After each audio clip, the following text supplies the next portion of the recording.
Hello. You're seeing the wrong game. Isn't that fun? Let's change this to be the correct game. Which is not this one. And it will not change. Okay. Hello everyone. While I figure out what the hell is going on here. There we go. There we go. We're good and up and running. How are we doing?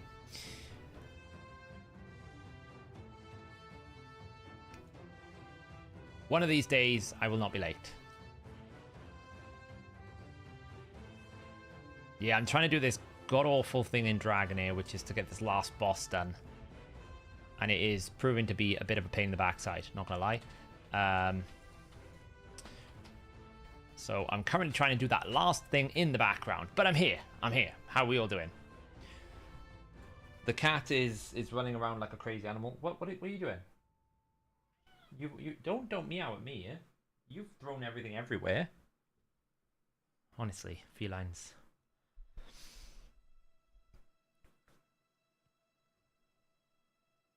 Felines are crazy.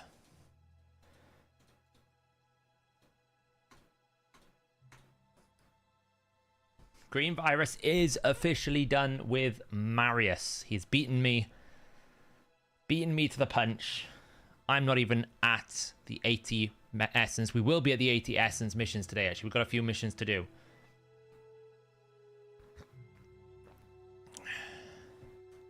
When's the single out? Oh, God, no. I'm done for karaoke for the year. No more karaoke for me for the year. One night is all it was like a single night matinee, as they call it. That was it. Hey Seth, I have a question about Krokmar. Does his passive work even after he is dead? So the decrease, yes. Yes, the stat destruction is tracked on the target you destroy, not on the hero that does it. That's why things like Newt and Harima, for example, work together, but they don't work individually. So you're destroying a target's number, that will remain so long as that target remains. So, how was the trip? Good. Public transport continues to be, you know, the most disappointing experience that you could possibly have. I'm a little under the weather, not gonna lie. It was a late night. We did go to karaoke last minute at like 11 o'clock at night in the bottom of water. It felt like we went down to the morgue of Waterloo Station. And there happened to be like a brew dog down there and other things, which was quite weird. But there you go. That's what it was. We went to Bag and Ales, which is a bar owned by someone who's part of the community. And they graciously loaned out their function room to us, which was really, really cool. And yeah, it was a really good night. We went to Flight Club, which is like a darts minigame thing. It's kind of like to me, Top Golf for darts. It was actually really fun. It was really cool. So yeah, it was a great time. Just the usual antics for getting to and fro on the train. Yeah, Scratch has got really good sources with people. He always knows these people. It's fine. But I might still be the content creator who I think I'm ahead of Scratch, so I could become the first content creator to actually own it, which is good enough for me.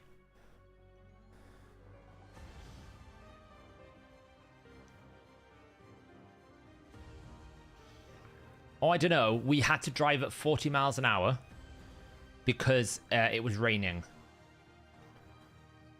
Quote, inclement weather. I'm like, I'm not really sure. I'll be honest. I'm not feeling that one. But apparently that was what they were saying. We had to drive a little bit slow because inclement weather, aka it was raining. Yeah, I kept calling it Fight Club, but it's not. It's Flight Club. Flight with an L. Because obviously darts.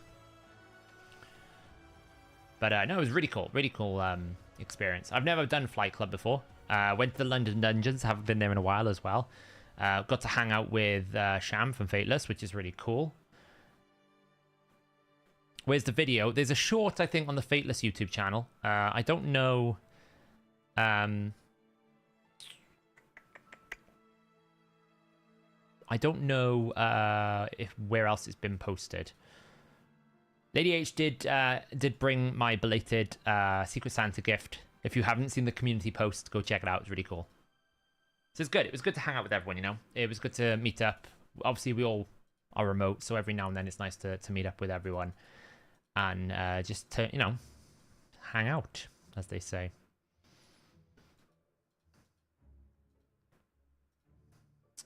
Right, so what is on the agenda tonight? Well, we've got to do Hydra. We haven't done that yet. At the moment, the kind of matchmaking is we haven't really pushed super hard, so I don't really want to push super hard. But then you always have this risk that any one of these could suddenly just go crazy and pump some, you know, pump a crazy key into win. So I probably will pump, you know, a big key. I've managed to finally get past the missions. We've actually, we can push some missions today. Look, we can push all the way through to this one. And then we're back to the most awful wait in the world. So, and once we get past this, we've only got this horrible experience, and then we're done. All the way to the end. So we're nearly there. But, yeah, it's pretty nasty. We've got to do some live arena, of course. And also, we've got the last event that I need to do. So if we get time, I'll do some gear cleansing. And also I want to do some Sand Devil as well. So pretty much a bag of everything. Got to do some CBC prep as well. CBC's tomorrow. So we'll be doing some of that. Wixwell is pretty much there. I've got one more rare to get. I did get the extra epic because I want to keep the extra epic. So I'll be keeping an ad with. So yeah. I've also got 2 remnant summons for tomorrow. So that should be fun. I'll get to be disappointed again. Hit your best clash this week, 3.88 billion. Nice, Kessel. Nice. Hey, just finished the Witchfire. I'm thinking about how to build him. Any recommendations? I'm not really sure. It depends what you want to use him for. If you want to use him for Hydra, then you obviously need active resistance because he's going to become the Mischief Tank and the Provoker. I would build him with Protection set in Hydra. And maybe Protection overall is just what he's very good at. It's a very good set. You can go for like the Merciless Reflex build if you wanted to, just to get back to his abilities, but I don't really think you need to because he buff extends anyway. I think you would just go Protection set if you could, 9 out of 9 Protection, and take advantage of all the buffs he's going to be adding. Hey YST, how's it going? YST was proper letting loose in the karaoke. It was great fun.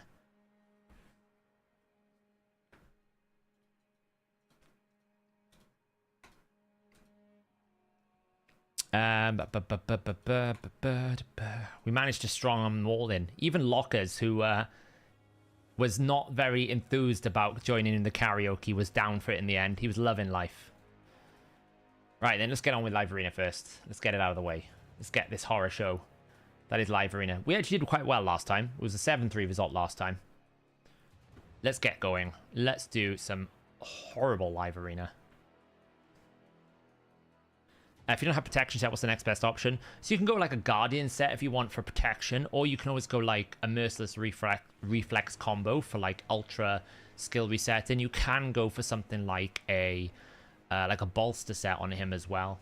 Double shields, shield healing, self-sustain, pretty good build. Lots of different options.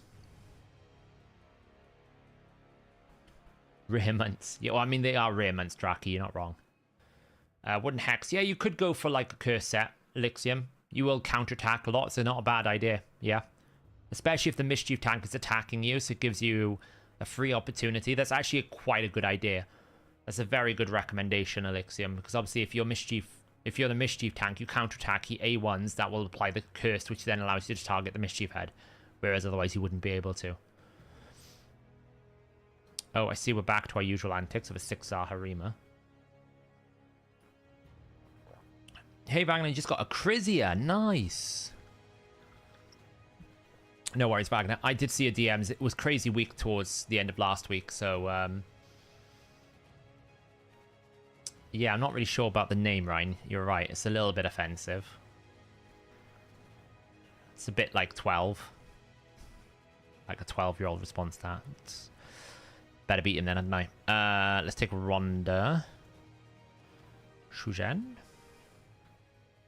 I do make silver upgrade an artifact to level 4, then selling. You should be able to either make silver or break even, Alejandro.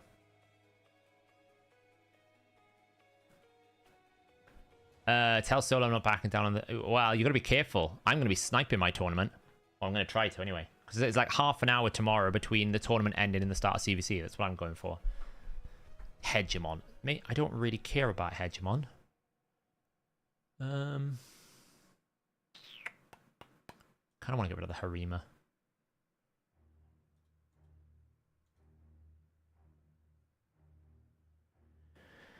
That is what Jorgid B. Jorgid B, go in or go home kind of scenario.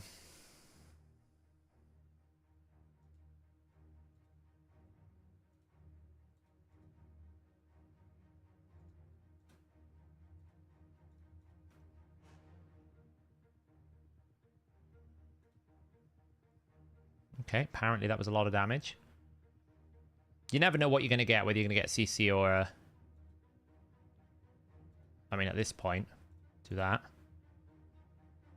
Hope for the best. Can't sleep me. Gotta kill her.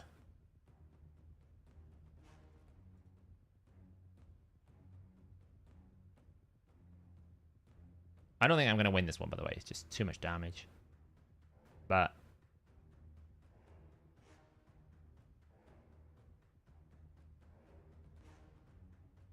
he should kill someone here. Yeah. Let me just boost up a bit. Gotta kill the Siphi, otherwise we've just got no chance. Not that I have much chance anyway, because of the Ultimate Death Knight.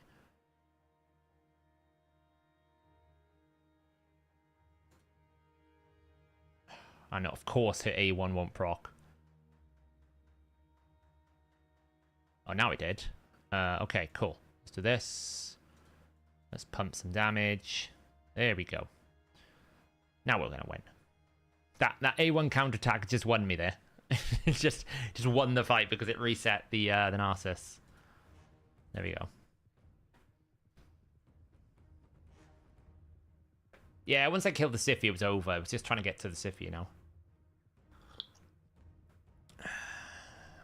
Just explain to me, how can I force Amius in a skill sequence without getting it all over the place? I feel like I can't force him to do what I want. I don't know how to make him target. So he will target the person with the... I think it's the most killable. So I can't remember if it had to be the highest HP or the lowest HP. I'm pretty sure it had to be the lowest HP. So he will always go for the person with the lowest HP. So ideally, you want to make your highest awakened champion the lowest HP, which is why I use Artak in this current rotation, because Artak destroys his maximum HP, but in doing so gives himself quite a lot of defensiveness. So in essence, you can use Artak to force the boss to... That's why I never use Artak's A3. He will factor in debuffs, but not too much. What do you end up pulling on Friday? Or are we going to see a video? I had to do it while I was away because it was Friday. I think I pulled a Tatora Rhyme Hide. But that's all I pulled. I didn't pull anything special, to be honest. I think I got one Tatora Rhyme Hide out of 9 Sacreds. But I couldn't record because I was in London, so... See what I mean? Like, people are like, oh, well, these Prism Jewels are terrible. They're going to help whales get whale. Everyone's going to get souls. People already got the souls. I don't really see what the whole issue is. Like... I don't really see how the Prism Jewels are going to make this any different than they already are. There's already 6-star Sifis and Harimas and everything.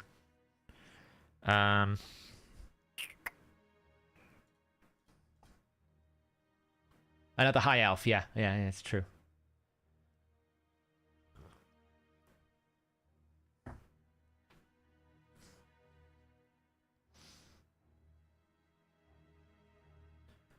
Well, no, Das, that's what I'm saying. Every time I fight a live arena fight, there's always like a 5-star Siphi. Nearly all the time, there's always a 5-star Siphi, or there's some sort of like, they're like heavy souls. It's not like I've just seen a 6-star and that's it. I've had 2 6-star Harimas back to back. I guarantee you every single team that I fight today will have at least 1 or 2 5-star souls, at least. Or greater. So far, that's 2 from 2.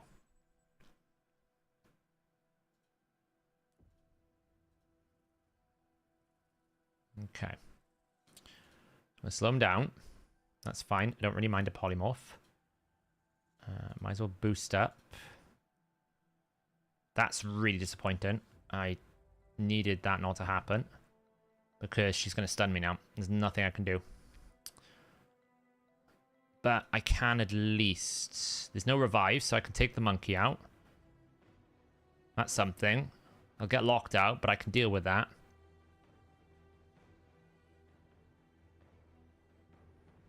Who are you going to sleep? Man, stop stunning me. I'm pretty tanky. I don't think it can kill me. Yeah, I was going to say I'm pretty tanky. So now it's, do I actually get a turn? I do. Lovely. So now we're going to punch you up.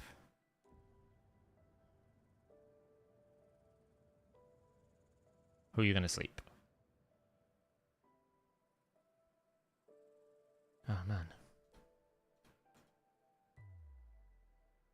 Am I ever going to get a turn my Narcissus? Probably not. I mean, she should just, like... Oh, lovely. You gave me a turn. That was stupid. I could still lose because he's got a Harima, but it's very unlikely at this point. Like, what's she going to do? Like, counterattack? Cool. It's probably not going to do any damage. Oh! What the hell was that? Okay, I'm in trouble.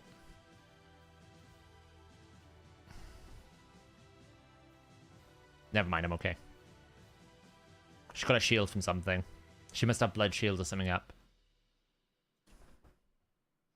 I don't know where she got the shield from, but the shield killed her. Hey, Almighty Dobie, we're just doing some live arena.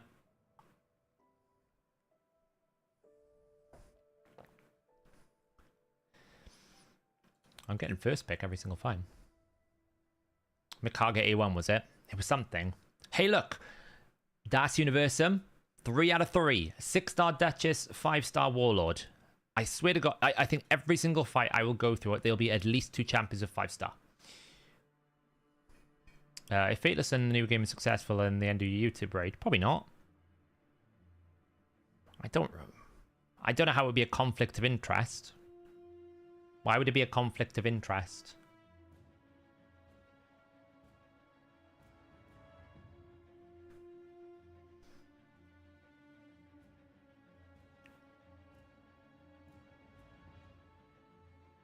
Kind of like this setup. It's going well.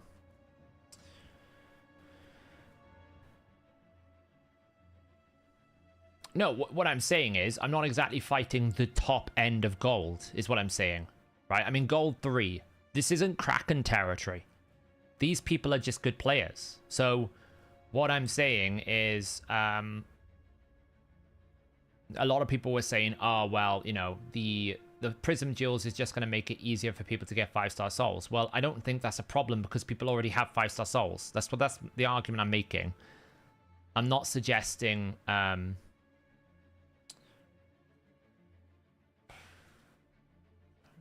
take that away.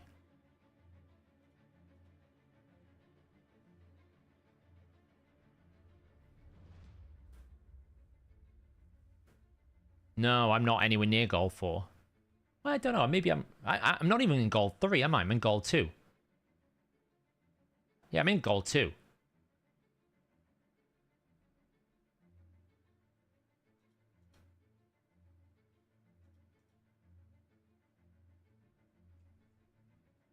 So I'm not even in gold 3. You know?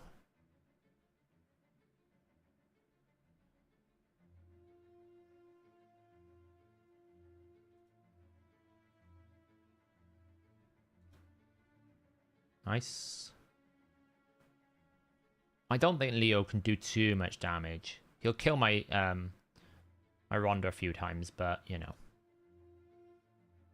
Okay, this one's a bit of an the awkward thing is right now Wukong is a problem, so I have to keep killing Wukong. Well, I can kill you. Block revive. Lovely. I really don't want to A through right now. I need a way to turn. Because I don't want to drop his max HP, right? I don't want to drop his HP, because the more HP I drop, the more damage he'll deal. So I actually, I'm waiting. So that I can... Now I can kill him, basically.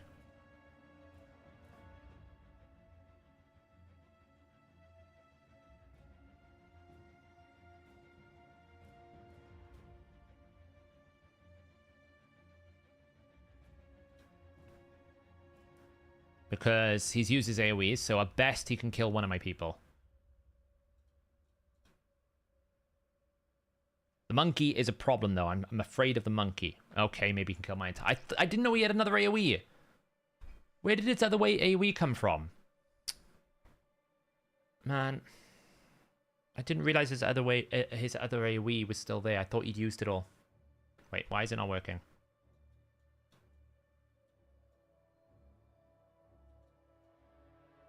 Hello? Yeah, he used both, though.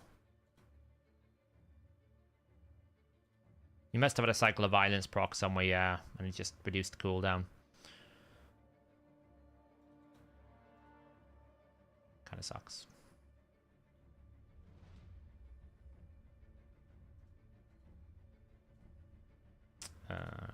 Whoop.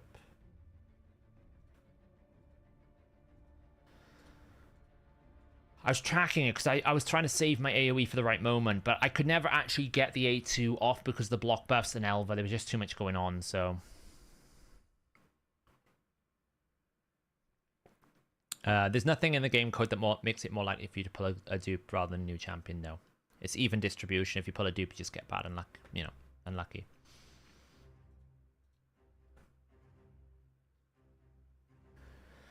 Yeah, obviously I was afraid of his AoE, so I thought he only had a single target, which would have been fine. I should have just saved the AoE for the next turn. And I've been fine then. Once I get... Rhonda needed to A2 Leo to get rid of the passive, basically. It's just bad luck.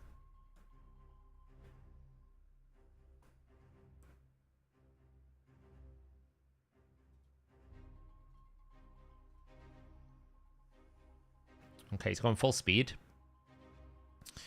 Full speed ahead.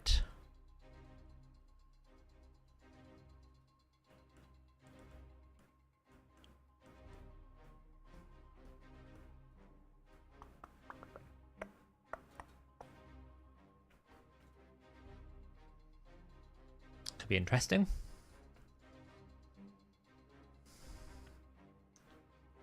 You pull 2 dupes, a dupe Pythian and a 4th Harima. A 4th one, good lord. A 4th one. Well, I kind of don't want to deal with Ultimate Death Knight. So I'm going to get rid of him. The goal here, if it works, is she's going to boost into another buff. And hopefully, I'm going to cut in. But there's a very strong possibility I don't with my Xena. We'll find out what happens. Like, I'm hoping this gives a buff. I don't know it's going to cut in because I think I need to have more turns. Like, this probably kills Xena. Easily kills Xena. A3 Xena. Oh, wow, you suck. Okay, well. Why the hell that Jorge doesn't one-shot my Xena, I'll never know. And I've got 3 tanky people, so this Wukong shouldn't be able to cut through my team. Yeah, that's it. It shouldn't be able to cut through my team. So now I can do this. Drop them all. This. Part of the master plan. He'll revive. That's fine. Hopefully my Narcissus gets a goddamn turn. Give me a turn. Thank you. And then we just finish him off. Like so. My master plan came into fruition. Not quite how I planned it, but it still worked. Was it reaction, was it? Okay, I knew it was something like that. He got unlucky then, he did. Commiserations. I actually messed up because Xena needs a double buffer, like a Siphi. So I actually messed up. Because he didn't actually have a double buffer. So it was a bit of a mistake. Hey, look, 5-star ultimate death, right? But that's kind of cheating because that's a normal event.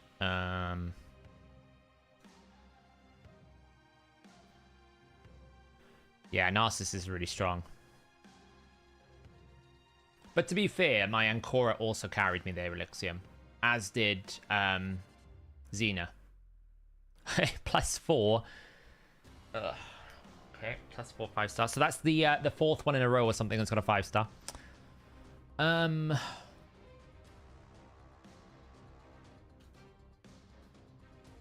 Honestly, just take out the Warlord. I don't know if that was a mistake. Yeah, yeah, the Ultimate Death Knight one is fine. It's the 4-star Ancora, the Valkyrie, sorry.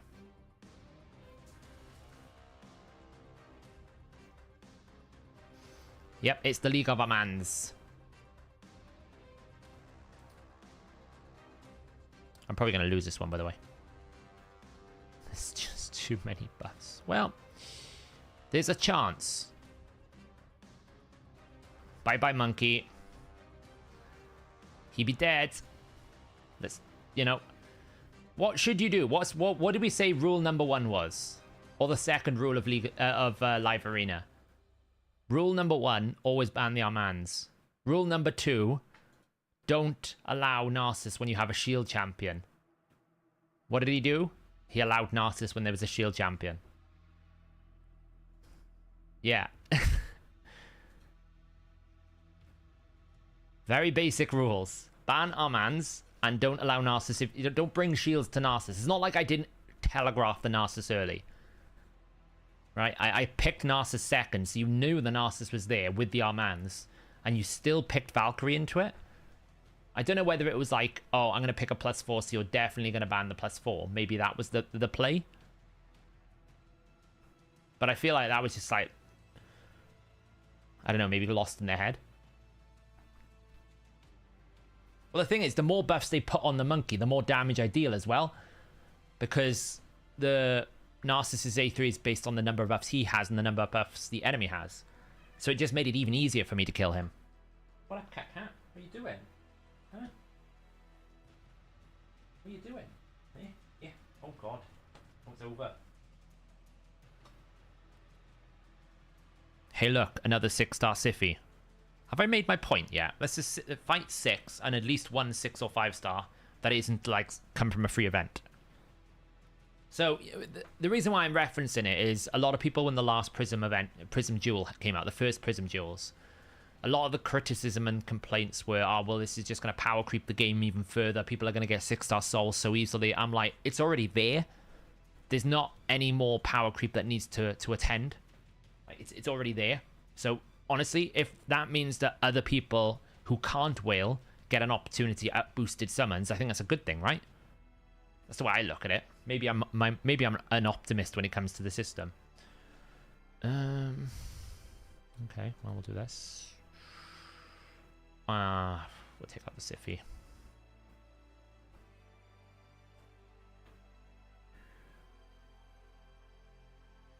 Yeah, probably a Titan event will be coming. I would have thought for Wixwell. Finally pulled Nobel. Nice.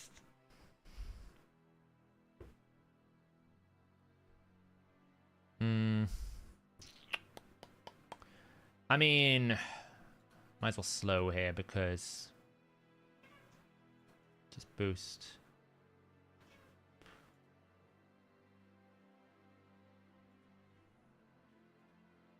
Let's try to take the Harima out. Nice.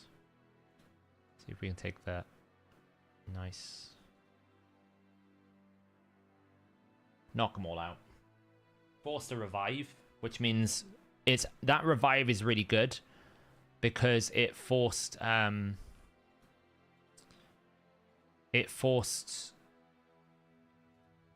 his revive passive to be removed.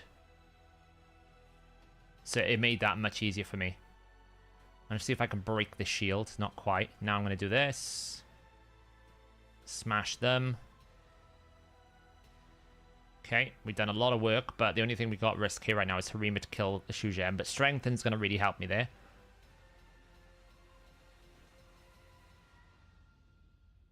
I need to smack him down. Nice, locked out. I mean, the best he could do is kill my Zhujian.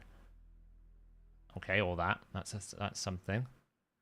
I actually don't want to kill him right now. I need to kill Duchess, so... I am at risk of losing here because of the Harima damage is quite a lot.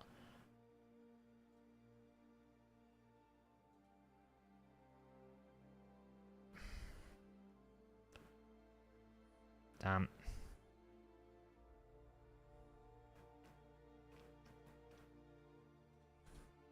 Probably going to lose this because Monkey's just going to one-shot my team.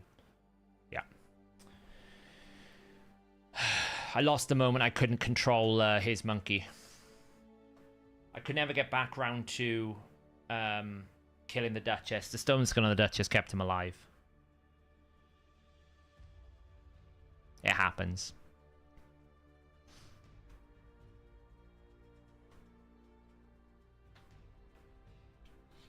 I mean, a 5-star soul on the champion is always worth it if you've got the champion. See you later, Drayden. Any good TV shows you watched recently? Always, what did I watch recently? I can't remember, really. What? Stop rubbing your head up against everything, cat.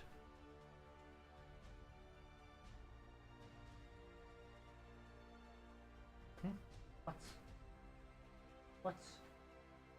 You've had food. You got it over there. You're not getting any more.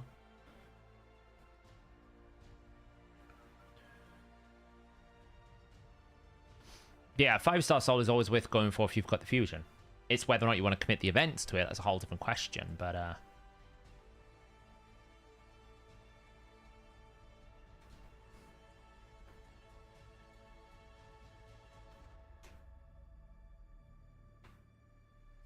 oh, my cat's always fluff everywhere. I tried to, she's afraid of the brush as well, which does not help. In the slightest. I've never seen any of the seasons of True Detective. It's I've never seen it. Now, the only downside with this is I actually don't have a good measure of... Why is this with parry? Oh, I'm gonna lose to Swift parry. Ah. Why in 2024 are we using Swift parry Siffies?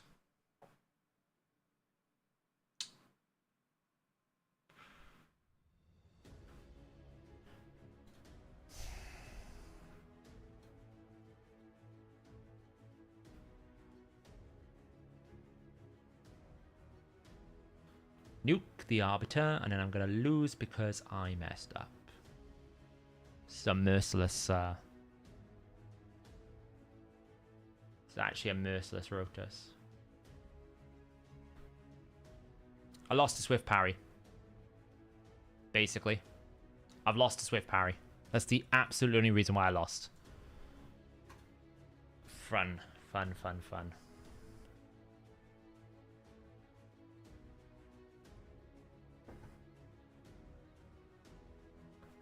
We had a good run of it, now we're losing.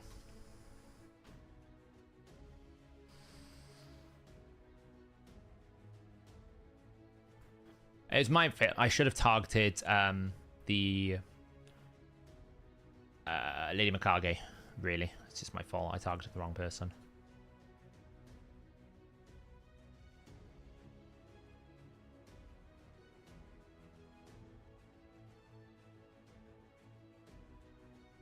Oh, she just doesn't like anything that brushes her like that.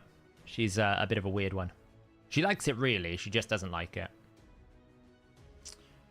6-star Rotus. Like... It's exhausting, this.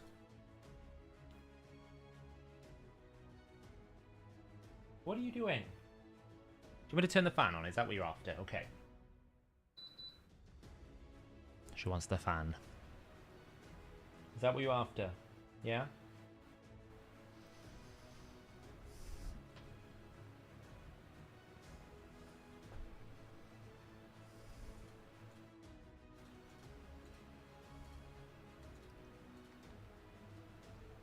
So the plan is kill the Arbiter, then knock out the Wukong and you win. Gizmak can smack.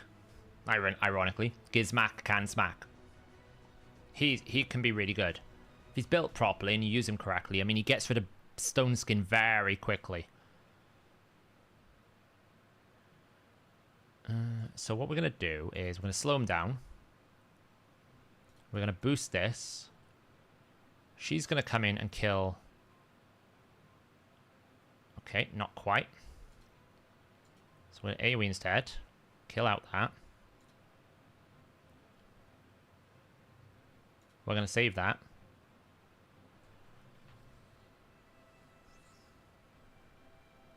Worst thing this can do is transform and stun 3 of my people.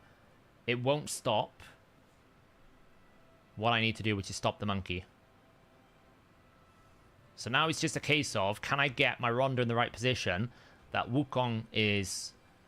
like this. That's all I needed. Now I've won. GG. Kill Arbiter, block revive the Wukong. That was all that was required.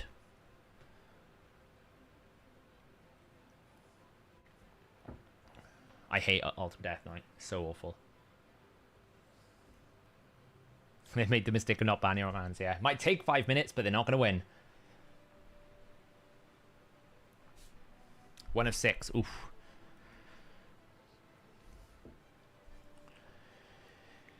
Our man's first pick. 8 minutes, yeah.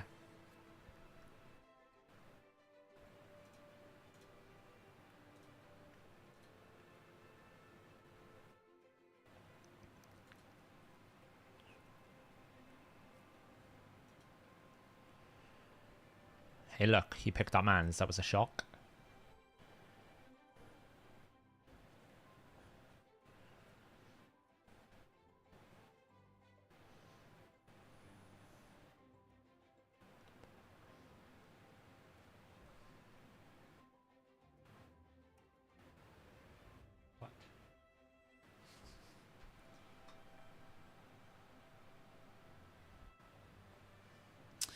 All right, so we got a pretty standard startup here. So we're just going to go this, set up a bit of speed.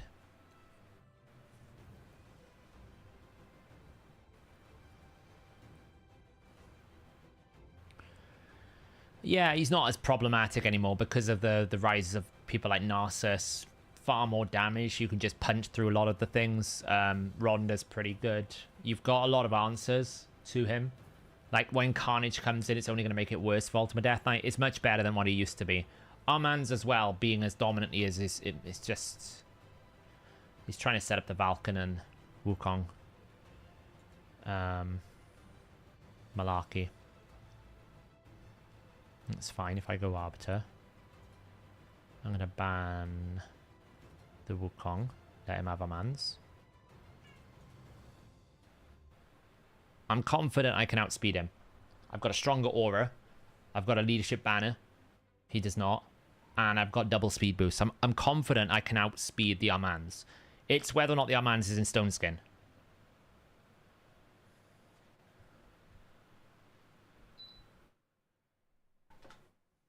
Yeah, see? So the Armands is not in Stone Skin, which means I can simply...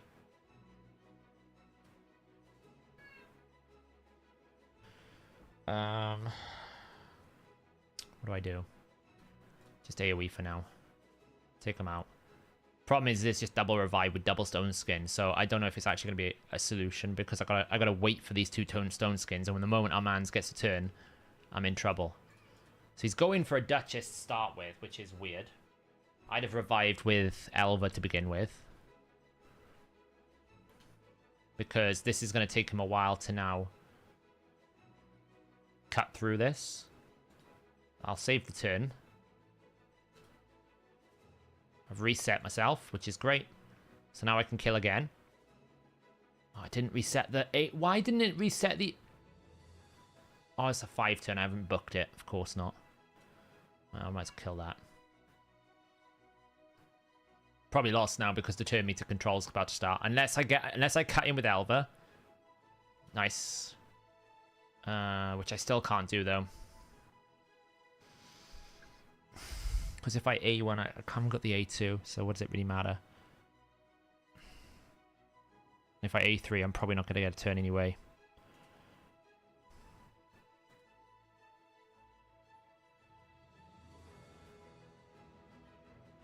And here it goes.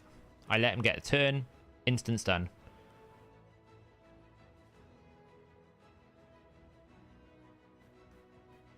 The only good news is 2 of my champions are protected. Somewhat. It's whether or not Valkynon can just one-shot my team, which he probably can. It took me too long to kill the revivers.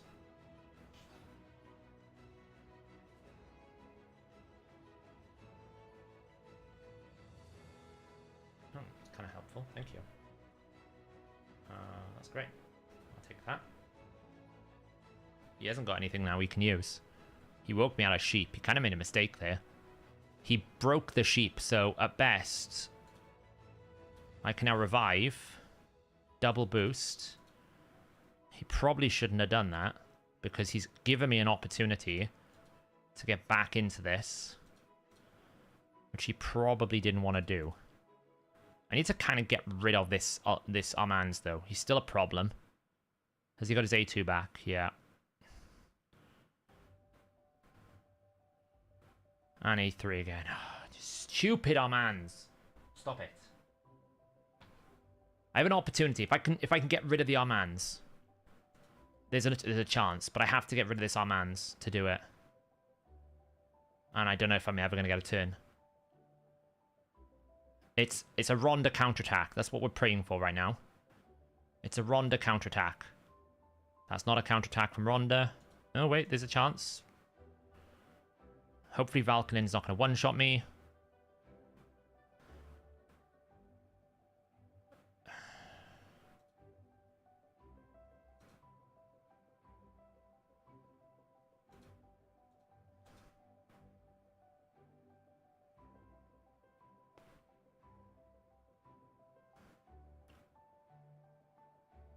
The only hope I've got is I can just constantly keep my... I can keep poking his Armands. And if I can keep him... If I can kill his Armands quickly... Like now, I can cleanse this, right? Boost the increased attack. Slow him down. Yes. He could have won still, though. Oh, that was a close one. That was all about resist. What? You're full of it today. No one's got into you. That was all about resist on Ancora, allowing me not to ever get controlled. It gave me time to basically take up the 2 revivers, and for some reason his Valkynon just wasn't enough. He was... The problem when you pick Valkynon and Wukong is you're telling me exactly what you want to do. So therefore, it's just so easy for me to stop you from doing what you want to do. And then the moment you can't do what you want to do, Valkynon becomes a bit of a problem. Because without having his unlocked passive, it's very difficult for him to do any damage. And what he wanted to do is kill the Wukong to proc his counterattack, and that's the mission. That's what he was going for. It's just too telegraphed.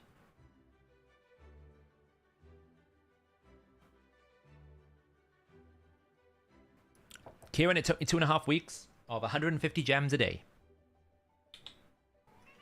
What? You've got food over there. You already had like 4 doses of treats today. No, you're not getting any more. Honestly. What am I going to do with you, huh?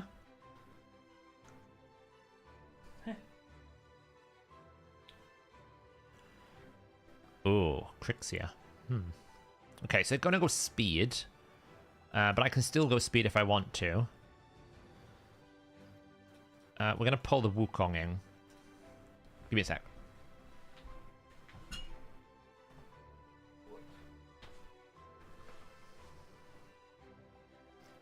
See if we can appease the beast of the house. Honestly, I feel like I have to take the Crixia away. But I'm going to take the Trass away. There's hope.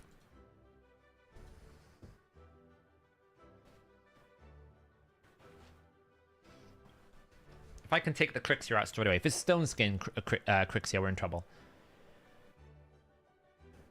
No, it's not. It's fine. I could just instantly one-shot someone. Like, I could just do this.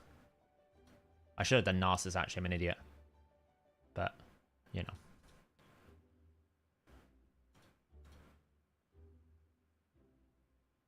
That was equally as efficient, you know?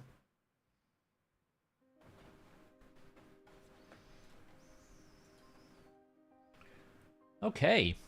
So we end the night 7-3. Not bad. We're nearly at Quintus now. We'll be at Quintus when we're on the 40 missions. Because we've got to win 40 live arena fights. By the time we finish that, we'll be at Quintus.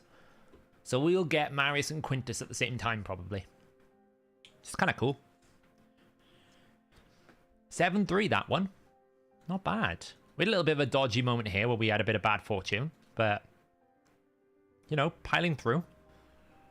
I feel like my ability is getting a little bit better as well with Live Arena. I'm getting more comfortable with making the right decisions at the right time, knowing what works and what doesn't work. I feel like I've got a much stronger read of the meta at the moment compared to like the previous couple of weeks. Oh, it used my... Oh, what a stupid... It used one of my tag...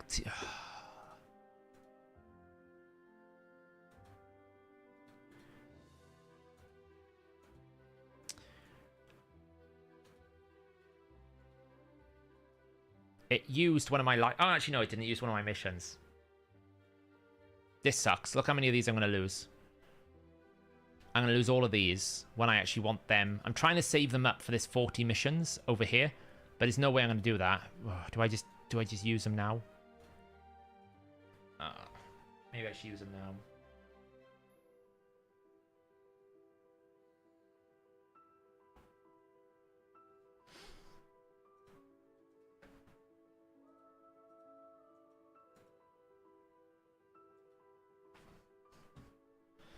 Oh well, let's go for another maybe another 5. I'm saving up the Cintranos refill, see? That's what I'm aiming for. If I can save up the Cintranos refills, that'll give me a bunch for 99 days. So if I could do like stage 18 in Cintranos, that's another, you know, one. And I probably won't get to the 40 until after the Cintranos resets because of how long it takes to get 80 Immortal Essence.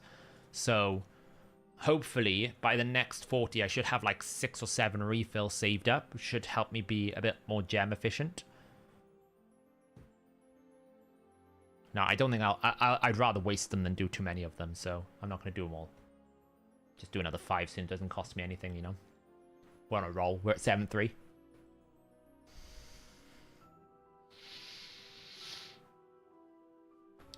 It's in Discord.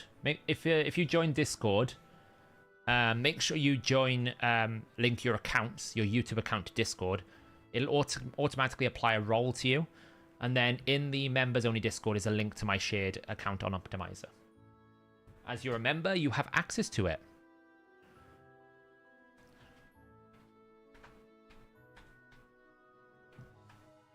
What have you got then, Budao? Ooh, a Leorius.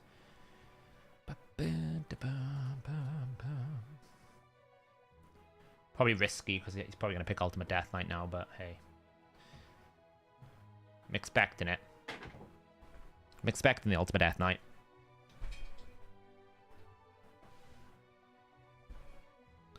I did pull for the Summon Rush, yeah.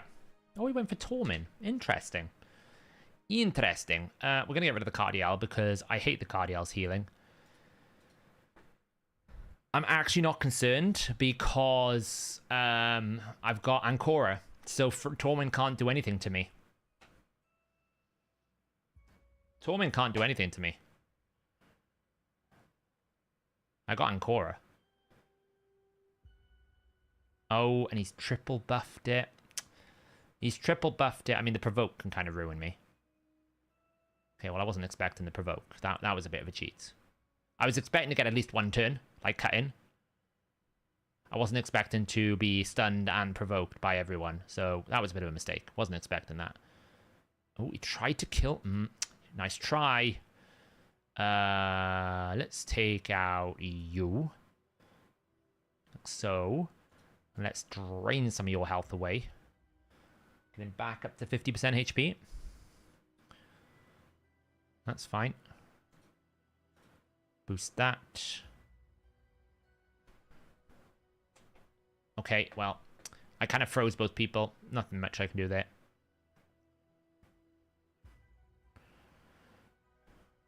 His revivers are kind of in trouble here. He should go after my Rotus. If he's smart, he goes after Rotus. Okay, well, he's not smart. I would have A2'd and got rid of my Rotus, because now my Rotus is still above 50%. So he can't one-shot my Rotus, which is a problem. Apparently he can. Well, do you know what? I'm going to revive him back. Don't you worry. My Rotus is not done yet. Just like one turn with someone. Just give me a turn with someone. Give me a turn with someone. Let my Shuzhen take a turn.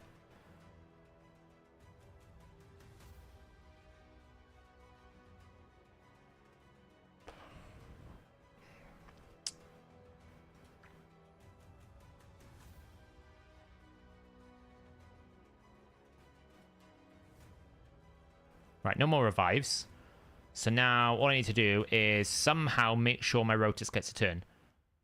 Like so. Kill off his Leo. No more Leo. And we win. As easy as that. Because he can't... And again, this is all about Ancora. Torment really struggles against Ancora because he can't stop my Rotus. There's nothing he can do because Ancora just keeps the cleanse off permanently. There's nothing he can do.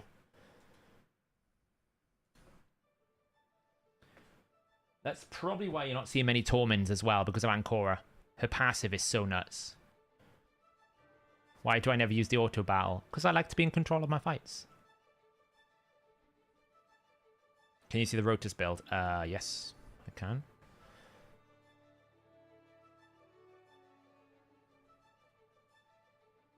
Right, Rotus is my pick into Leo. If I see Leo pop up, I normally go towards Rotus because he ignores the unkillable, you know? Okay, so we're going to go Taras. Thank you for giving me the counter. I appreciate it. Well, it wasn't obvious until I literally used A3 on Leo, right? That was when it was that was when it was guaranteed. Which is like literally 10-15 seconds before it ended, so it's not the end of the world.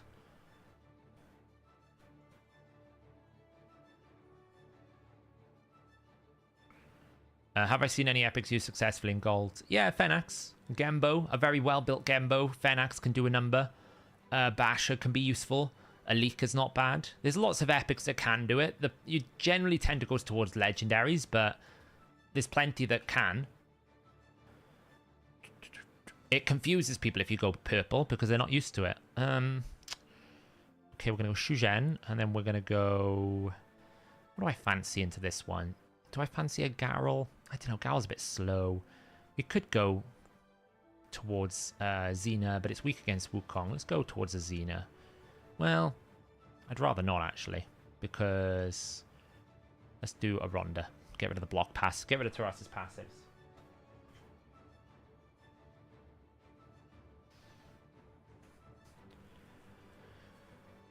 It's just that legendaries have better power and blessings. Almighty Dobby. Oh man, this is an old school team. Take out the Yumiko. That's all. It's just that legendaries get a lot more stats from blessings. They have better base stats as well. Like, there's lots of different reasons why. Am I going to cut in? It's whether or not I cut in here. If I get one shot, of course. Well, that's not good. You forgot how it worked. Okay, well, I can't A3, but I could annihilate the monkey, which is what I'm going to do first. I'm going to take the monkey out. Block revive. Then I'm going to just throw this out. I've taken away some of his buffs. It probably still one-shots me, I'll be honest. Okay, he decided not to use his A3 yet. It's a bit of a mistake on his part. He can cleanse, heal. I want him to actually heal here.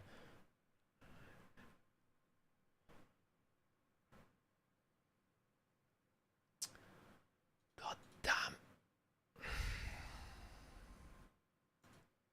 Take out that. No more. Just going to revive. but that's fine. It stops the buffs. A3, has he got it in him? Oh, it's a pretty good hit. It's a pretty good hit. Has he got enough, though? Because I've got my A2 back. The answer... Yeah, it is. He's got enough. Nothing I can do. I'm gonna get sleep to death now. I needed to kill Siffy. It's the only hope, because he's just gonna do this permanently and then kill me. Well played. I misplayed. Well played. I never could get Rhonda off the ground. I needed to kill the Siffy on that A2. If I didn't kill the Siffy, I had no chance.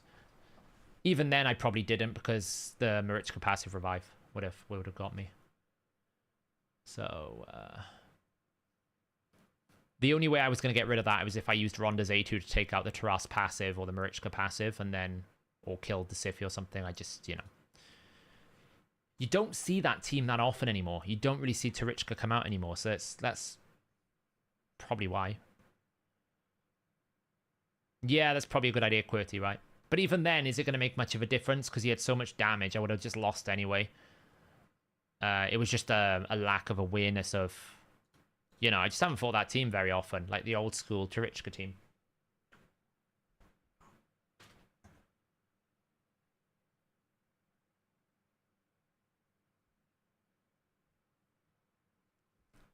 Yeah, it's still a solid team. It still does a number on you. I think if you had, like, more meta options, like if I had Harima or something like that, I think it struggles then. I think it struggles against Harimas and Crixias and mythical champions.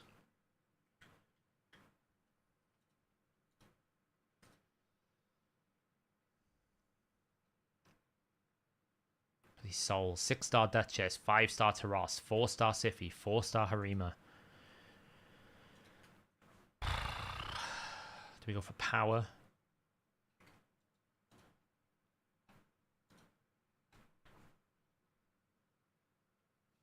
Yeah, it's still strong.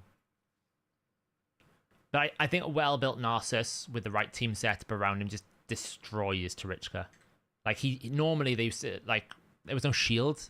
I never got that double hit on Siffy, which is the big problem. If there was a shield there, it would have been easy. Who do I ban here? It depends who they last pick. It really depends who they last pick. Probably one of the revivers. And I'm going to go with Siffy because the revive on Duchess is worse than the revive on Siffy. And I need to basically... I need to target the Harima. Get Harima out. That's a 2-turn. That's going to be a bit of a problem. I'm going to do this because I want to take this Harima out. So the revive's going to come in, which is fine. Because it's going to give me what I need to do this. Because now I can just AoE. I was hoping I would do a bit more damage than that against the Taras. The buffs are not there, so it shouldn't be too strong. And I can slow them down. Bring the revive back up.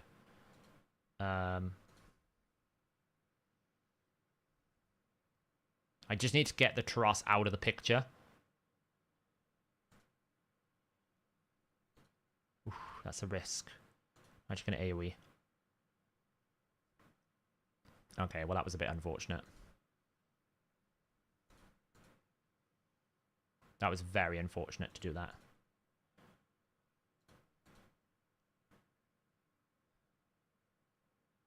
I think I've still got this under control though because I have more speed. But I took the Siffy out because it gives me more speed. Right. When he's got Duchess leading the team, he has no speed buff. The revive is 0% turn meter, so it takes him a very long time to recover if I can go first. And generally a Duchess is never first. Generally a Duchess is built to go second. So therefore you take the Siffy out, you get the first turn, you take out the Harima, you weaken his ability to hold damage against the rest of your team. And it just becomes a much more... You take control of the fight, it's easier to win then.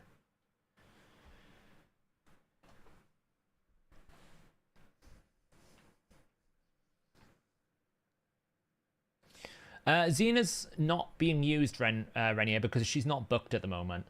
So she's lacking a bit of power. So once she's booked, I'll use her more often. But she's not booked at the moment. I have used her at the right moment, but just not at the moment.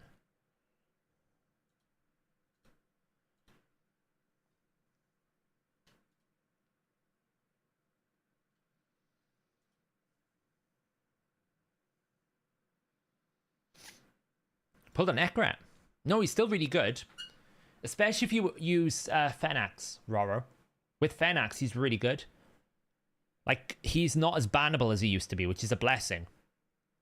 Right? If you pick Armands, he's always going to get through, and he does keep your team, your damage dealer alive. So, in that respect, he's not as bad as you would think.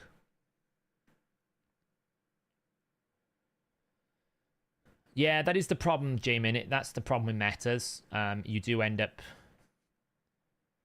you know, somewhat...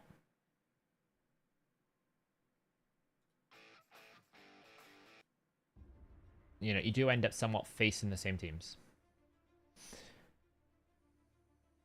Why Life Harvest on Rotus? He's got Ward of the Fallen, not Life Harvest. Hey, Lusa. I haven't looked fully. Xena's there, but I don't know if I will book her first. I think Chronum is as well. I keep meaning to do a Chronum video. I haven't done one in a while, so that will be there. Oh, this guy's just AFK, I think. Yeah, exactly. Like a +4 Fenax with a backed up Necret. Because the thing is, what you got to remember is Necret has an unresistible A1 decrease attack. Doesn't really count as a win, but we'll have it anyway. So you can basically place the decrease attack whilst to enable the Rotus's double hit, the Fenax's double hit. So it's a really nice setup of Fenax. Why Ward of the Fallen? Because Ward of the Fallen with Rotus's passive interacts in a funky way.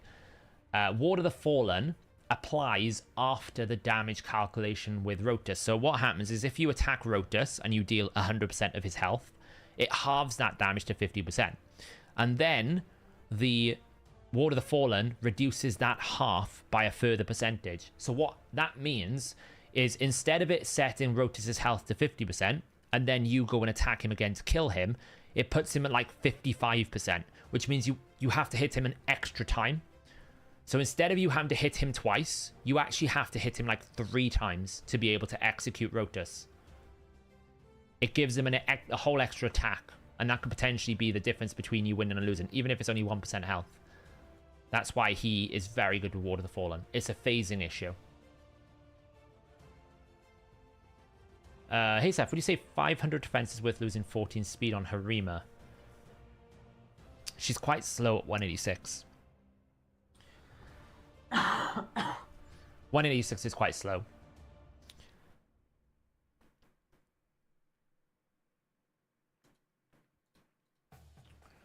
Whisper +4 Fenax for the next 60. +4 Fenax. Oh wait, for you, Whisper. I thought you meant for me. It's gonna take me a while to get It's gonna take me a while to get a +4 Whisper because I gotta get him from Void Shards, you know.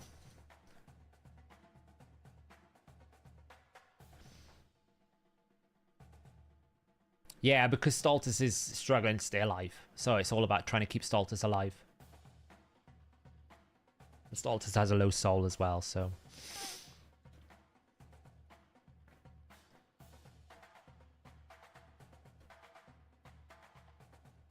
Damn. That's annoying.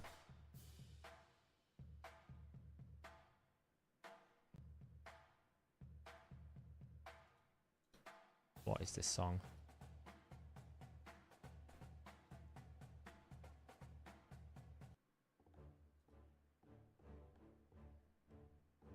I don't think this Harima is going to be able to one-shot me. No increased defense, which is good. See, I didn't think it was. So now I can AoE. Kill off his revive, which is important. Now I need to slow him down. Hopefully no fears come through. I swear to God, if I get frozen or feared, I'm going to be losing my... Ah, for the love of all that is real.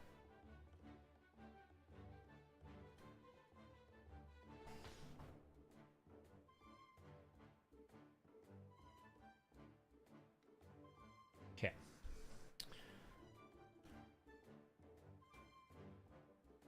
Oh, for the... It's fine. It's fine. I'm going to get a turn. There we go.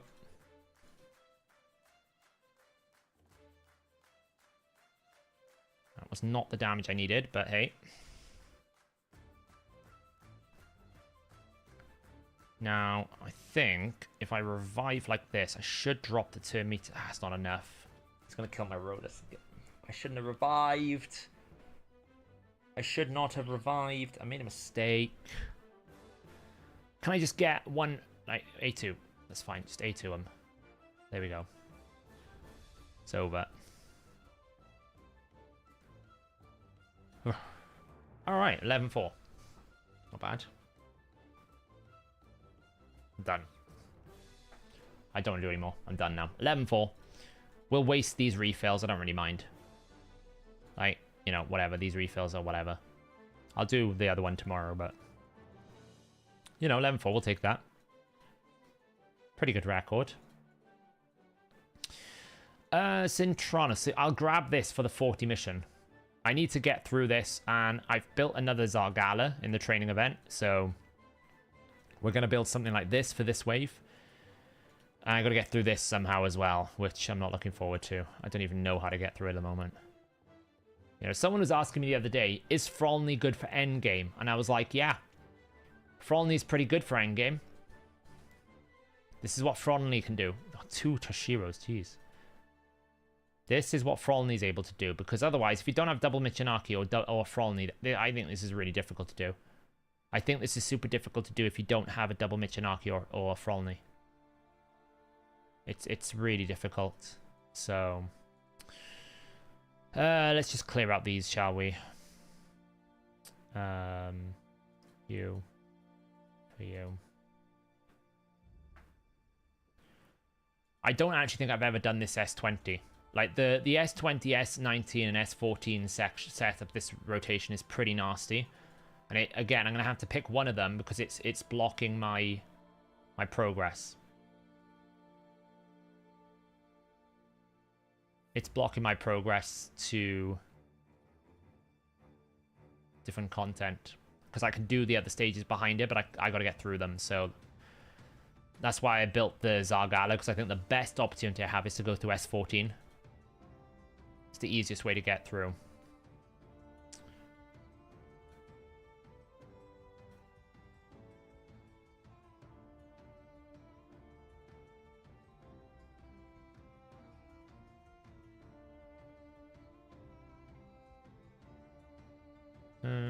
Let's get rid of that.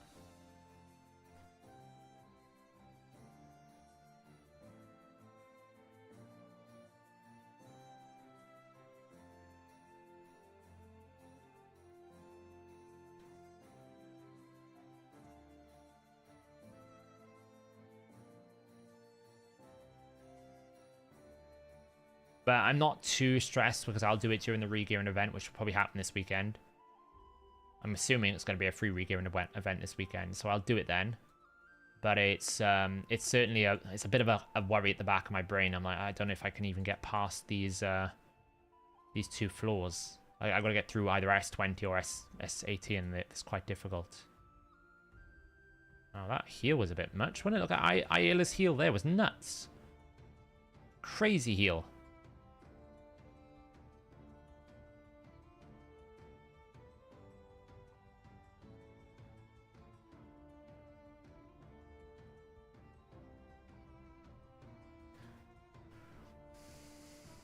It probably will be Envy.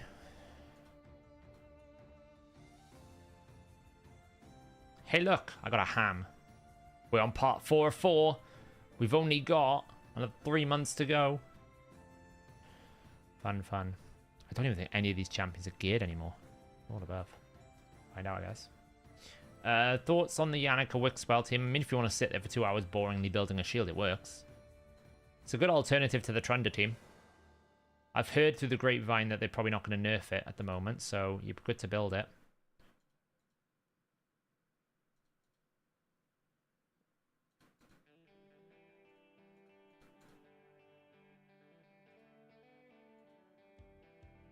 I'm pretty sure the only champion with gear on is Kratraxa. I'm like 99% sure that's the reality. I think Gurgo's got basic speed gear, but no damage. Turvold might have something, but the only one that's actually geared is Kratraxa. I actually got through the 40, Lusa. So now we got to do some missions after this. One of them is a Hydra run, so...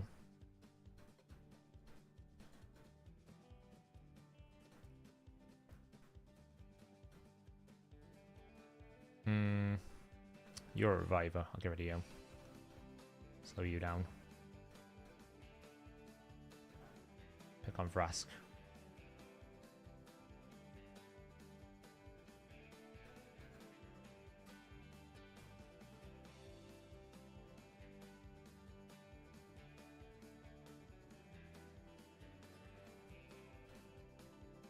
At least 2 to 3 months, Ryan. Probably like at least 2 patches.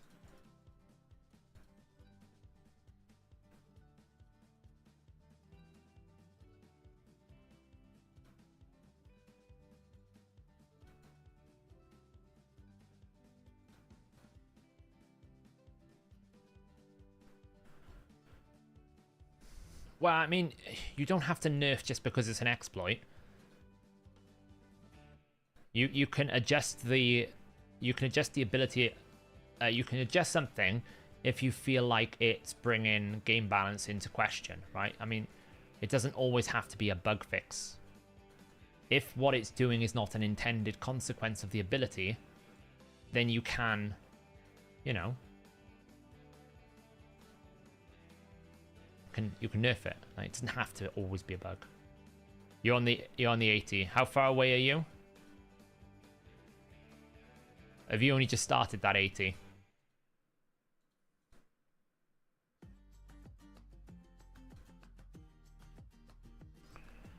Do I have to do any... I really wish they'd fix this screen. Does anyone else get this problem? It's almost like they lost the image. And instead of just giving me no background, I get like this, like, make sure you're awake screen. Look at it. It's like bright white. Every single time they send me this pack, I don't want to see like a fluorescent white light. Oh. Let's see. I think I don't have to save any keys, look.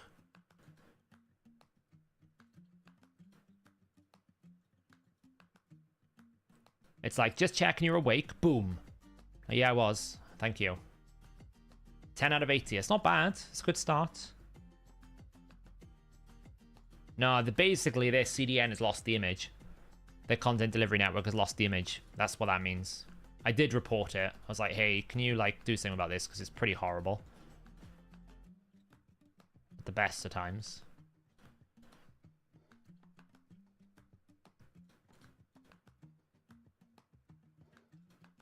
Boom. Boom. How many times do I have to kill the librarians? Boom. Boom.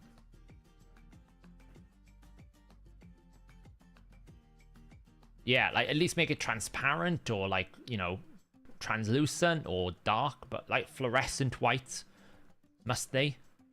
Must they do this? Finish off Cobble Markets. Yes, I did. 2.5 weeks of 150 gems, Jared. That's how long it took me to get 40. 2.5 weeks. Basically about 2,500 gems.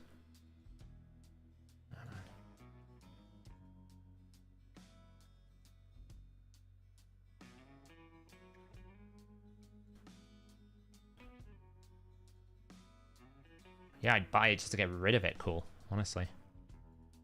Someone actually said to me, if you don't get rid of the red dots, I'm going to stop watching your videos. Like, I don't even see the red dots. I don't even know. Like, there's not even a thing on my radar. Right, we're going to do a Hydra key. Now, I still haven't quite figured out the best team to put. Of course, you know, this team that we have been having a bit of fun with. Am I in, like, goal 5 still? Yeah. So I still haven't found a team to put this fantastic experience together. You know.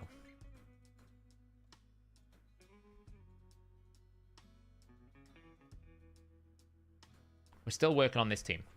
I need to figure out what's the best setup for him to basically kill heads. I feel like I need a torment solution, so I feel like Shamael comes in.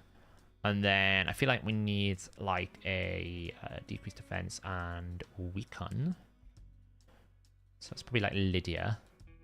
Because what I need to do is I need to keep it back for a video I need to record. Mind you, I can probably reset it on Wednesday. Wednesday's the reset, and I'm probably going to record it on Wednesday, so it's probably okay. I probably don't have to worry about it. We then need a provoke, which is going to probably be...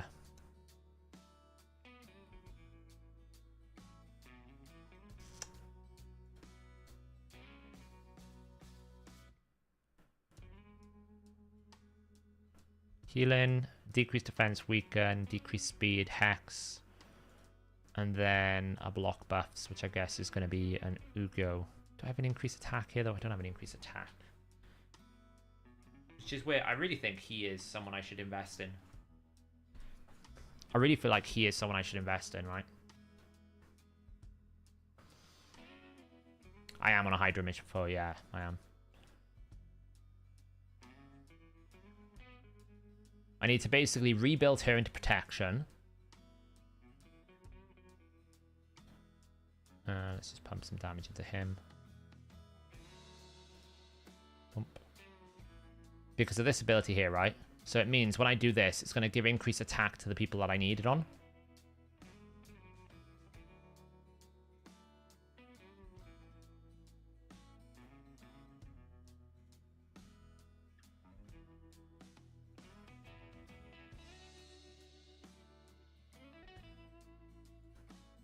Loop. Yes, that was a 1 million hit. I kind of made a mistake because I should have put weaken out, but it's fine.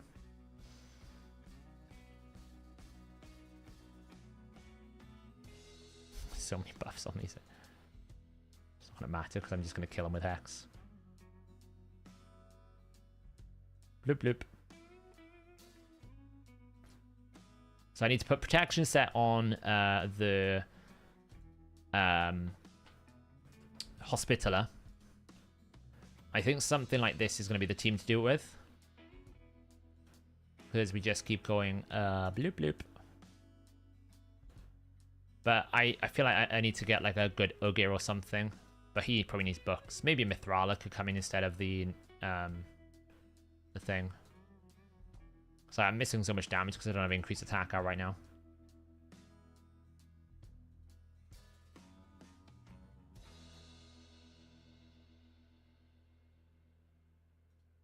Which would mean, again, it would need a book, you know?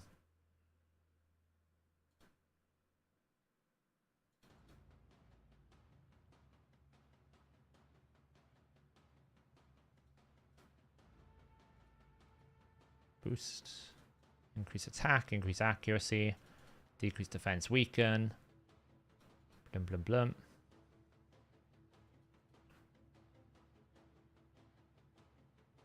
And then we just go boom, 600k. So that can do like 1.5 million.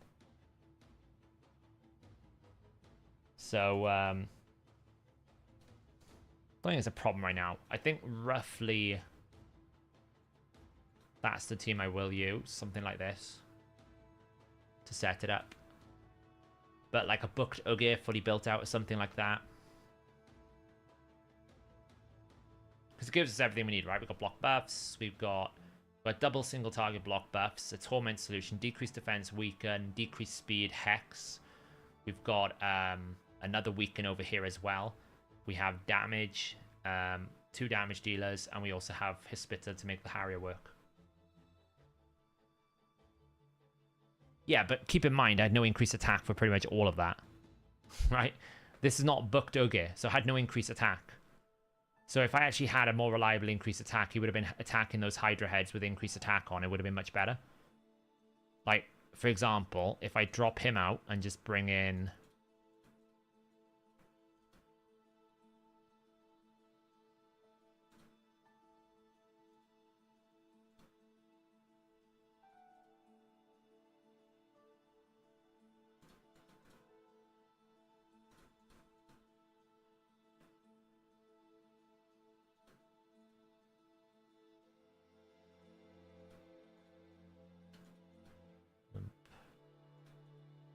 Increase attack.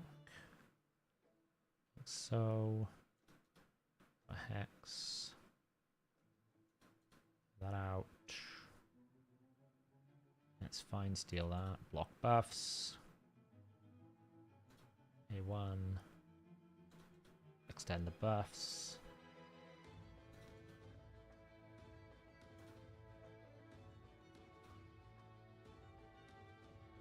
No, this is for a video. That's what I'm doing. I'm just prepping this for a video. And then what we do is we kill that to reset the turn meter. And then we kill that. Cool. And now we start hitting some heads. Put some decreased speed out. And now you're about to see the full power of this team.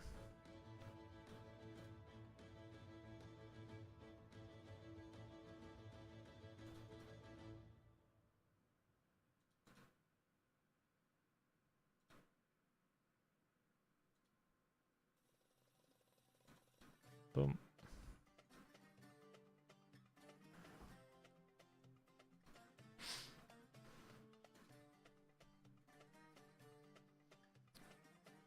What do we get to? Turn 19 last time?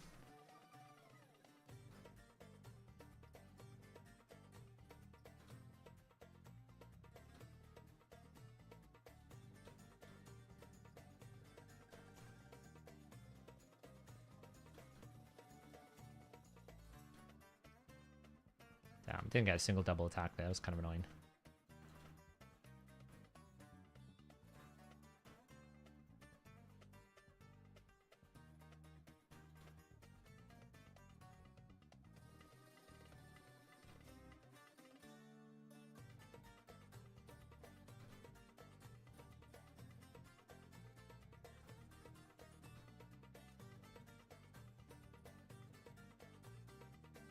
Okay, well, we might get one shot. We'll find out in today's episode of Is the Wrathhead going to one-shot me? Oof.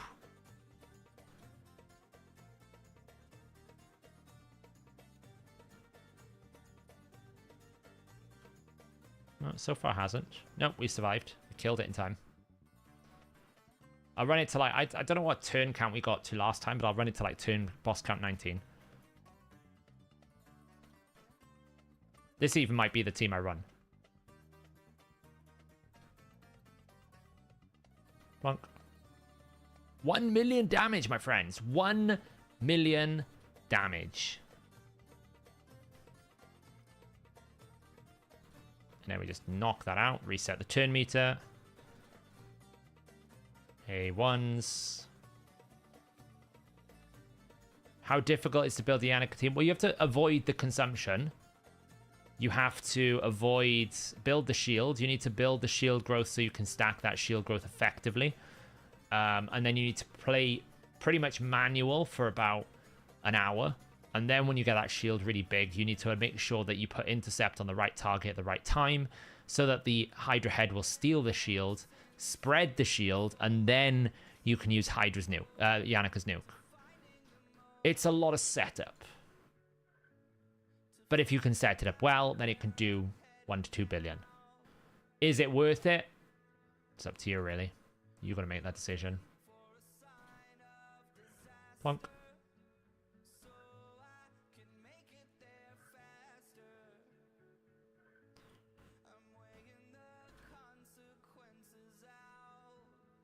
There we go, right.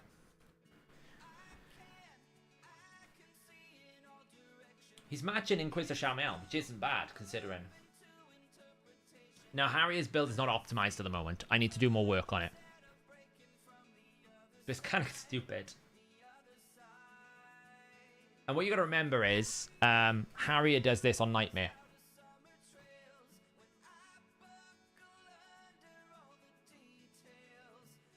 So he will do this kind of damage on Nightmare as well as normal, because it scales linearly. No, God, no. I was just figuring out which team to potentially build around it.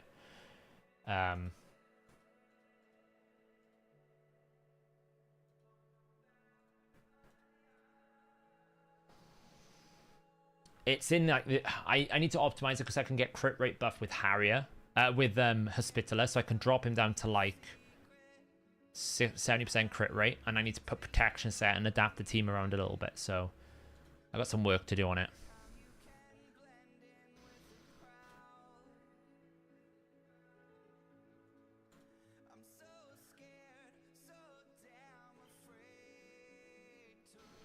Yeah, protection set for Glycad. I would agree. I mean, I'm just picking champions I know that are built. You don't have to build it that way. Right, you can build anything around them. You can build a... Like, Wixwell could replace Archer. It's not a major problem, honestly. Lydia, everyone gets Lydia. Eventually.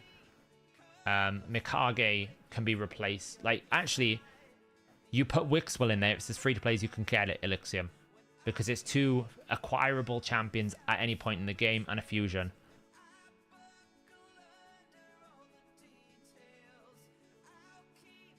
There we go. I was waiting for the burn. That's why I was resetting.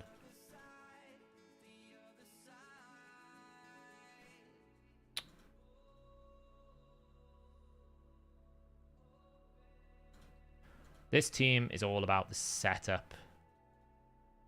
Just gonna get through the setup of this team and then we're fine. Because of the fears. I need to somehow get a block debuffs in this team, and I need to somehow get a solution for Torment Head in this team. But I'm going to have to restart here because it's awful.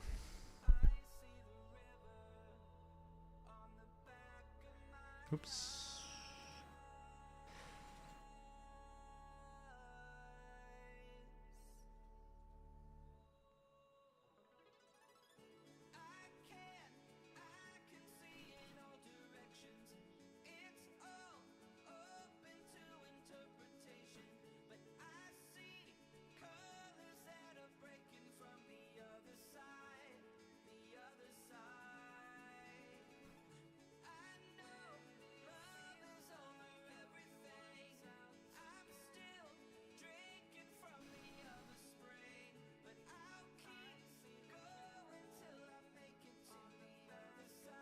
Well, not block debuffs, actually, because I got Alatrian. I don't know what I was talking about there. I need to somehow get a Torment solution in. I got block debuffs from Alatrian. I forgot this. This is where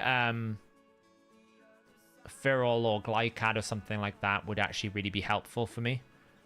Because it would give me a Torment solution to put into this team that is better than Alatrian.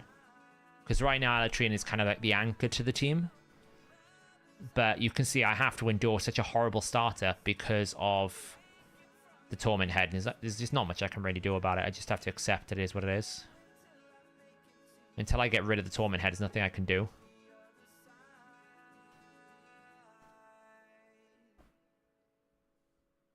And it's especially worse with Lydia in here because Lydia will always counterattack the moment there's a fear placed out. So while she's pumping good damage, she'll only be pumping good damage if she's actually got decreased defense and weaken out. Otherwise, she's not going to be doing much other than just poking something.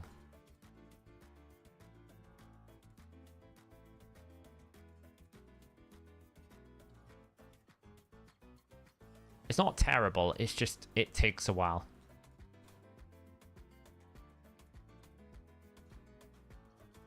And I miss 2 block debuffs every single time, which is really fun.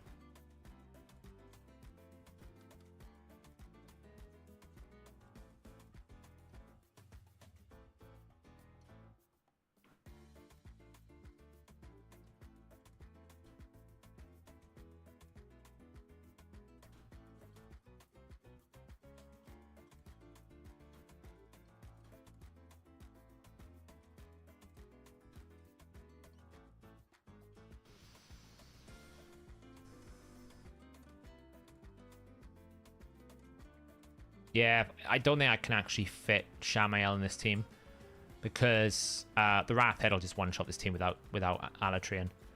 Alatrian is such a hard protection that he provides. Without Alatrian, this just doesn't work, this team. So... But once I kill the Head of Torment, it's much better. It doesn't take me too long. Like you can see, I'm just about to kill the head off now.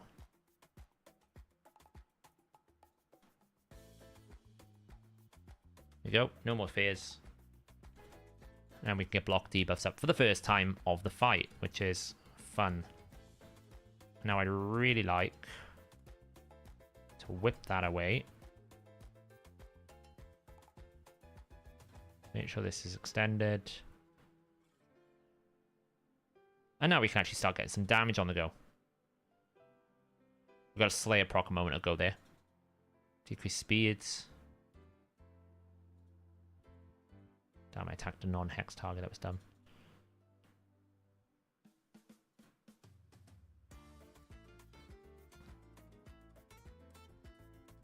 Triple smash. Nice bit of Hexy, 320, Slayer set, 326. Now we should be able to see some damage numbers. Let's go, Garrel. Let's see what you got.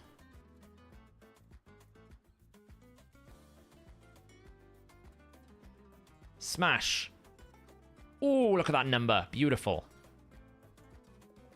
I would like a little bit more passive counterattacks, if I'm being honest. There we go. Boom.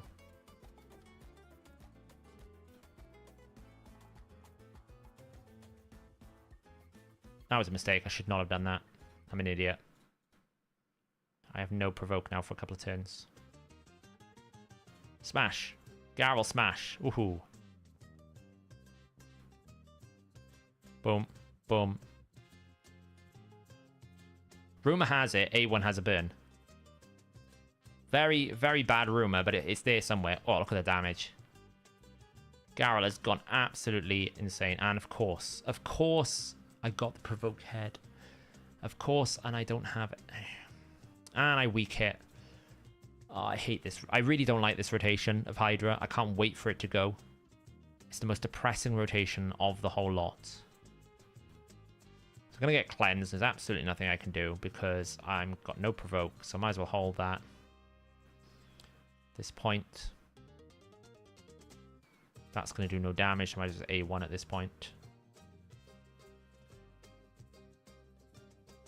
Goes. Okay. Nice.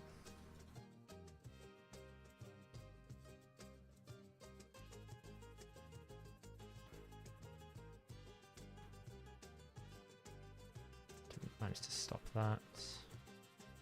Consumption. Okay, we've got no Torment Head. That's something, at least.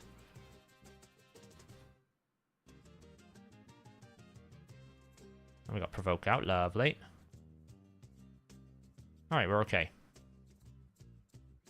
Yeah, this is Nightmare.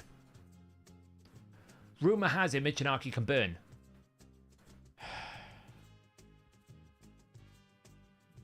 Like, somewhere in this collection of wonderful artifacts he can burn.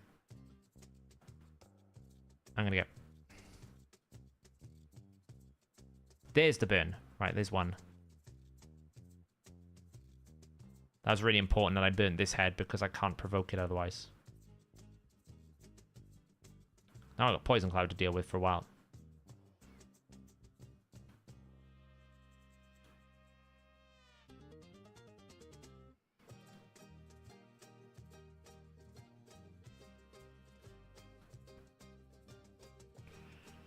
Yeah, this rotation is pretty bad for this team because there's like a large amount of weak hitting. Like a significant amount of weak hitting. Like Michinaki's weak hitting a lot. Archer weak hits to provoke head. Like this rotation is just really bad for me. See, that's why I'm picking on this head all the time because I just want to get rid of it. Because I guarantee you the Archer's going to weak hit. Oh, she didn't that time, thank God. Like, look how little damage we've done since the heads came back out. It's crazy. Because of just the setup issues.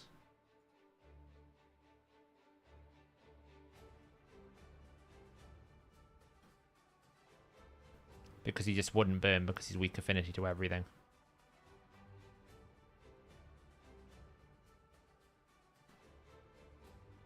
Right, no more provoke head, which is great. So I mean, weak hits. Woohoo! We love weak hits.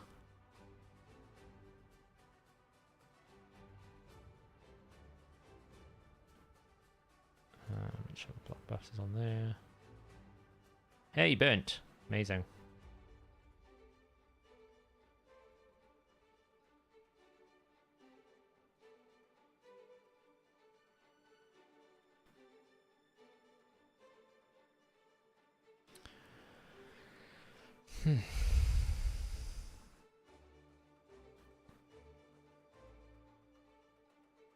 Oh, God. We had one respite. One very brief respite.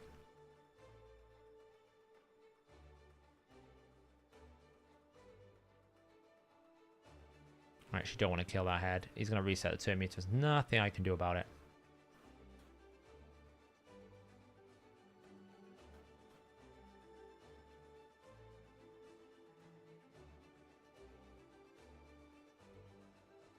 Don't kill the head just yet.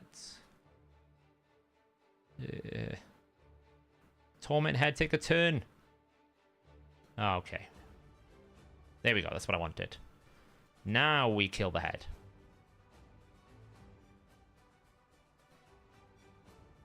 Or not, apparently. There we go. Reset turn meter. We're going to have Poison Cloud in a moment, so we need to try and get some solutions out for Poison Cloud, which means... let's kill this.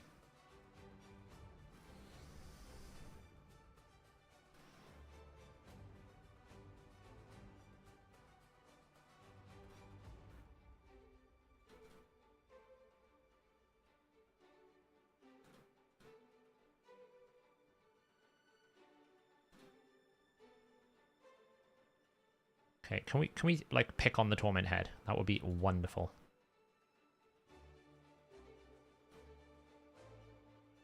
Why is it burning the wrong head? So frustrating. That is what I want you to burn. Thank you. Do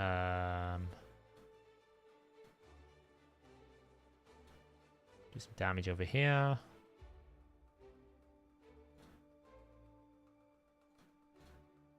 All right.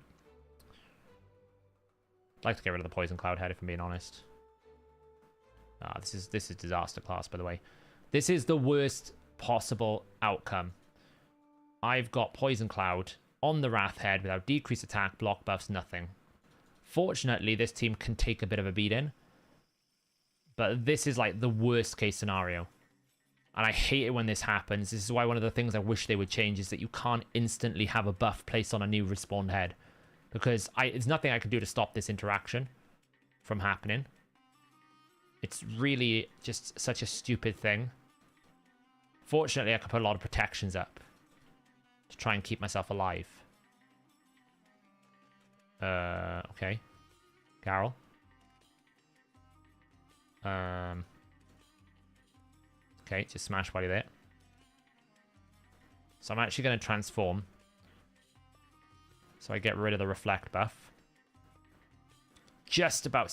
See, I've lost because of the stupid interaction. Oh.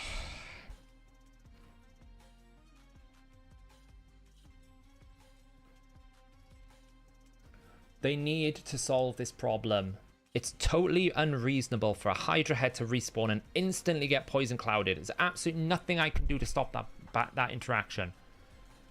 Absolutely nothing I can do to stop that interaction. I hate content like this. It's bad game design. Because there's actually not a strategy that I can do to counter that. There's nothing anyone can do. Other than, oh, bring, I don't know,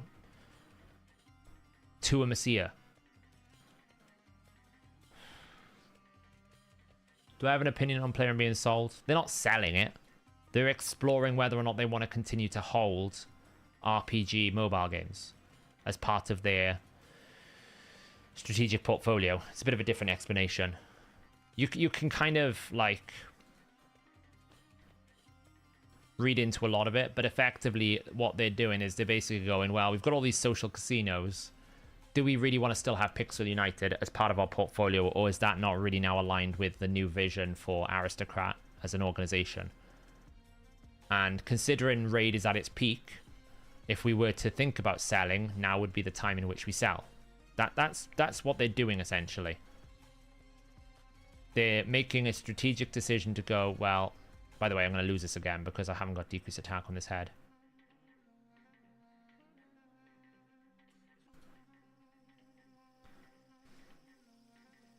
No, there's other solutions like Tour Messiah. That can be a solution, but...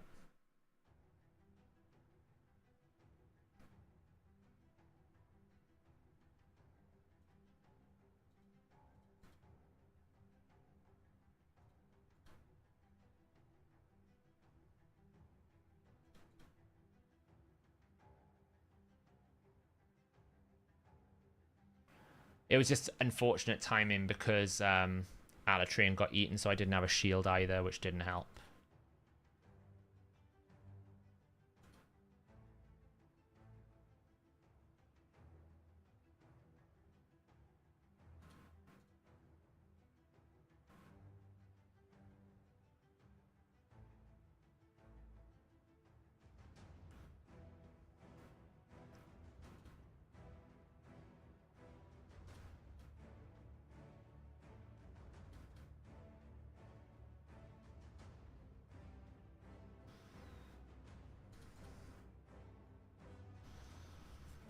Well, no, because the problem was I didn't have decreased attack. Wukong can't place decreased attack, so...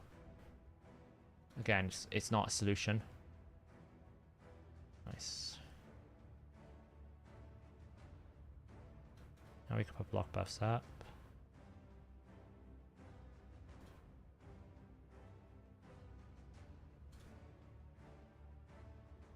It was just a bit of a perfect synergy of bad things, unfortunately.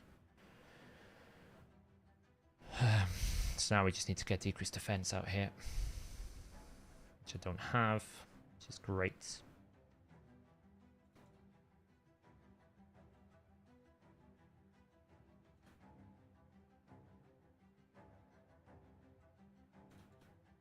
So my great start that I had last run is going to go down the toilet here a little bit because I didn't have the debuffs where I needed them.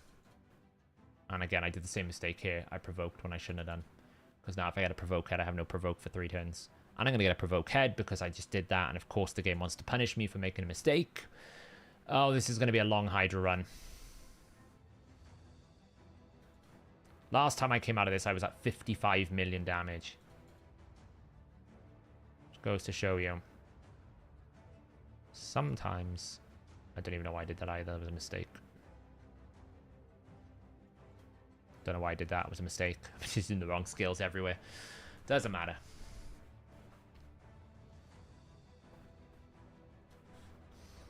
You'd be surprised though. Like, there's a lot of things that Plarium do that sometimes I sit there and think, look, you don't even have to hurt your bottom line. You're just making the wrong decision. So, but again, like, they're looking at it from a business perspective of where do we want to position our company. It's got nothing to do with the performance of Pixel United. The performance of Pixel United still is pretty good. It's sustaining revenue. It's generating better profits. It's a good income source. It's doing its job. Could it be better? Sure. Every business can be better. But they're also combating the global decline of the mobile games market at the moment. Because, one, you're coming into summer months now, which means it's going to be even worse. But also, you've got the Poison Cloud Head. This team would be so much better with Feral. Like, so much better. I literally have to attack one head that has no... Oh, can we stop, honestly?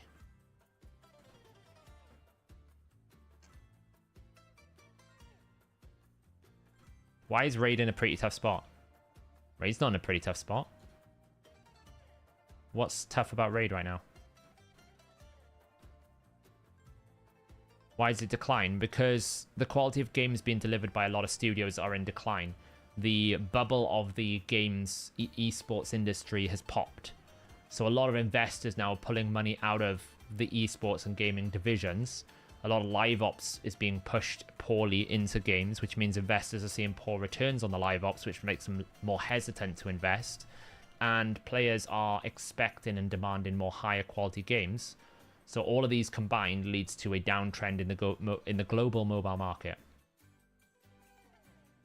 Ever since COVID, a lot of these investors made a gamble that COVID was going to be the return, like the rise of, you know, completely online virtual worlds. But that's not become the case.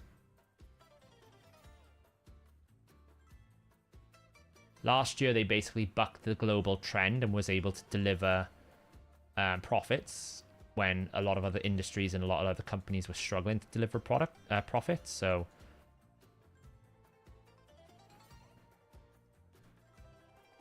but Raid's not in trouble. I don't know why people think Raid's in trouble. Why would Raid be in trouble? It's generating over 122 million. I think it was like 122, or was it 186 million? I can't remember exactly what it was. But year on year, the amount of revenues have pretty much stayed the same. They've held revenue, increased profitability, increased the average purchase per user. The only thing they've taken a hit on across the board is the daily active users by about 20%. But that's the daily active users for Pixel United as global. That's not necessarily daily active users for Raid. And you would expect the AU to drop if you also drop your UA investment, right? So they've invested less in acquiring users and invested more and basically try to leverage profits that way.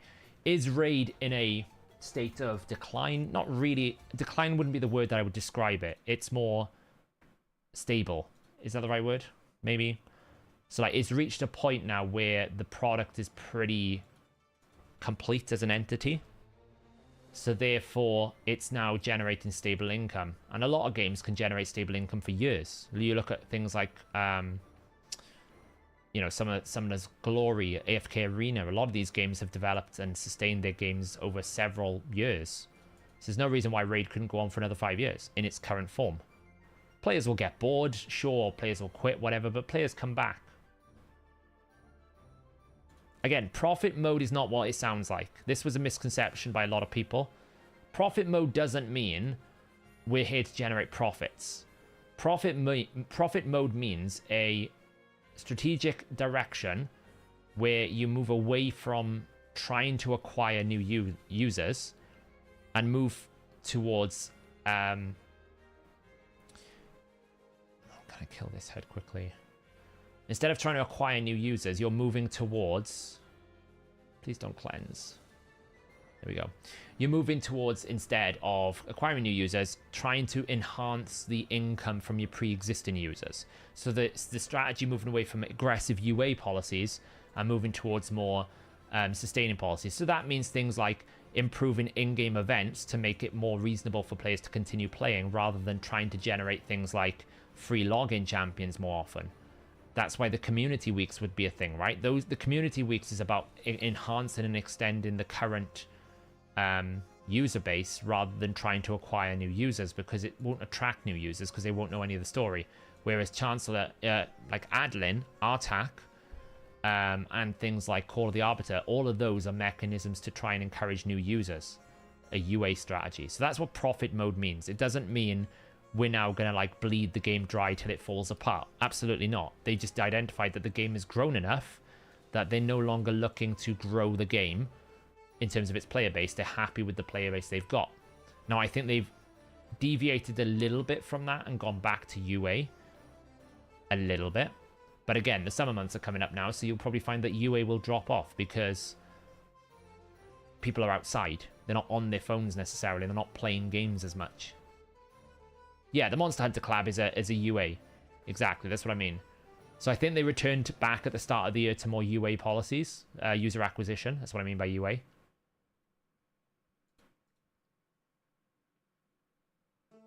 So it's all about understanding how businesses operate. From a business point of view right now, Plarium is a very desirable purchase. Especially to an investor who feels like they could potentially extend or enhance the experience for players, potentially, right? It's a very interesting proposal that you have available here, because you've got one of the best RPG games, a pre-established base, a good base product, a team that's capable of delivering. It's whether or not you actually want to buy the product at a premium, because that's what you're going to have to do. You have to buy the product. You're going to have to buy Playroom at a premium. Because Aristocrat are going to want a return on their investments. They invested 500 million into Playroom. They'll want probably $1 billion, I'd have thought. Maybe 750 million to $1 billion. And it's whether or not an investor is going to be willing to pay that kind of money for a product, basically for a company that hasn't really delivered anything big apart from Raid in the last 5 years. I mean, Mech Arena was somewhat successful, but you can see in the report it's not really generating the yield of money that it needs to be able to rank anywhere near the others. A couple of the other games have been reasonably successful.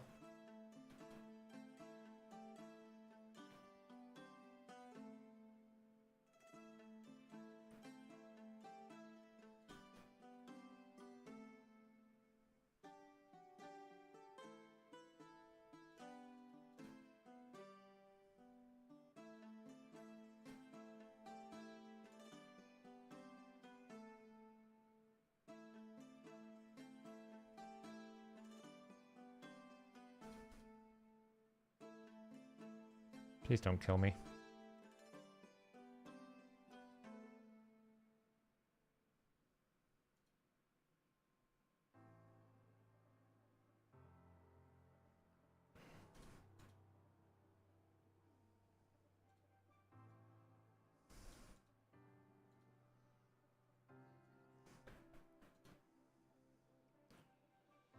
Could really do with a heal before I go into this fight.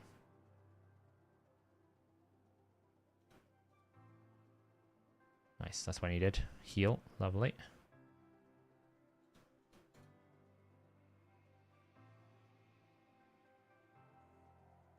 Extend the buffs. Oh nice, he had a consumption, that's really helpful.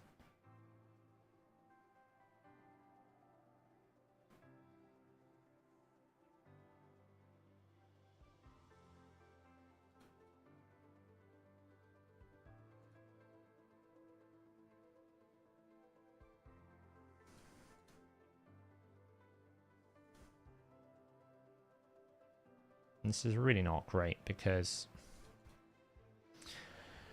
got Poison Cloud.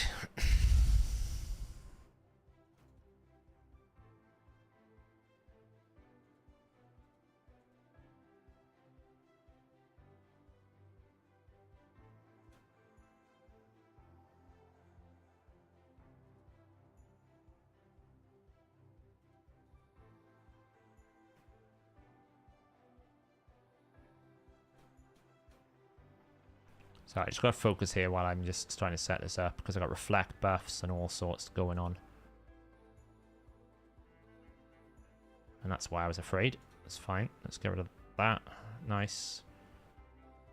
I'll get heal up. Lovely. Extend the buffs.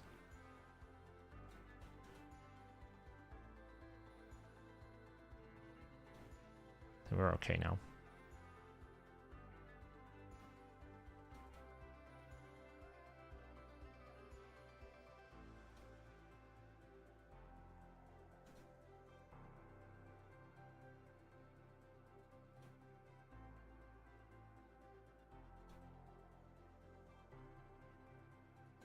Okay, we're good.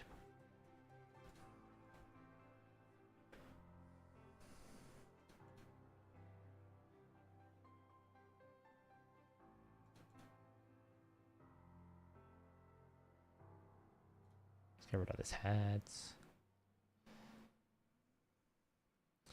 Yeah, well, I think Raid used to spend a lot in terms of like user acquisition. Like as you said, a lot of sponsorships they used to spend and throw them all out there, because they wanted to scale up their game, and it worked. So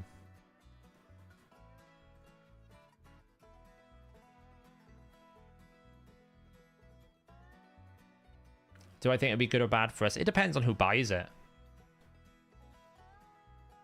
Right now, for example, it's not bad if Plarium keeps hold of, if like Aristocrat keeps hold of Plarium, because what you got to remember is right now the game has generated them nothing but profits, so there's no incentive in terms of recouping an investment that Plarium that Aristocrat are worried about. Right, they're not concerned about trying to sustain a level of income because a level of return of investment because they've already invested like 5-7 years ago. So everything they generate from this point on is pure profit. Whereas if someone comes in and buys Aristocrat and buys Plarium or Pixel United, depending on how much of the division they sell and how much they retain, but if someone comes and buys that, they're going to want to see a return of their investment. They're going to want to see that 500 to a billion or however much they spend. They're going to want to see that come back in their pockets, which means there will be a higher pressure to make sure that whatever purchase they make yields a valuable return of investment, which means likely a more aggressive... Of course we weak here. Of course we weak here. It will likely mean a more aggressive monetization model for a period of time because they've got to return that money. Now, it might be bought by someone who feels like they can make the game good, that they can monetize it equally as strong as making the game good. That could happen. But it's going to be unlikely that Aristocrat will sell their company for less than what they made, right? So it's going to be somewhere in the region of 800 to a billion purchase. It's going to have to be. Because they'll say, well, the company's turning over $1 billion, so therefore it has got a bit of pretty good, strong equity.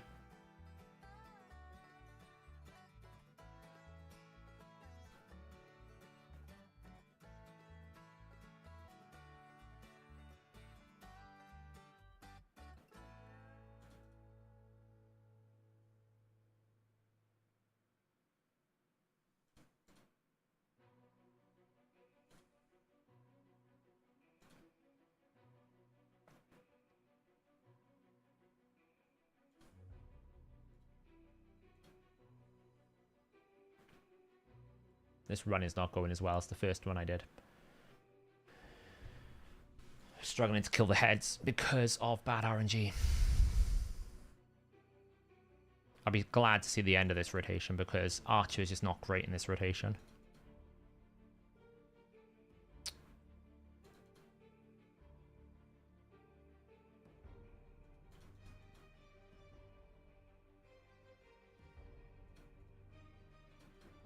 Ah, for the love of all that is real.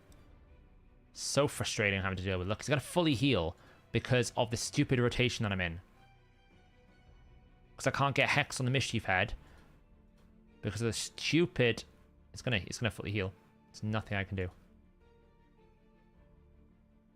Okay, luckily got a stun.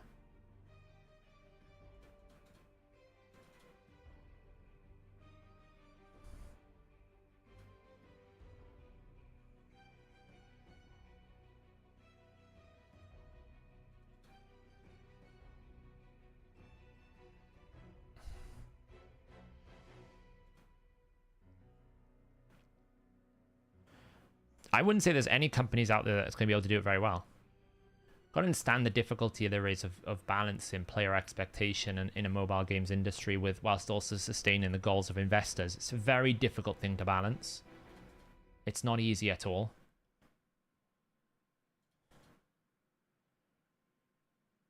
Especially in a world where investors will basically demand a lot for very little.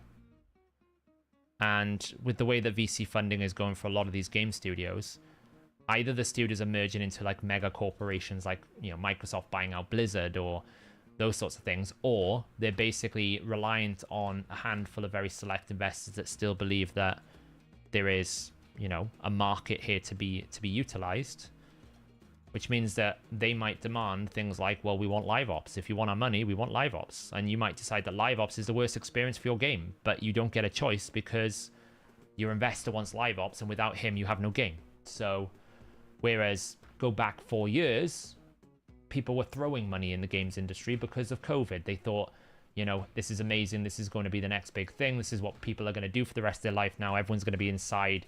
Now that they've been inside once, they won't want to go back outside. Well, that didn't really materialize. And you had a lot of investors basically investing money into industry and like behaviors that they just did not understand.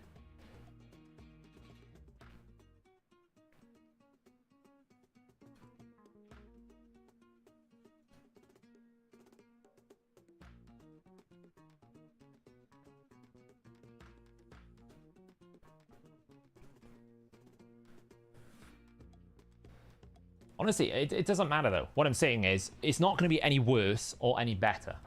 The only big difference will be that if a company buys something like Plarium, there will be an expectation that that needs to return its investment.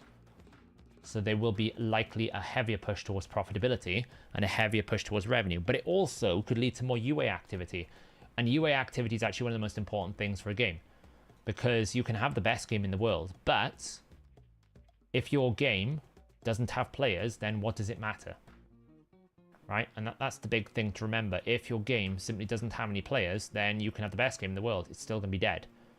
That's why having a good launch, a good UA program, constant healthy players. Like a lot of people will say that Krakens are super important for your game. Well, they are to some extent, but actually a lot of your money will come from the low spenders. The people who will commit, I don't know, 20, 30 bucks a month or something. Maybe they buy a few subscriptions, because that's actually where you sustain a lot of your revenue.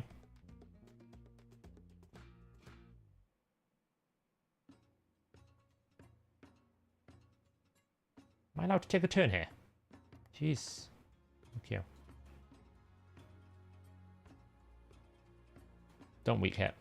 Oh, for the love of all that is real in this world. Freaking weak hit again. Every time I need that provoke to land is a weak hit. Every time.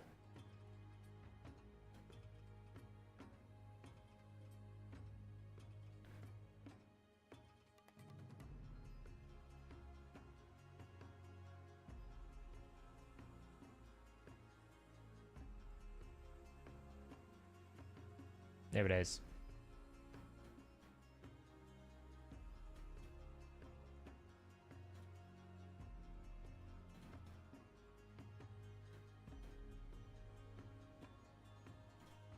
Buffs.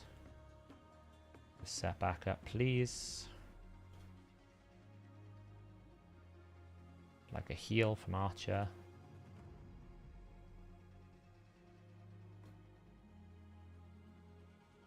I don't want to get killed right now. Buffs. Okay, proc. Oh, it's nasty. It really is nasty right now.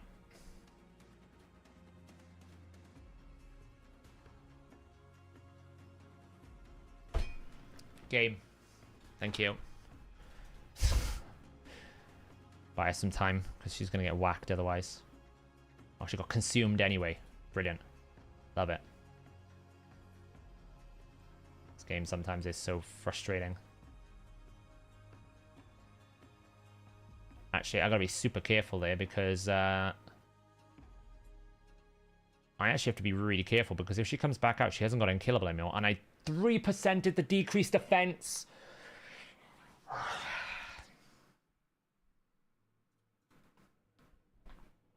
Right. Stupid game. Kill off this Wrath head. Thank you. Alright, cool. Now that's good. Let's get some block buffs on you. Let's strip these buffs away.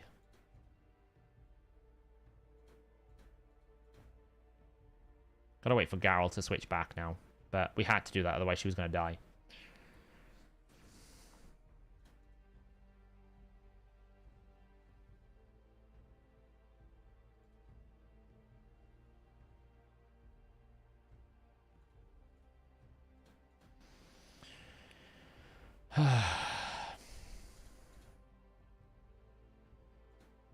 Can we get a burn on this head? That would be lovely.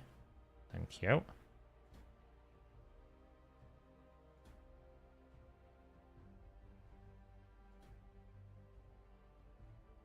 One more turn and I can switch.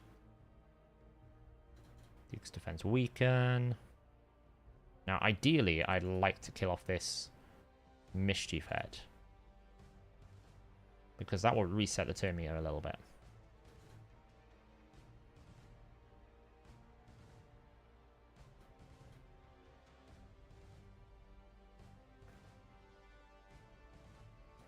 Duke's defense weaken. Lovely.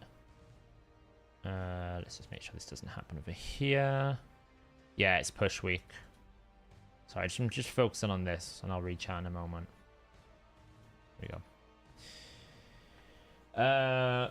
I don't know if we'll see another Xena Battle Pass. I'm guessing that Xena thing was a very expensive collaboration, which is why it was done the way it was. So, again, that was basically a UA program to try and generate new players. Yeah, that's the best way to look at it, Matthew. Like, with Plarium, you know, you're like, with Aristocrat, who own Plarium, you know what you're going to get. Whereas anyone who comes in and buys Plarium, you don't know what they're going to want to do. You know, and sometimes a company will buy it for parts. Right? Maybe it wants some parts of the division that isn't to do with Raid. So they will buy it for the parts they want and then dispose of the other parts. It's what I think Tencent might do with some of the purchases they've made from ByteDance. I think they might come in and they might strip it for parts and take what they want. Artemis with 5 gifted memberships. Thank you so much. I really appreciate it.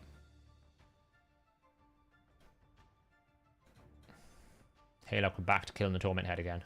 Fun.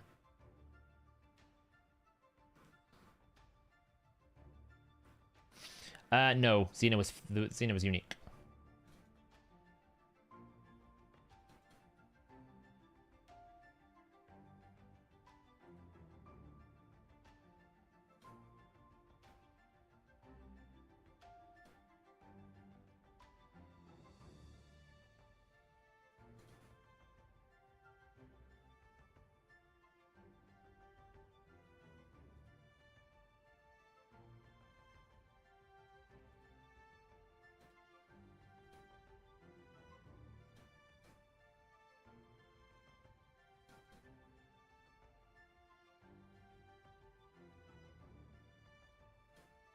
Of course, we didn't get a block buffs. That's the fear kicking in. I shouldn't have done that. I should have held that. Never mind.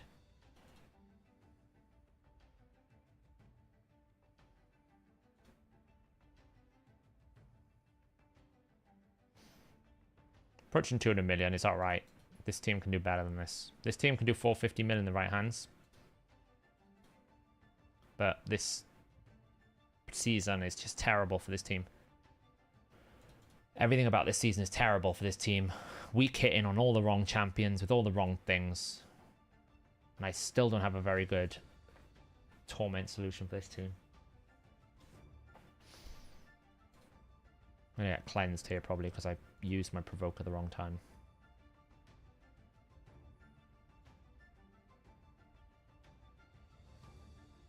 But Janaki's weak hittings are not putting out the burns. Right, we'll get rid of that at least. There's a burn.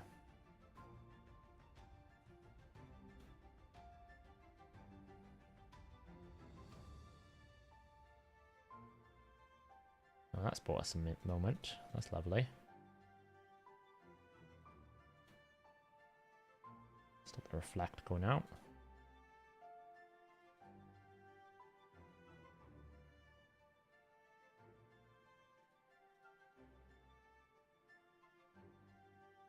Has that bought me enough time? We're about to find out. Do I ever provoke? Maybe. No, I don't. Ah! And she weak hit anyway. Ah, I'm so frustrated with this rotation. So frustrated with this rotation. It's just the worst possible thing. Look, I'm gonna lose a champion now because of stupid weak hitting. And the fear heads and everything else that I have to deal with on a regular basis. Ah. I'm so not in the mood for this tonight. Had I not got the missions to do, I wouldn't be bothering doing this, but I need to find a solution for this team to get it more stable, because this is just... I don't know whether it's just the fact that we've got weak Archer, weak Michinaki, or something, but it just doesn't feel like this team has got enough value in it. It's not scaling like it should. It could just be this run, but it doesn't feel like it. It feels like something's missing.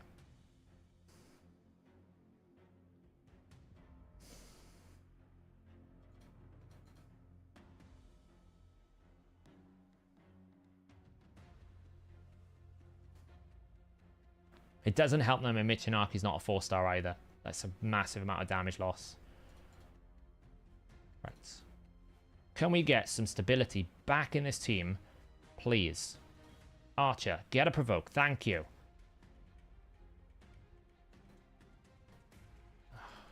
Fears everywhere.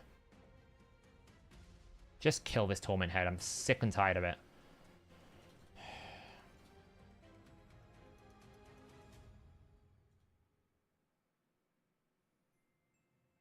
There we go. Gone. Alright. Now, stop that from getting reflect.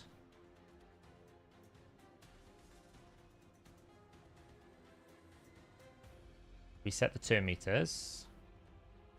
Thank you. Now we need to get decreased speed out.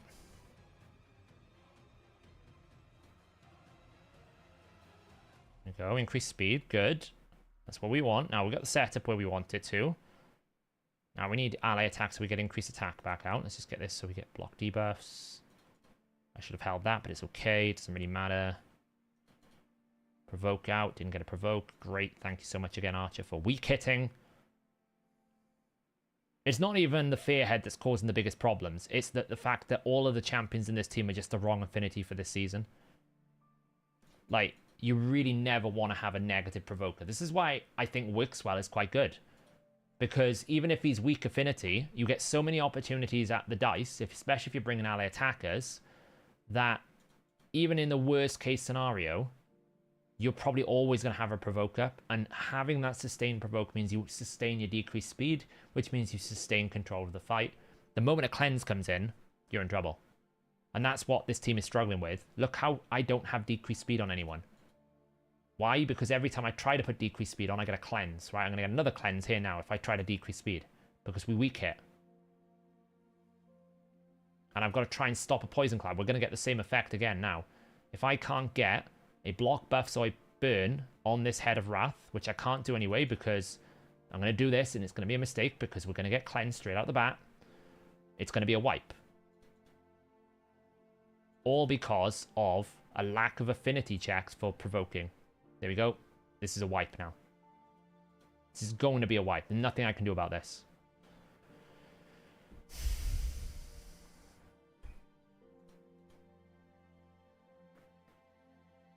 Might as well just switch form and just tank it up for a bit.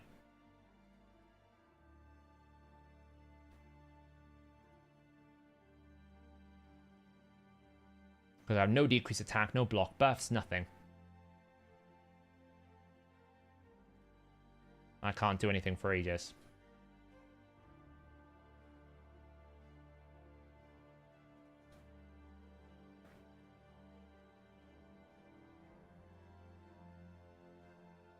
Night Drayden.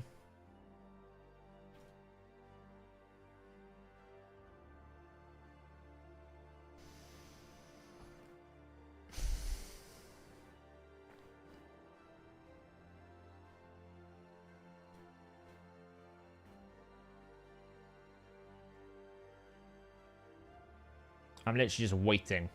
That's what I'm doing here. I'm waiting. Waiting to get one shot. The only good news is I'm in alternate form, so I'm not aggressively pushing the damage at the moment. And there's no point me doing abilities, gotta wait. There's the hits. Okay, cool. Now we can actually get going again. It's just infuriating. It shouldn't be this way. It shouldn't be that I have absolutely no strategic control over the fight. They wonder why people build cheese strategies. I can change form again now.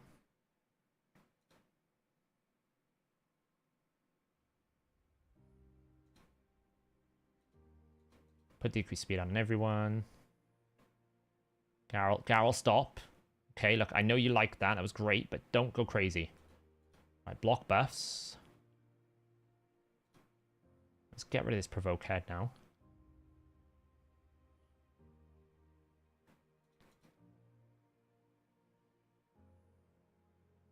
A whack, that's fine. Extend. The thing about the Wrath Head is, the Wrath Head is absolutely not a scary thing up until you have no decreased attack or block buffs. If you have those things on there, the Wrath Head is just literally useless. He's a bot. But he can quickly turn from being a bot to being an absolute monster. Get my Alatrian back. Ideally, I would like to get this Suffering Head stunned before. Don't want it healing back up. I don't know if I can. I don't have decreased defense on at the moment. Come on. You know, and even Michinarki's weak hitting as well, which really sucks. Like, just everything about this team is bad affinity for this setup. Oh, now we got Torment. Great. Honestly.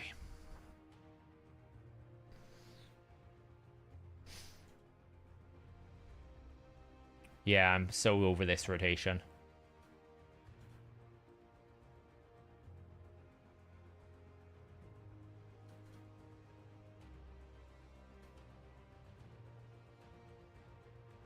I mean, my key is still good damage, but it's just not the level it can do because I'm just getting screwed over by RNG all the time.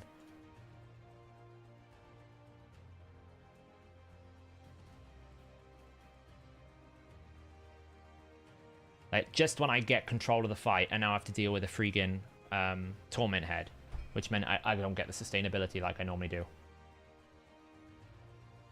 I haven't got block debuffs because I feared, and I should have probably avoided it. And I suppose if I just play it better, this would be so much easier. But I just don't have the patience tonight, you know?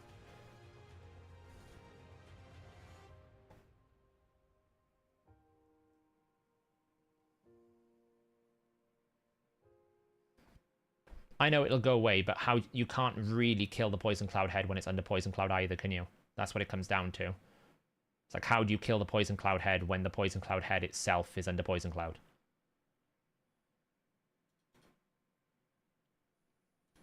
It's fine, I just need to stop complaining and get on with it.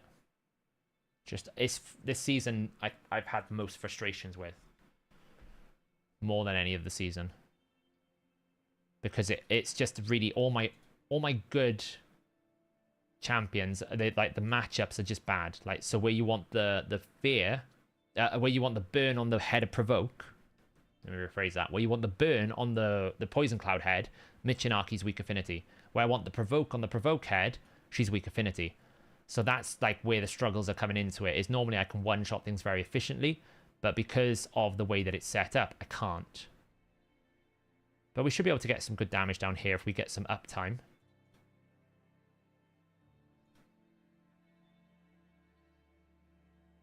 Like, the Torment Head will die very quickly, which is great.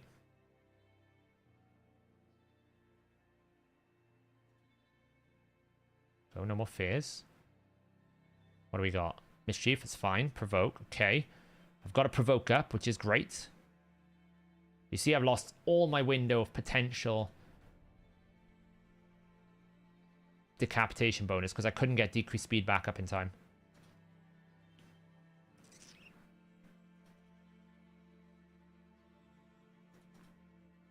And now it's, will we weak hit or not? That's the answer. And the answer is, we didn't. Right, so this gives me an opportunity to get some good damage at least. I probably will be happy at 300 million. I'll keep this key. I'm not going to reset it because I haven't got all night. And as I said, I don't think I need to go super hard this week to win the clan. I think we got a pretty good team. Like, we'll have a pretty okay situation that I don't have to go absolute crazy this week. But even like the buff strip, for example, Michinarki's weak affinity to the Mischief Head, which means when I do have a 3% moment or he targets the wrong one, I can't even buff strip that because it weak hits. It's such a rough setup this week. It really is. So, why is the burn important on Poison Cloud Head? Because if the burn is on Poison Cloud Head, then the Poison Cloud is deactivated, which means to get rid of the Poison Cloud, I could target the Poison Cloud Head and kill it. And when you kill the Poison Cloud Head, it removes all the other Poison Clouds, right? So right now, for example, if I had burn on the Poison Cloud Head, I could actually kill the Poison Cloud Head, which means I can get rid of the burn. I can get rid of the Poison Cloud.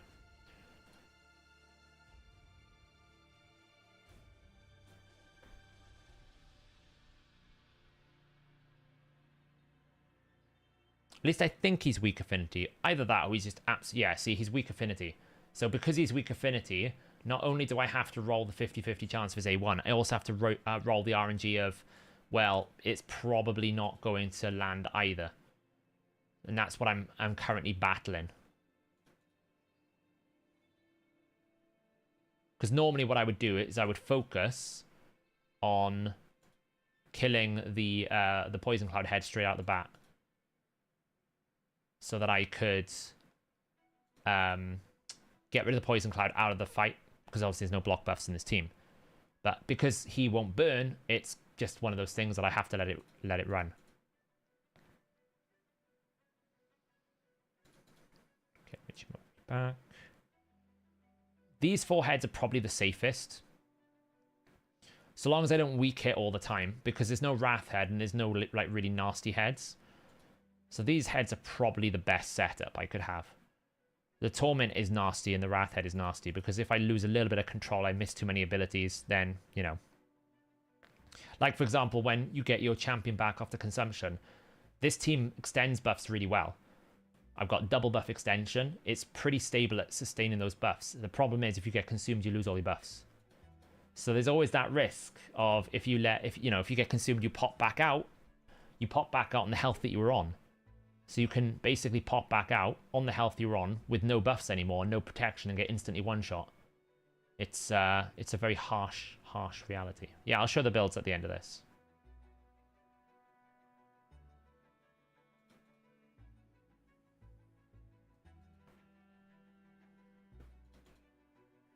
Because Archer really, once she's in the team, should make the provoke head irrelevant. But that's only if she's strong affinity. It's still good damage, though. The team is still performing quite well. As long as it can keep pumping through, it is okay. But this... I've done 450 million on it. This run, we're not going to get 450 million. Mainly because we just haven't had the uptime on the decapitated heads that we would want. If we get a window where we get 4 heads down, then I can quickly add 50 million. It's very, very quick to add damage with this team. Especially if we get a lot of these like counterattacks. It goes fast.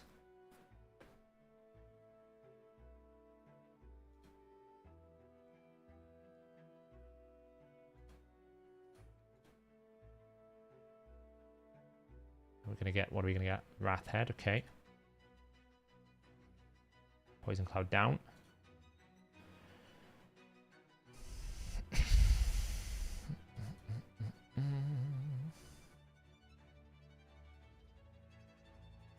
Weak hit. I always love it when we weak hit.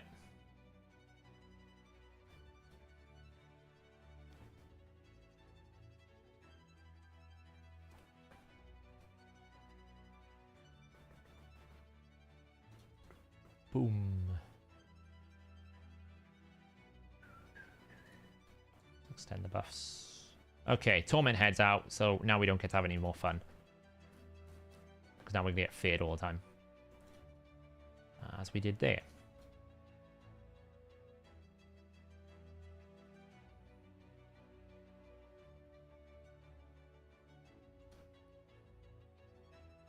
Plonk. Oh, she smashed a bit there. Nice one, Garrel. Approaching 300 million, over 200 turns. That's not terrible. I've had worse keys.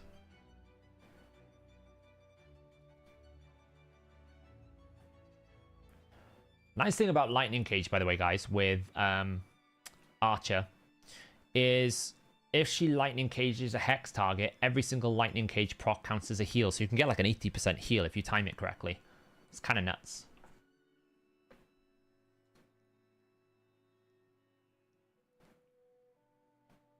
No, I'm not a massive fan of Affinity Breaker over long form fights because I would rather just make her go faster and get back round to her ability quicker.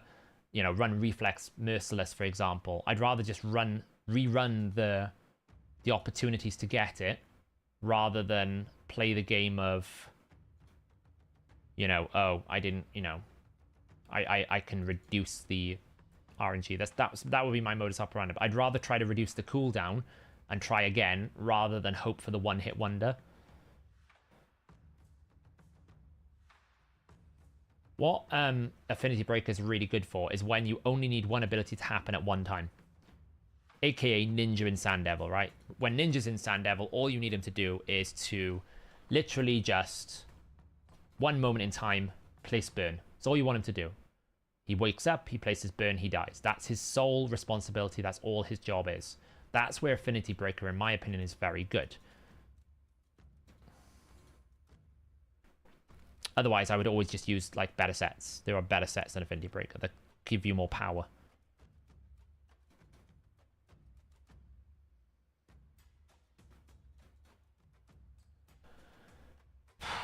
And we got Reflect buff to deal with.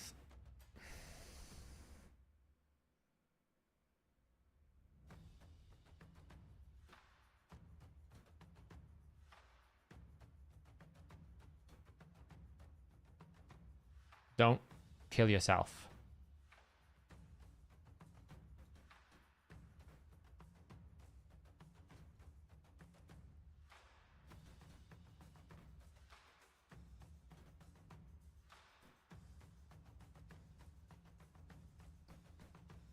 Garrel, stop dying, please.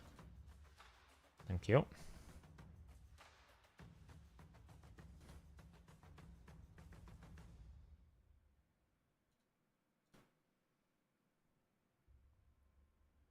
Okay. Our man's an Affinity Breaker. No, you'd want him in Supersonic. Supersonic, and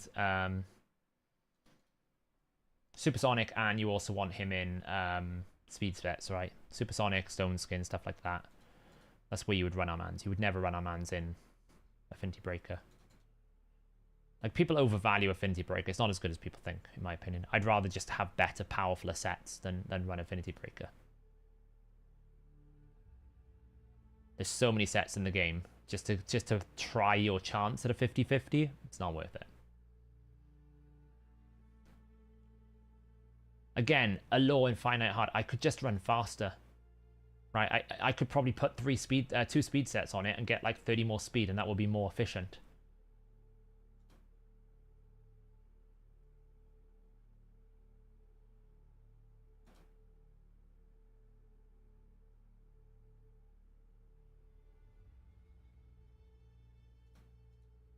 Switch. Kill off this head. So, lovely. Reset the turn meter. Let's get some Hex out. This is looking good. We might actually have a window to do some good damage. Decrease speeds. Well, this has worked out for the better. Let's just get this up so we don't have any nastiness. Still don't have decreased defense, which would have been nice, but, you know, extend the buffs. Right. Watch how much more damage I can do here, right? We're going to start at 317. Right, this is how much just having some uptime with decapitated heads is going to give me.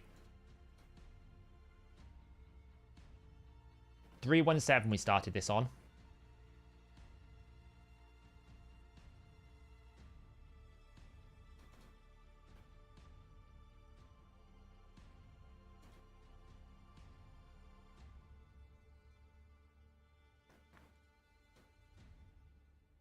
I targeted the wrong head there.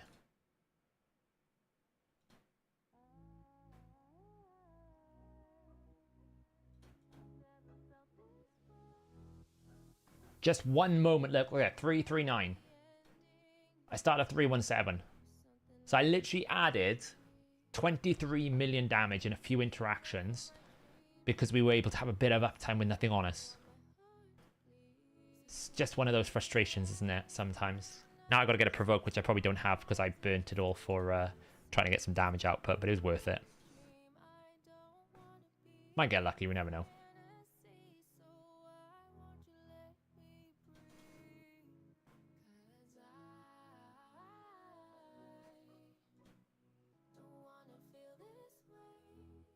yeah, Torment Head. That's disastrous. Was fun though. We got back to 350 million now. Feels good. Will I get a provoke again before the end of the run? Let's find out in today's episode of Don't We Kit? Did we kit? No.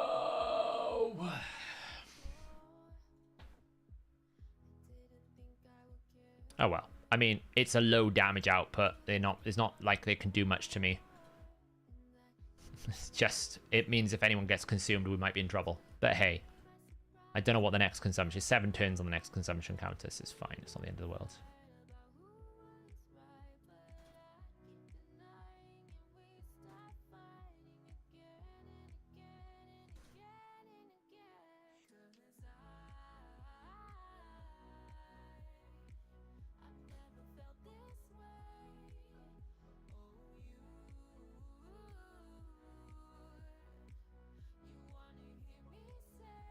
Has she got fear? Yep. We'll risk it. Nope. Shouldn't have done it.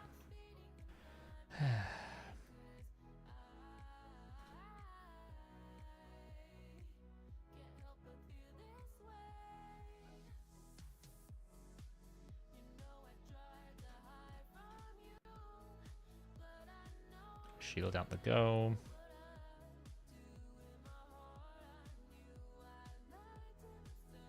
Consumption.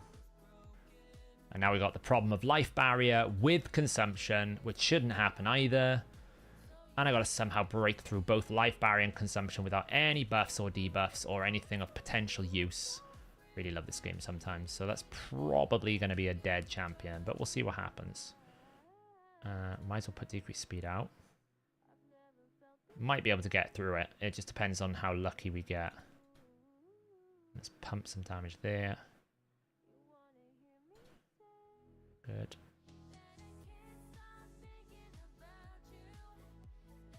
Got to be careful from a reflect point of view as well. I really need Mikage's A2. Decrease defense with something.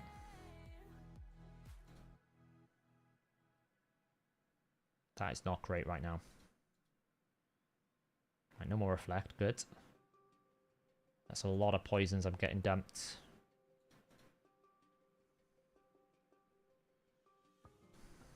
Too many times. This is going to be it.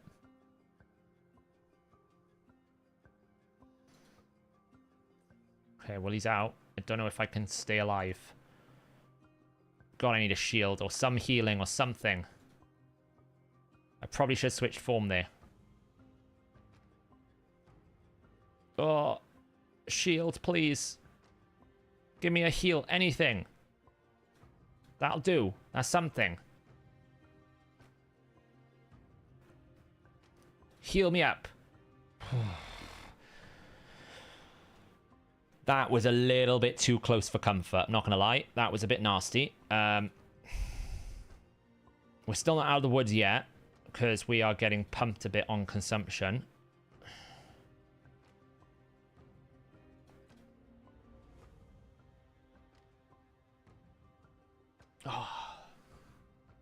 Oh, come on.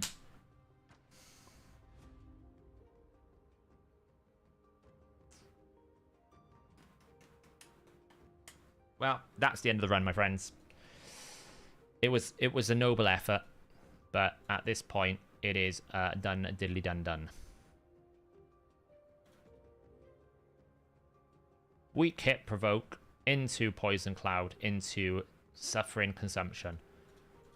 If this isn't, like, we could literally clip the last 10 seconds and this would explain exactly every single problem with Hydra from day one. From absolute day one. From 18 months ago, the last 20 seconds of this Hydra run has literally just described the main problems that players have with this game.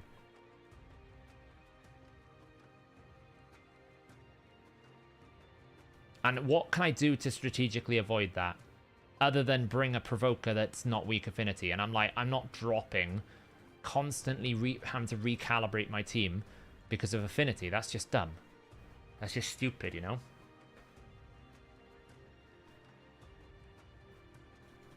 But hey, I mean, 350 million will do. It's a good number. I lost control the moment I lost the life barrier, the one before. I almost recovered it, but I lost too much control. So, unfortunately.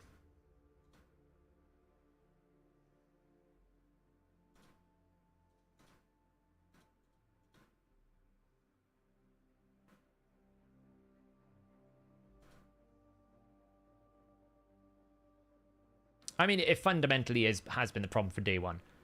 The fact that you can get this deep into a run and then there's absolutely nothing you can do to stop the stupidity that happened there. You know, and things like, you know, the life barrier you have to deplete before you can deplete the consumption. The extra turn mechanic that you never have any opportunities to actually stop. You know, these mechanics are just fundamentally stupid. The fact there is still only about 4 or 5 solutions for the Torment Head. All of these mechanics are just plain dumb. It's not about simplifying it. It's about giving players opportunities to be able to build interesting teams rather than having to go, oh, well, there's a Torment Head, I'll build Shamael. Which is what happens. This is exactly what happens. You basically build these teams and then you resort back to Ugo and Shamael because it's the easiest option. It's the only option available. Because unless you've got Void Legendaries, it's very difficult to build a team. Which, by the way, I wouldn't have a problem with if people couldn't just abuse the DPS meter. If this was the mechanics for everyone, I wouldn't have a problem, but it's not.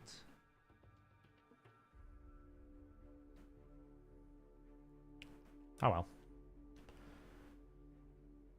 Not having a 4-star Michinaki is a big deal. So when I get a 4-star Michinaki, that should be a big damage boost. Same as Garrel. A 4-star Garrel will be a massive damage boost.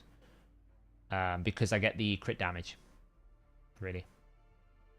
It's decent.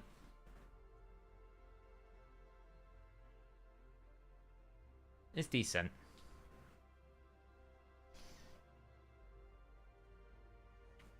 Yeah, not having a Michinaki is a big deal, yeah.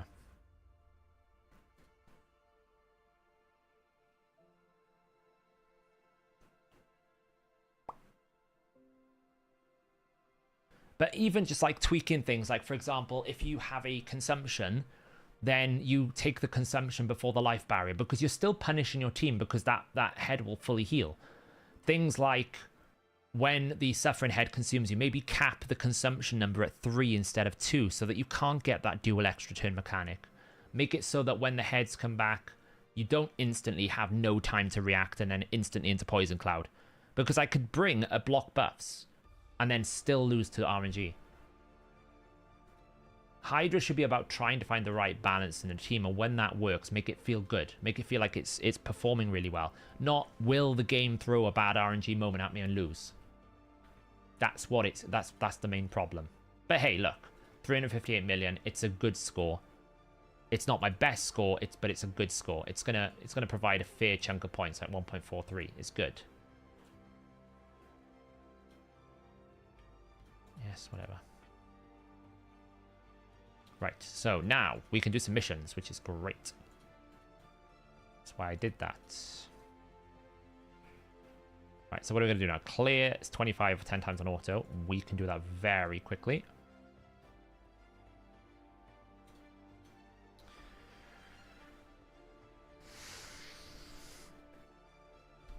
Well, my champions... I'll show you the speeds. Right, after this, I will show you the speeds, Acrobat, and you tell me if my champions are fast enough. Because in that run there, we had several moments in time where we had the cleanse straight into Poison Cloud, or we had the Poison Cloud straight into a respawn. So we'll have a look at the speeds, and you can tell me if I'm fast enough. Because I'm pretty sure my team is pretty fast. A big part of the problem is I've got her in... I've got Archer, and Archer's weak affinity, right? Which is why I think Wixwell is quite good. As much as people sit there and say, well, Wixwell's... The fact that he can roll that dice so many times is a pretty significant deal, right? It's a pretty big deal. The fact that he can roll that so many times.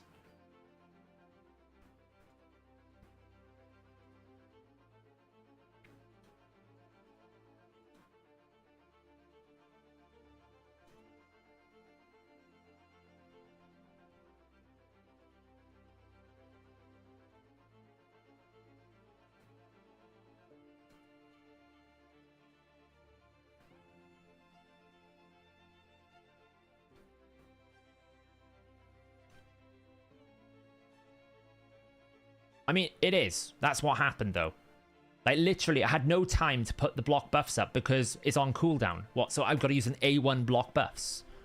Like, be realistic now. So I'll literally show you, right? Let's see this fast speed, okay? So my Lady Mikage, right now, 293 speed. Garrel. Not really relevant because she doesn't provide debuffs, but 253 speed. Alatrian. 307 speed. Michinaki. Let's see here. 255 speed. Archer. 275 speed. Lydia. 262 speed. So are you telling me I'm not fast enough there? Literally nearly all of my champions are 270 plus. And the ones that aren't are DPS champions. Like, literally, the amount of times I sat there and I was like, okay, I can get round. Oh, I can't. It's gone. No time to do block buffs. And these aren't long cooldowns. We're talking 3 turns. We're talking 3 turns. 3 turns. The moment it's more than 1 turn, you just don't have time. Like, it's just the reality. It is what it is. Well, it is impossible to counter. If you have a situation where the Wrath Head respawns just as the Poison Cloud is about to take a turn, he's going to put Poison Cloud up, how do you stop that?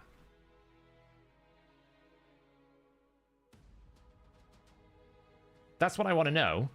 How do you strategically solve the problem of the Poison Cloud happens to be at full turn meter bar, the Wrath Head respawns and he instantly puts Poison Cloud out? Because the solution is either you burn the head before the Poison Cloud happens, you kill the Poison Cloud head, or you put block buffs up. I have no time to put block buffs up, I have no time to put burn up, and I might not have, the Wrath Head might be on full HP. So I have no time to kill the Poison Cloud head before the Wrath Head takes a turn. Like, that's... Gizmac, yeah, I know what I mean. Like, you can use 2 Messiah, don't get me wrong. But that's what I'm saying. Unless you bring, like, 1 or 2 specific champions, there is no strategic way that you can solve that problem. Which is dumb. Because it's all about having options and building different teams and different combinations. It's not about, you needed that Void Legendary. Because that's Arena. That's what Arena should be.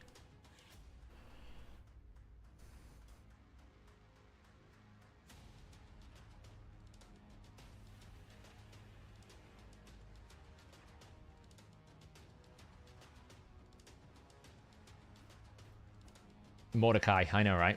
Mordecai's the god that we're missing.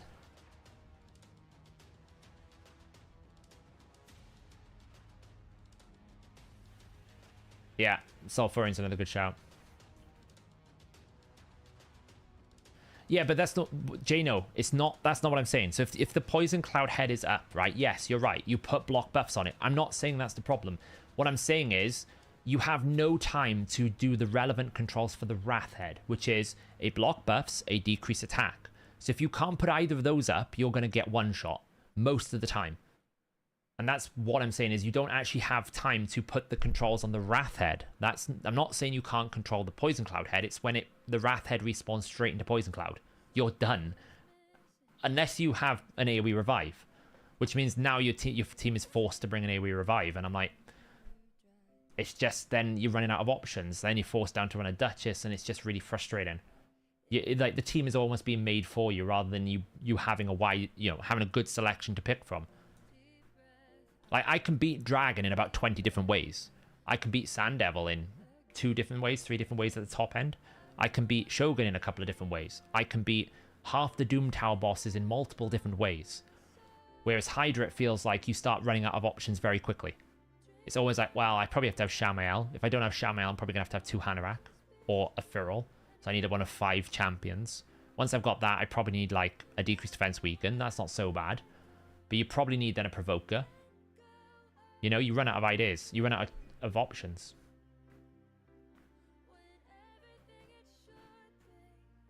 And that's before we even start talking about 3%. And when we start talking about Wrath Heads, when we start talking about weak hitting and affinity. Right? Like, all of these issues are just base issues. When you then start adding the RNG that the game has globally, you get into even worse problem. Yeah, no, but you got to remember, I'm using 2 mythical champions Acrobat in very strong gear. And I only did 350 million because I didn't bring a torment solution. So there is a level to that where the top record clan right now is like 5.5 billion. So there is a difference there, you know? Yeah, Trunda wins you clashes, you're right. But you can see why people just go to the Trunda, right? Because it's the answer.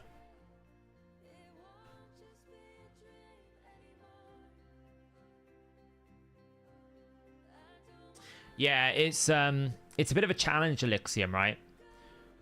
Because the challenge is, when does a variable set become an accessory?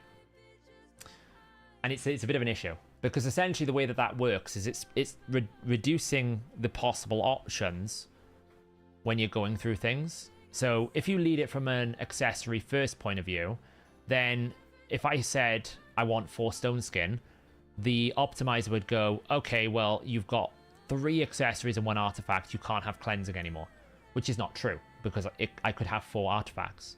But if I go an artifact level, then you have the problem of what you've just explained, which is like, well, I can't pick lethal now, because lethal can only go in, is a 4-piece artifact set, so if I've already picked 4 artifacts, how do I then pick it? It's a problem I spent hours trying to solve. You can solve it by essentially picking the 4-piece first, then picking the variable, because then it will automatically go, well, I've run out of possible artifact slots because lethal has come first. And then I go down and I basically pair it differently. It's difficult, because it's all about when does a variable set become an artifact versus an accessory. Because the optimizer has to say, I want this many variable sets, I want this many artifact sets, and this many accessory sets. And the website has to have like a logic to understand whether you can or can't have anything. Because if I start sending the optimizer things like, I want, like, I don't know, a cleansing, refresh, lethal with 5 stone skin, that can't fit, right? You can't have that. It's not going to be a valid combination. I need to do this 5 times, so 2 more times, I think.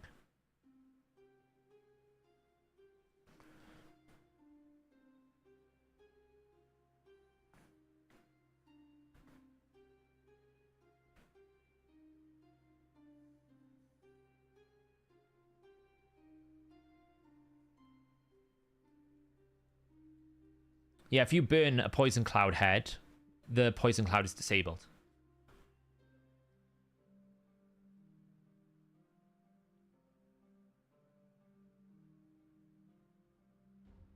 So I will say the problem, Dimitri, is about the website, not the optimizer. So the optimizer can work it out because it receives the information and then it figures out the best combinations.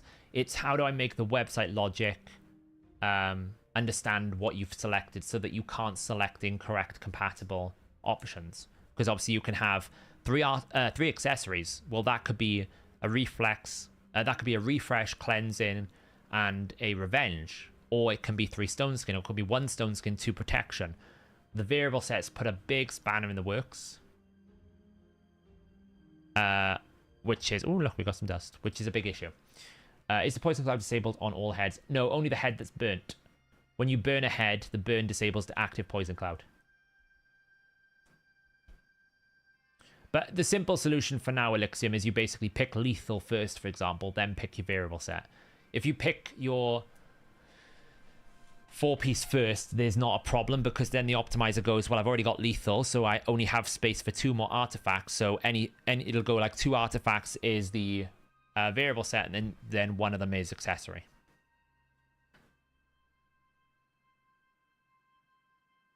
I don't know if there's a maxed skill one, Snoo. I think there's a 5 and a 6 turn cooldown, but I don't think there's a max one.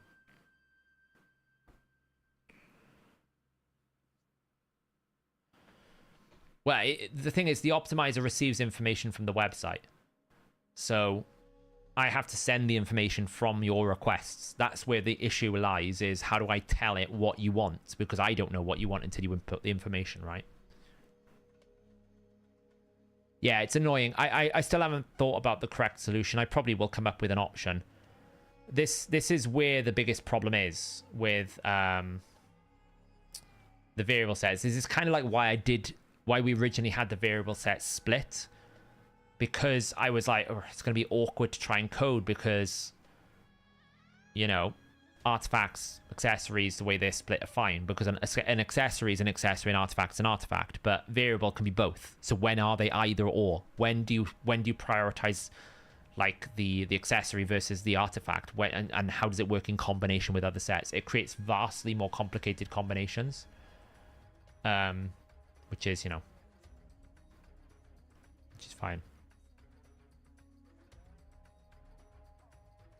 Well, it does, Geekbait, but I'm not gonna deliberately make it send an error.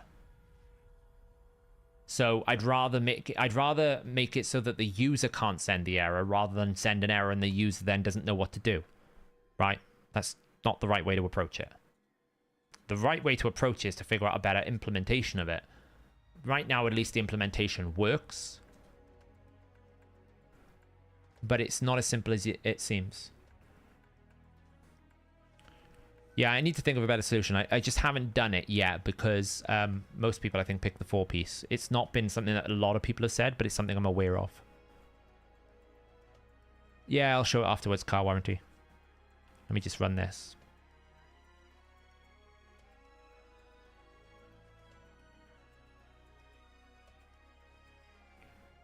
Any chance there would be an ability online to exclude artifacts with certain substats? Why would you want to do that, Mr. Brightside?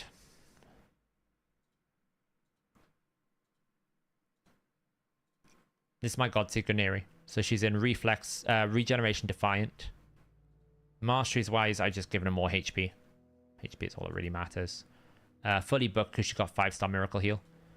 Currently has 187 speed, 5.3k defense, 87,000 health.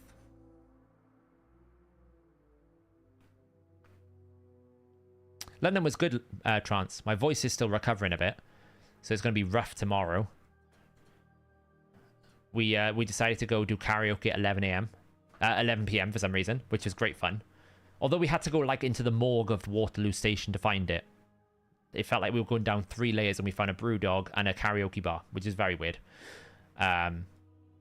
We had a meetup in Bag and Ales, which is near Buckingham Palace, which is owned by one of the people in the community who was gracious enough to let us in, sort of give us the his function room.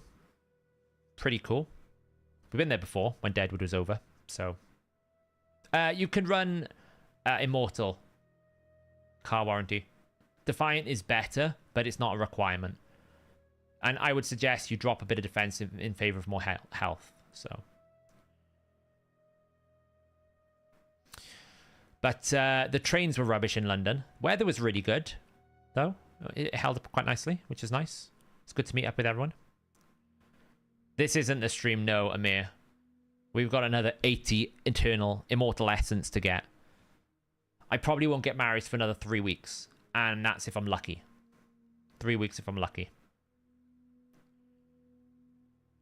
Hey, Seth, I watched your newest video on Dragonair. I'm waiting on the 47 Heliolite dice. What should I be doing with them right now? I don't know. Depends where you are in the season. All the seasons are kind of split on Dragonair, so...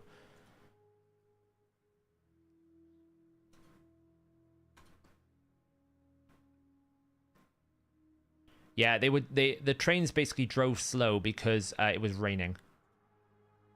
I was like, that was nice of them. But yeah, it was raining, so the trains had to take it a bit slower. Which was, you know, fantastic. That's what we like. Slow trains.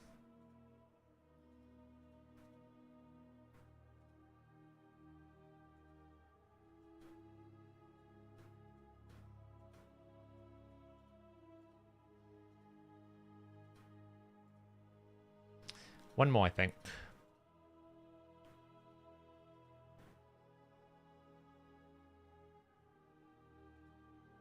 I think it's one more.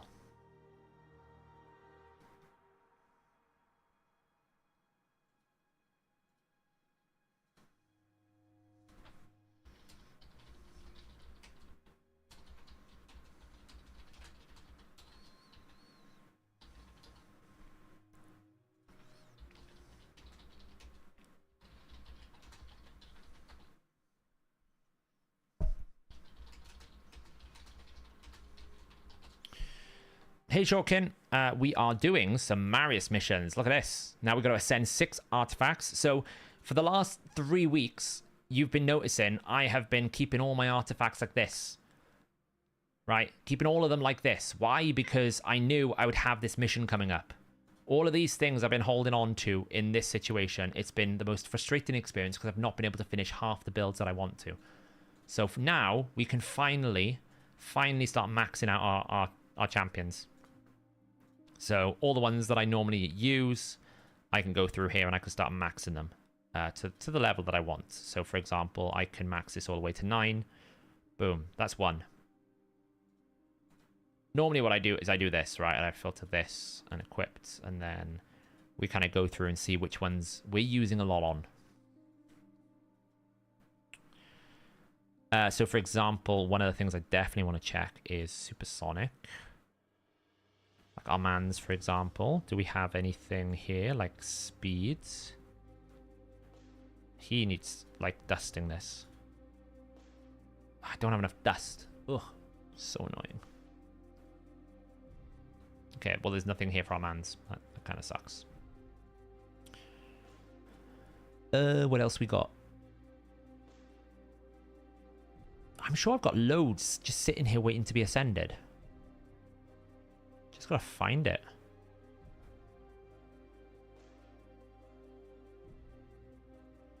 Okay, well, apparently I don't have that many. Let's find out. But yeah, I've been hesitant to 6-star my gear. Purely because this. Now, I technically should save it for CVC tomorrow, right? I get it. But here's the thing. Here's the thing. I can be on this mission, right? I could be on this mission, and I've still got 9 more keys that I can do. So, as much as I can get CVC points, I am not losing 9 keys on 80 Immortal Essence. I would rather lose the CVC points. So that is why I'm doing it right now. Because you're right. It would be stupid to waste these CVC points. But I'm not. I'm not going to do it. I'd rather waste the CVC points for the more opportunities of getting this Immortal Essence. Because it's going to take me forever otherwise. Absolutely forever.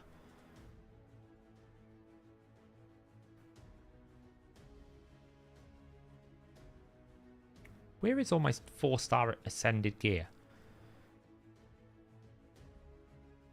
Where is it? Been holding it ready. Or am I just imagining these things? Maybe I had to do it last time and I'm just imagining it. Well, that can go up.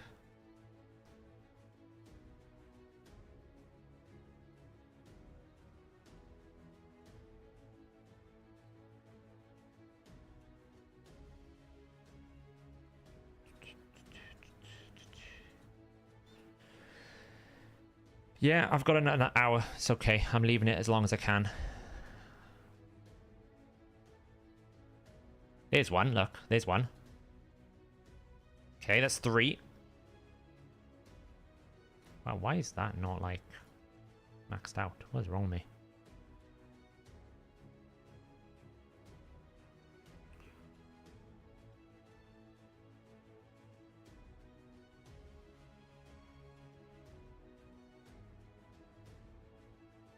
I apparently don't have as much at 5-star and 4-star as I thought. Which is a problem because I don't have many greater oils. There's another one, look. 4. Wasting CVC points.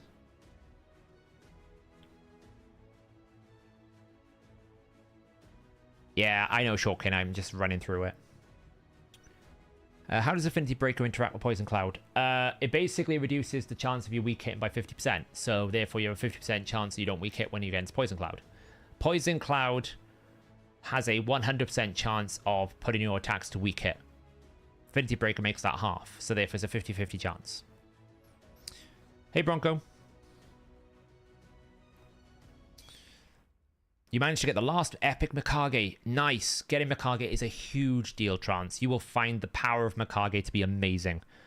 When I got her, I didn't realize how powerful she would actually be, and she's so good.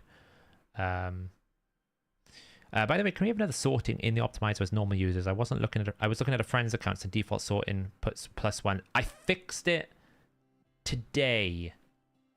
Acrobat. Have you looked today? I fixed the default sorting for champions so it matches in-game. Today. I don't know if you've looked at it since.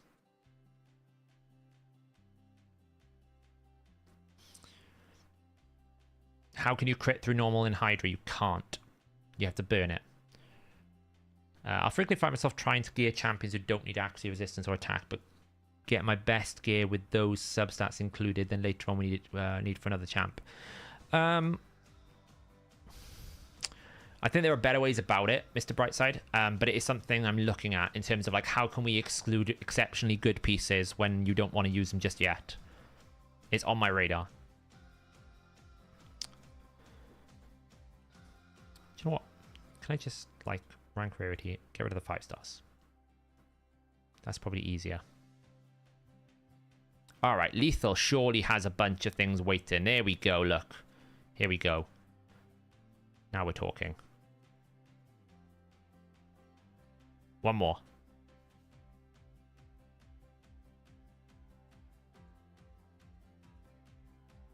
There we go. Complete. Complete. Okay. We're now at the worst mission. Oh, here we go. All right. Let's see how many we get.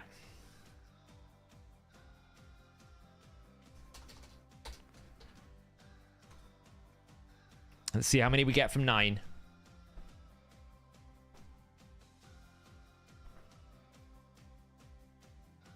Yeah, that's it. She's actually one of the best mythical champions as well. Should I wait till I start to use my dice? I heard there was a good banner. You should always, yeah, save for the start of your season, Psycho Dragon. You should always save for the start of the season. I've only one good set of lethal cruel set. Would you put it on Jorg or Siegfried? Siegfried. Absolutely Siegfried. Siegfried can't really get one-shot that much. It's very hard to one-shot him. There's only a few champions that can bypass him. Whereas Jorgid, if he doesn't go first, is like a sitting duck. And I would absolutely farm Darkfey. By the way, guys, it's Darkfey rotation Doom Tower. Make sure you get your Darkfey teams sorted.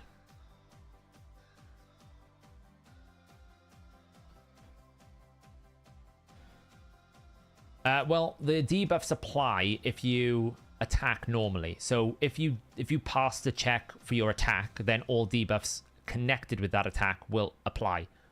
But it has the normal accuracy versus resistance check. So the 50-50, the weak hit is only checked on the damaging ability, not the actual debuffing. Yeah, so one of the things we're looking at doing, Mr. Brightside, is having like a localized reductive optimization. So what I mean by that is having a function where if you optimize, you can exclude artifacts during the optimization process and re-optimize it until you find what you want. And then when you leave it, it comes back. So it's kind of like pseudo artifact locking. That way you can kind of like hide the one pieces you want. That's something I'm looking to do. We'll see if that helps. Yeah, Harry needs a bit of a rebuff. Harry just needs a bit of a regear. For FK 10 with Pedrig, Mikage, and 2 new, is the third freezer required, or can I run my 6-star Ruella? You normally run a reset champion, Johan, to reset the newts. That's my understanding with that team. I could be wrong, though. That's my understanding. You run a reset like a Kaima. You still stuck finding the mythical boot. I got so lucky with the mythical boots. It took me 520 energy, but the chest took me so much. That's all right. Yeah. If I miss the question cycle, you can ask again. Not a problem. The chat's quite busy. So, but yeah, with your dice and Dragonair, you should save them. Basically, you save them for the start of month 1. So you kind of like summon the initial batch at the start of a season. Then you save then for the next 3 weeks until the start of month 1, and then you should summon at the start of month 1 for the month I say month 1, basically the start of month 2 for the month 2 event. And then after a certain time, once you've got those, you want to save until the Dungeons and Dragons collaboration. So right now, for example, on Dragonair, I'm saving all my dice. Habit, Gareth. And also, it'll continue to consume the multi-battles if you fail. So I like to make sure I didn't fail any. So it's a quick way for me to know whether I failed the team or failed the fight or not. It took me 2.5 weeks to get 40. Bad mojo. And I bought gems I bought keys every day. 2.5 weeks. Well, he's quite good here because what he's doing is he's putting decrease accuracy, and I've got Oella with high resistance because of the resistance buff and the aura. So what we're actually doing is, if you notice, Pythian doesn't have any Iron Brand stacks anymore. So the concept is, if you set it up properly with a decreased accuracy, you stop the extension of the Iron Brand, which keeps your core team alive. You can't really build it for the Geomancer because he needs so much accuracy and resistance anyway. But if you get him to like a +4 with a 5-star, then a Geomancer probably can build with a resistance as well. If you take the Iron Brand away, the Iron Brand's pretty useless. And then Tatura is also giving us a Veil buff to help reduce damage we're getting and also increase defense. So he's just a bit of a damage absorber with the decreased accuracy. He's got no damage, no War Master. He's just, like, if you see there now, Oella's lost her Iron Brand stack. So she's now completely immune. And if you notice, he's lost his Iron Brand stack soon. And Pythian will. So the Iron Brand can't stack. If you don't stack the Iron Brand, then you're safe. Doesn't always work if the speed team breaks off the decreased accuracy. Like, it's not a perfectly built team, but that's the concept. Don't worry, it's not. It's Dragonair we entered. Or do you mean in Dragonair? In Dragonair, it's a 3-month season. Month 1 is basically the storyline. Month 2, you have like a fusion event where you have to do lots of different events over the 4 week to basically get a champion. And then month 3 is the sort of season conclusion. Towards halfway through month 3, they do a Dungeons and Dragons event, which you need summoning for. And at the start of month 2, where that event happens for the hero, you need dice for that. So I was trying to explain. AFK Journey's gone well. I'm kind of playing it casually. I'm enjoying it. I am enjoying it. I'm just playing through the new season of AFK Journey. I don't know whether it's got long-term length, but it's a nice casual game. I often spend an hour on the sofa to try and get off the PC a bit before stream or something, and I'll play a bit of AFK Journey. If I get the time. Sometimes I don't, but I always try to at least take some time off. Alright, see you later, Green. No, I don't actually want a decreased speed short king. I actually, if you look what I'm doing, is I'm bringing in lots and lots of buffs because I want him to power his speed. I want him to attack more often because it speeds up the run. It activates Geomancer's passive more often. I actually want him to physically boost quicker. The more I can speed it up, the better. That's why I don't care for decreased speed. If I put decreased speed in this team, it will just take me an extra minute, which I don't need.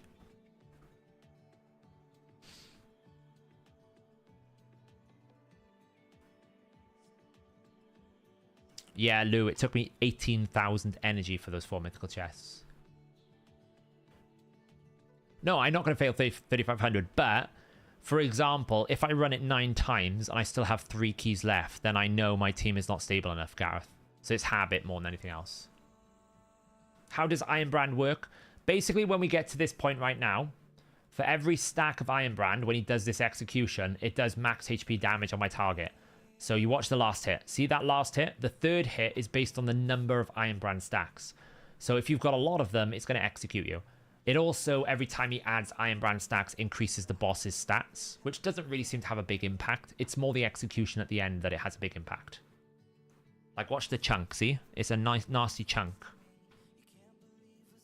Generally, though, as long as you have decreased attack on the boss, it doesn't really fail. That's why Aox is such a god here.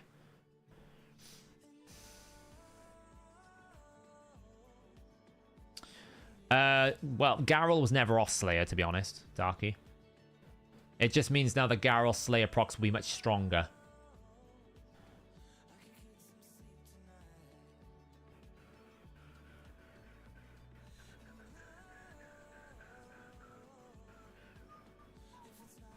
We are not getting any essence right now, are we? How often do I fail? Not often. It's like 1 in 100 runs. It basically, if the boss resets just after I've used both burn and decrease attack, then it can fail because I can't get back on top of it. But most of the time it's fine. Like, it has to have like the perfect trinity of like multiple fails of the passive and the decrease attack failing or not extending enough. So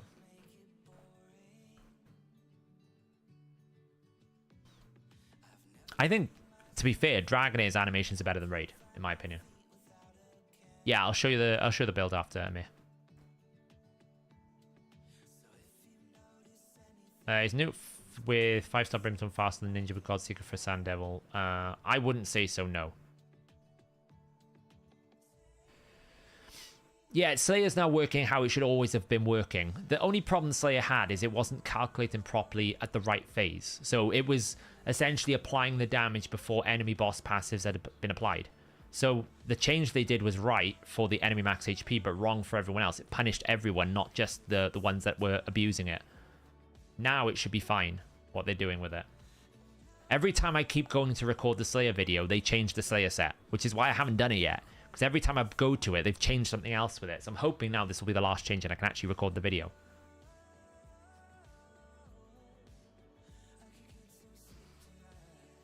They always modify the price, Chris.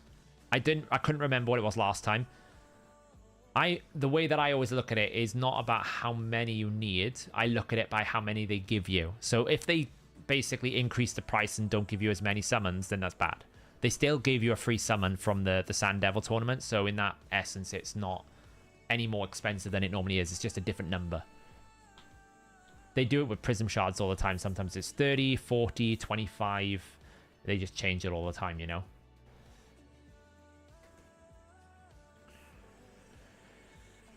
In essence, no. For me, Short King, this team works. I'm not going to build, like, multiple Pain Keepers and that just to make... It's just not worth it. Like, this team is pretty... Like, when I say it's literally 1 in 100, it fails sometimes. I'd rather burn the 20 energy than spend all that time building that team.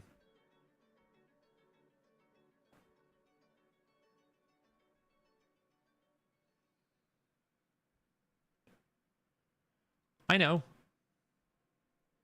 The Pain Keepers can be low level.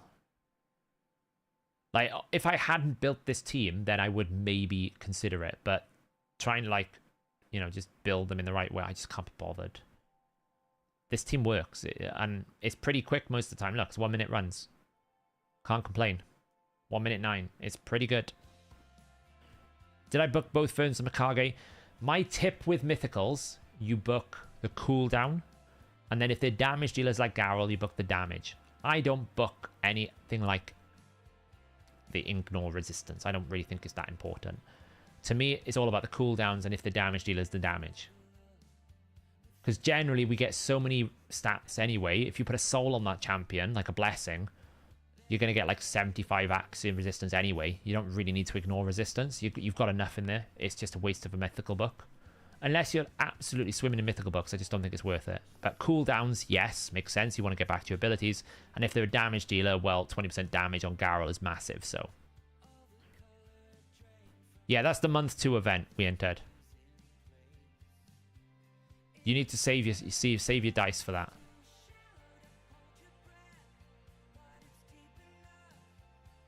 Yeah, unfortunately, you can't control it, right, Acrobat? That's the only downside. But ideally, that's what we want to do. I'll show you my Mikage books now, how I've got it, you know.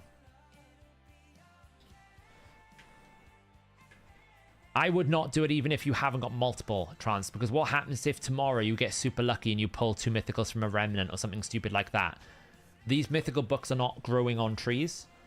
You get one maybe at the top of a Titan event, maybe one at the end of like a really expensive summoning event. Sometimes they're deep in a hero's path, but it's not like we can get loads of them. They're not coming out of clan boss, you know.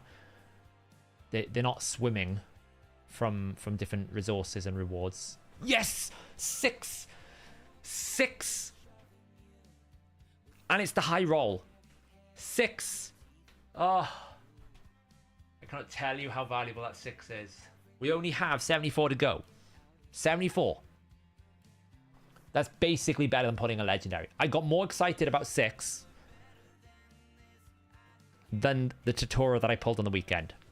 And YST was in person, was there, and he can tell you this. If he's in chat now, he's probably not in chat. He's probably gone and chilled somewhere. But he'll tell you that I just got more excited about 6 Immortal Essence than I did pulling a tutorial. Yeah, you need to earn 80 Immortal Essence in one of these missions. So only 74 more to go. Oh yeah, if it ends in 2 hours, you ignore it. We entered. Now, mathematically speaking, it should take you, if you exclude the double rates on Sunday, mathematically speaking, and you don't buy gems, it should only take you about 33.5 days to get 80 Immortal Essence. But considering it took me, what is it, 14, 15, 16, like 17 days whilst buying gems to get 40, somehow I don't think the math average is going to pay off. So, yeah, no, I got like 40 minutes. There's no rush.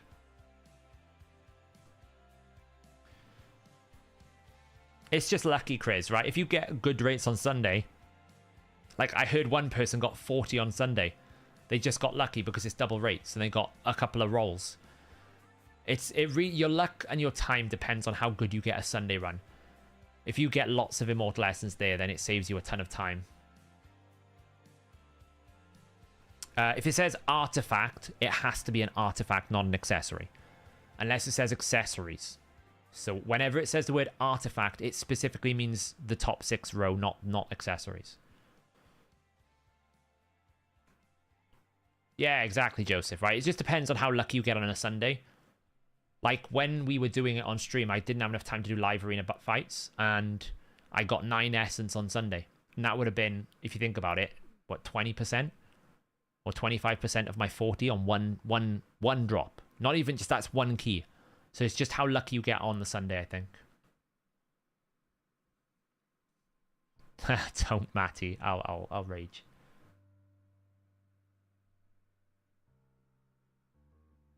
Dragon 10 is where I did all my mythical. Short King. I think I did it during the speed ×3, and I literally just spent 17,000 energy trying to get the mythical chest pieces and Dragon 10 ×3 speed, I think it was. Will we get one more Immortal Essence? Come on, one more. Come on, one more. Come on, here we go. This is Essence. Okay, we didn't. But 6. 6 is good. We'll take 6. You know, that's progress. 74 more to go.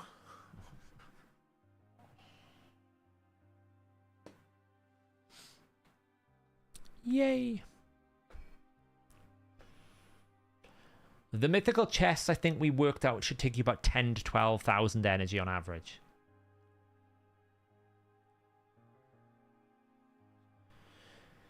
Once we clear this, though, we're home and dry, because this will be done.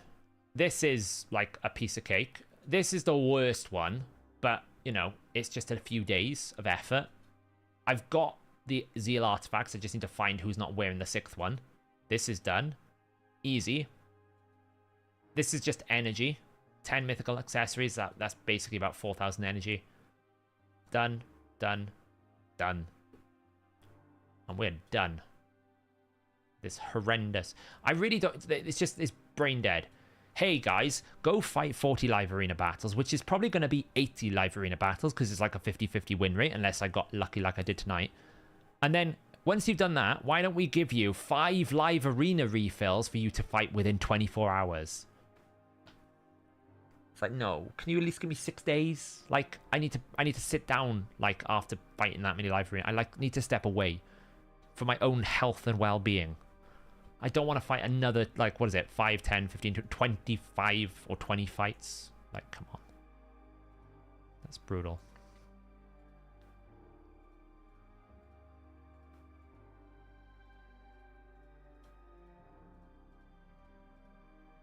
Oh, by the way, has anyone noticed they moved the mini-mix pack into the daily and progression? They moved it into a different tab. Anyone notice that? It's kind of little things you notice. Yeah, live arena is fine, Trance. It's when you have to win 40, which means probably you have to fight 80 live arena fights, right? If you think about it, an average fight takes 5 minutes, and I have to fight 80. That's 400 minutes, which is basically like 6 hours of live arena. That's the difference. Like, once you've done 6 hours of live arena, you don't want to then go back in and do another 5 refills worth of live arena. You're just like, I need a break. I need to sit down and just stop playing live arena. Why did I buy so many? Because it's gem efficient. Michael. Michelle. Mikal? Probably said your name wrong. Sorry. It's gem efficient. It's better off that I buy 60 gems worth here than it is for me to buy a refill of energy with Spider. This will give me more CVC points. Up to about like 70 refill. It's just the refills of 24-hour duration. Like, you literally have no time to do it. Like, you know, don't get me wrong. It's fine. Like, I haven't got a problem getting 5, but give me like 6 days, not 24 hours. Like, there's just no way I can use 5 refills in 24 hours and the 2 you get in a day. Like, you get your 5 free plus the free 1 in a day. So it's like 7 refills. And when you think about it, if I've got 7 times 5, that's going to basically be 35 fights. Again, average 5 minutes, which is on the low side, I would say, because some fights can take 7 minutes by the time you get through matchmaking. That's 175 minutes. So I've got to basically fight 3 hours of optimized live arena. I might not have those in the windows. I've got to fight in 2 different windows. It's a lot to do in a short window. So basically, they're giving you a reward, which most people throw half of it away. Most people like, we're just not going to get that done, right? That's just not going to happen. We're accepting it. It's the reality. So, you know, it is what it is. We do have a brutal team to use, but I'm going to save that for another. I don't think I can endure another Hydra run. I'll do it all tomorrow. Do I have any clan quests I have to do? I haven't really looked. Let's have a look. I have to craft 10 epic or higher chest plates. Okay, well. Really, I would do this tomorrow. When does this reset? It resets before tomorrow, right? Yeah, well, we'll just do a bit of forging then. Resistance, substat, chest plate. Not on there. Let's just do... Let's do resilience. This, resistance, chest plates. Normally, I don't forge outside of CVC, but missions be missions, you know? That's terrible. That did not give me resistance.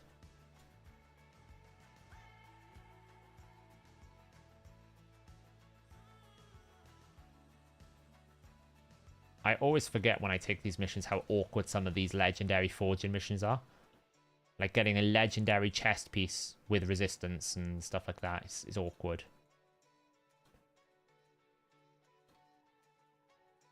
But hey, it's a bit of silver. It's not really the end of the world.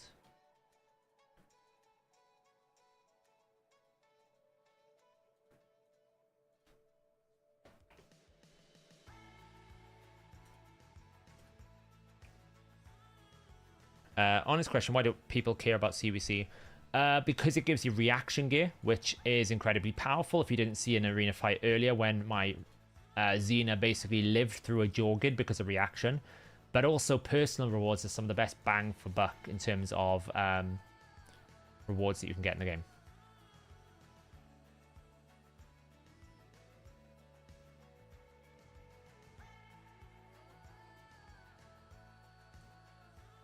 Did that even get me anyway? Let's see.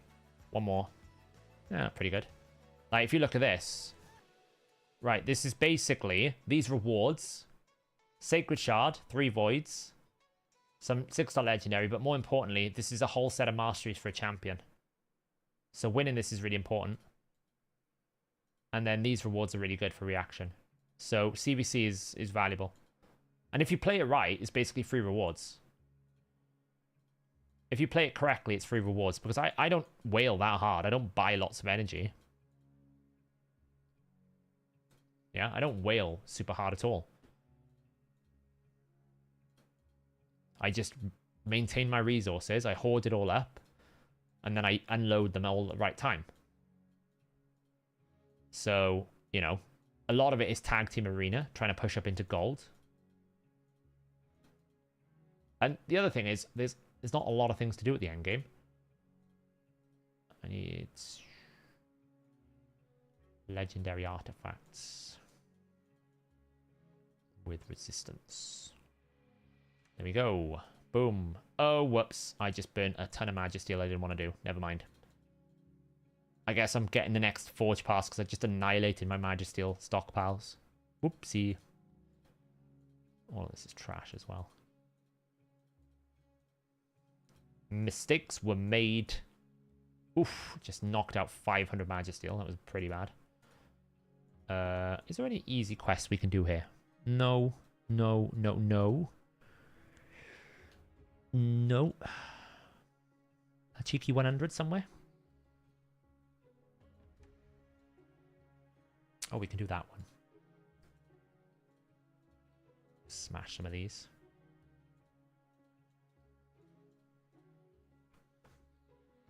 You forgot to claim it. Oof. My problem is I always have too much Magisteel when I'm doing the Forge Pass. But if you do craft like the Swift Parry, that's where you really eat into your Magisteel. So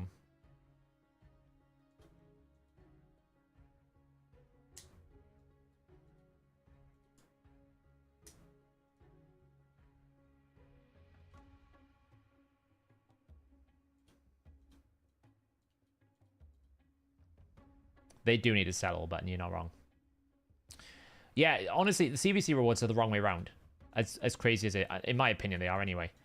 Like, personal rewards should always be granted to you whether you win or not. Clan rewards should only be granted to you if you win. That's the way I always thought it made more logical sense. Like, to me, it was illogical to have a system where it's like, well, you know, if you contributed 400,000 points and the rest of your clan contributed nothing, you gain nothing for that. It's almost like this should be a pity party. It's like, well, you did your work. Congrats, you get these rewards. Even if they had to recalibrate the mission rewards a little bit so that personal was a little bit better or something, it just feels like to me, like this, you can coast your way in and only like contribute a little bit of points and walk away with a free legendary book and everything, which to some extent is great, don't get me wrong. But at the same time, I'm like, well, if I've worked super hard and I've got to 400,000 points, this shouldn't really be contingent on my clan winning. That's dumb. That's really just like a negative experience. Not for 3,000. It's an expense. Like, I've got a pretty good stockpile of books. So, like, Mikage, for example, as I was explaining earlier, like, I haven't done the A1 damage there. I probably should. I might do it tomorrow. But that's because I don't have loads of them. And, like, here, for example, I've not done this. But what I have targeted was the books, right? Unfortunately, I had to book this. I was after the cooldown there. And I was also after the cooldown here.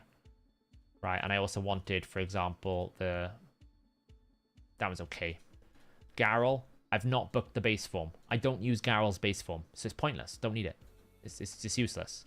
Save the books. However, alternate form, full book. Even though there's no cooldown reduction, full book. Because 20% damage is huge. I don't actually know who I'm going to book tomorrow. Like, I could book Rhonda's A3... just because I'm using her quite a lot. It makes sense that I should probably book her. Xena needs books, but I'm not using an awful lot. Val's mostly booked. Narcissus, I could book his debuff chance, but I don't really use him for that. Chronum is a high possibility, as is Gurptuk. Or we could bring like books for Tormin. That would probably help, especially with this passive. For this passive thing. But we got lots of things like, you know, Uge, Samsung, Blizzard. There's so many in my stockpile that I haven't, like, you know, Calvalak's not really important, but Panda. I would actually use Panda if he was booked, but I haven't booked them yet. So there's a lots in the backlog that I haven't got to yet. So I haven't really figured it out. We'll see. It really depends as well what I need to do to push through here. But seeing as though most of these are not legendary driven, like, all this is already booked. You know, this Zargala I'll book up probably if I haven't already. This here, there's not legendaries. And then when I get up to here, this is easy. Right, this is so much easier. This one here, already booked. This one here, already booked. So it's like... you know, I don't really need legendaries. So I just don't know what to book at the moment. I should probably do this at some point. I just haven't bothered. Dark Care will be the answer there. I'm up to 10. I'll summon my remnants tomorrow as well. I'll summon the remnants. I always summon remnants during CVC. Where am I in the Sand Devil tournament? I need to do this. I'm miles behind. Might just do all that tomorrow now. I was going to do it and try and pull the last one on stream, but I might do it tomorrow now. Instead.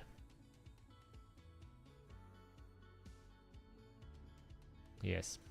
It's a real shame that you don't get mythicals in this Soul Merchant, because I'd love to get one for Garrel and such. But yes. So yeah, pretty much, apart from Artifact Enhancement, which I need to do tomorrow. Again, I'm not going to do it now, because I might as well do it all tomorrow when CVC is active. All of this I'll do with CVC's active. I'm going to see if I can push the last of this during CVC as well.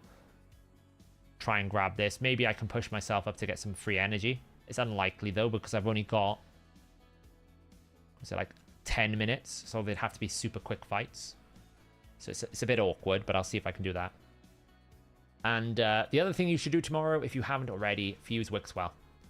There's no other point waiting. Just wait. Gwendolyn's in the build backlog. I haven't built her yet, but she's there. Am I right in assuming that Arena Refill's only worth buying if you're into gold TTA? It's still pretty good at Silver 3, Silver 4 DKS. There's a chart on our Discord that kind of breaks down when it's good and when it's not. Like Silver 3, Silver 4 is pretty good.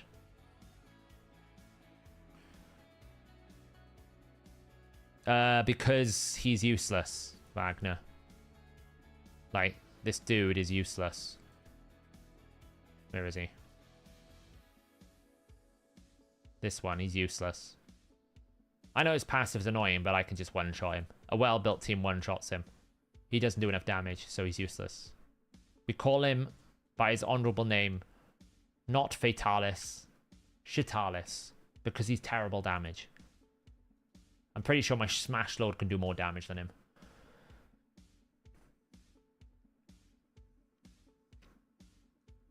Yeah, what I mean is I don't need the legendaries to push Sintranos at the moment. My Airstrid, she's doing well. My Airstrid is built. She's built well. She's looking golden. Sitting pretty. Waiting. Again, I'm not pulling her out of the vault until I need her. I don't need her. So she just sits there alongside Chromax, Gronjar, Arix, and Searsha. I'm ashamed to pull Searsha. She just sits there. Probably Quintus will sit there for a while as well.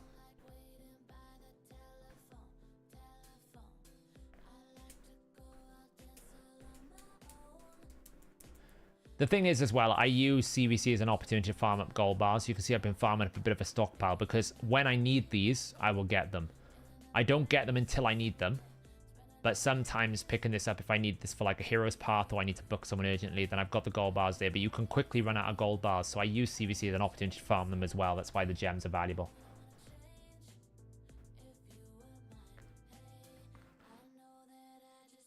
There are people that like Vitalis, don't get me wrong. I just think he's shit. I think he's terrible. Night Acrobat. Yeah, Quintus and Arix are pretty good. It's just I have no use for them straight away, Trance. So I will wait until I need them for a chase. And I'll pull them out as a priority at a chase. So if there's like a chase that I don't want to summon shards for, and I want to hold on to them, then I'll pull them out of the vault. There's no pressing need for me to do them, so I'll just keep them there for a while. Because I've finished Doom Tower, so outside of fusions, there's no other possibility for me to get more champions. So this is a finite resource. I don't want to burn it unnecessarily. Yeah, CVC is always good because if you get a mythical champion, it's one of the highest point rewards. You can do it during a chase as well. But look how many points you get if you get a mythical champion for the first time. 60,000 points. So if you get a mythical from Remnants, it's 60,000 points. It's huge. Whereas I think for a champion chase, I think it's like 750. It's not as big. Like champion chase is mythical and legendary. Here, it's basically double. It's double a legendary. So it's like 2 legendaries worth. And it's not even close to an epic legendary. This is a bit of a better payoff, really.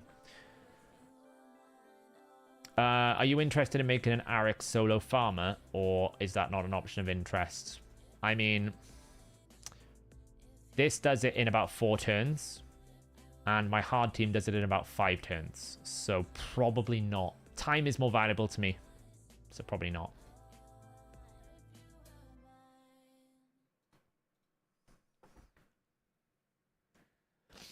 I just don't see the need for an Arix solo. Like, why do I just... If I'm going to Spider, I'm doing it because I need to do it either for a turn attack tournament or I'm trying to rush Dungeon Divers. I don't want to wait 5 minutes or whatever, however long it's, what is it, a minute and a half per run. It's too long. Oh, yes, Geo Build. Sorry, I'll get that for you now, Amir, after I run this. What is the priority for items in the clan shop? I will go through that now in a second. Yeah, if you get a 6-star mythical soul, it's crazy. In fact, when I did the CVC, I think I basically pulled out... I trained the Mikage champions. I pulled Mikage and I booked Mikage, and it got me like 150 to 200,000 CVC points just doing those actions. It's crazy.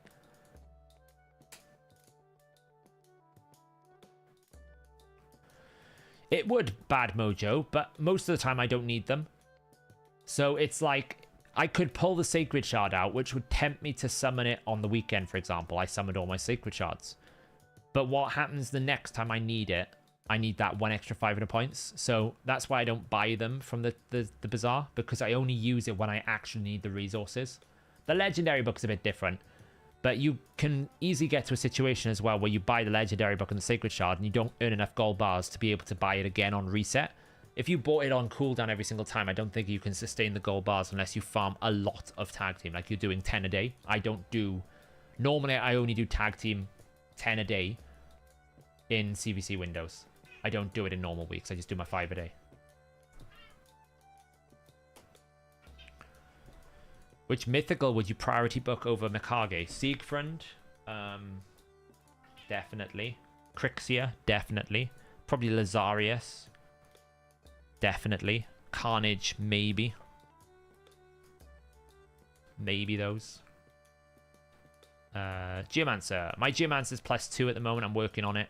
He is in Reflex Perception. It's a bit of a older build. I built it before Merciless was a thing. He is currently at, for Iron Twins... 241 speed, 568 accuracy, 3k defense, 60k HP. His job is to burn, and burn only. That's all he does. That's all his job is to burn. Doesn't have masteries. Just burn. That's his only job. I could build him with more speed if I wanted to. I don't need to. So just leave him there. Yeah, Galathir as well. Yeah, basically the arena meta ones. Crixia, Garrel, Galathir, Lazarius. Those are the ones that I would prioritize. I wouldn't necessarily prioritize something like the Chicken or the new Shadowkin one, because they're great in Hydra, but they're not that great. It's not like they're amazing great. They're good damage, but they're not super, super nuts. In terms of clan shop priorities, okay, you never buy the silver. Actually, no, you should, actually. Let me rephrase. The silver's quite good. If you're struggling for silver, it's actually a pretty good exchange rate because you generally earn a lot of clan gold. So you kind of always... Like, I used to buy it a lot, but I've been pretty good with my silver management. It's a really good exchange. You never buy the chicken. Energy, yes. I'm buying the soul at the moment, but you never buy the 4 to 5 star. Okay, you never buy this. It's a waste of clan gold. You'll sell it more often than not. It's a waste of clan gold. Never buy this. Skin's fine. Never buy anything here. Slot 4, terrible. Slot 5, Revenge is not bad, but I feel like Revenge has lost its place against things like the variable sets, right? It's always better to bring a variable stone skin than anything else. So I don't buy it anymore unless I need to for a mission or I particularly just want to get a few pieces or something. I picked up Yannicka. You never buy the glyph. You never buy the potions after you get your Carl. Okay, you just never buy them. Slot 8, never buy. Slot 9, always buy the Chaos Ore. Cat, yeah, I know, she's stealing my chair. If you ever question whether you should buy the Chaos Ore, always buy the Chaos Ore. But you never buy anything else. I think 3,000 clan gold for a legendary book is quite expensive. But that's my personal opinion. You can if you want to, but don't buy this. Waste of gold. Don't buy that. Waste of gold. Always buy this. Best item in the game. This and Mythical Chaos Ore is the best item in the game. Actually, Mythical Charm's the best item in the game. Then it's Chaos Ore. Always buy this. Slot 8. I sometimes pick up the Void Shard. I don't buy anything else. Like, you get so few of these for the cost. It's not worth it. I don't buy anything for slot 11. And slot 6, I'll sometimes buy the Killstroke. But again, I feel like it's been power crept by variable sets. No, the glyphs are just not worth it. They're too expensive. Like, 1,000 clan gold for one 5-star glyph. It's not worth it. It's a waste. Absolute waste. Like, even these, like... I suppose these are pretty good. Yeah, actually, maybe I should start getting these sub stats. Don't get the primary stats. Like, don't get the slots. If you're going to buy them, the sub stats are the only ones worth getting. And again, you're probably only after, as someone said before, like speed, crit damage, and accuracy resistance, right? I wouldn't get the defense or the attack or the HP. You tend to have lots of those. You're really after like crit rate, crit damage, speed. They're probably not too bad. If they're 100 for 10, right? I think you get 100 for 10, right? Yeah, they're quite good, actually. That's a good exchange. That's probably actually worth it. Yeah, I agree. In hindsight, looking at it again, that's probably quite worth it. Like here, for example, 1 3-star speed glyph for 150. It's not worth. It's not worth. Because you can't even pick the speed glyph. At least with these charms, you know exactly which charm you're getting.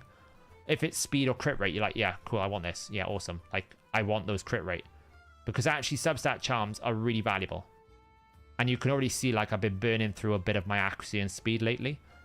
So, these are worth it. These ones aren't. That's where you see I've got 1,000 because I barely ever pick them. But substats, worth it. So in hindsight, I would say, yes, these are worth it. Definitely Chaos Ore. Always buy your Chaos Ore.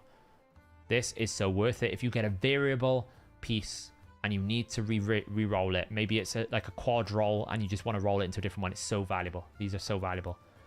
Don't buy potions. Don't buy this. Don't buy these. Don't buy this. Energy silver, great. Skin, fine. Maybe if you want to. Get the champions, ignore these slots. Substats, Chaos Ore, maybe the legendary book. Void Shard, pretty good. Don't buy these. Maybe sometimes this is fine. Don't buy the 5-star chicken. Don't buy the glyph. And sometimes Killstroke. And that is what you spend. That is what you spend. Yeah, they fixed him. You can't cheese Amius anymore. Yeah, if you've got thousands, like I'm on 14,000. If I buy what I want, I'll dip below 10,000. I like to keep myself on 10,000 in case I need to purge. What you got to remember is this 750 a pop. So if you want to buy all these, they're expensive, right? They're not bad, but you know that's a 3,000 to 4,000 expense. So keep in mind you need to stockpile if it comes up. If you want to buy all of this, and that when it pops up, it can be expensive. So I always like to keep a 10,000 stockpile. If you've got like 20 to 30,000, then you buy what you want. It doesn't really matter. Mithrala can pretty much solo Iron Twins. No idea. Probably. It'll take a while though. The cheese worked by basically stopping Amius from using his A2 and A3 abilities on base form, which means that he would never heal, which means that you could just War Master him down. Now he will always use his A2 and his A3 on his base form, which means you can't out damage his healing without bringing like Brimstone and Burn. Would you do anything with 2 Wixwells? Well, yeah, if you have 2 Wixwells, you can grow it twice as fast, Wellsy. If you can basically put 2 Wixwells in and grow your shields at twice the amount of pace, which means you can build it twice as fast, which means Yana can be quite, twice as big. So it's fairly telegraphed. It's fairly telegraphed, right? So with Amius, he, like 9 times out of 10, right? Amius, for example, if I open with a burn here, he won't use this ability unless he can stun you or he can switch buffs 9 times out of 10. So for example, if I play this through now, A2 here, decrease defense, I force him to use his A2, right? I can force him there. However, if I do this, right? And instead of opening burn, I open decrease attack. Okay, let's try that again because he 3%ed.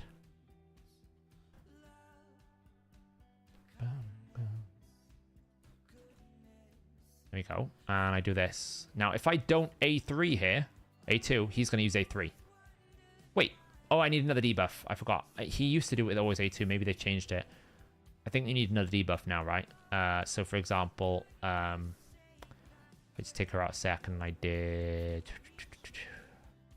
Who have I got this fast? Something like that. That should do it. I think they may have changed it, so you need 2 now. Used to be as long as you had that. I don't know if she's fast enough. No. Maybe he always opens with A2 now. I'm pretty sure if you have more than one debuff, it doesn't. I just need to find someone who's fast enough that has another debuff that I can use. Are you fast enough?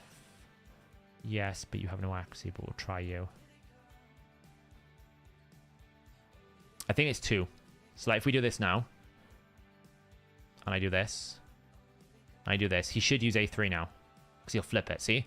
So if he can flip 2, and you don't have block debuffs, he will use that. I don't know if he still uses it if you have block debuffs. I think he does. So I think if you have more than 2 debuffs, he will do it.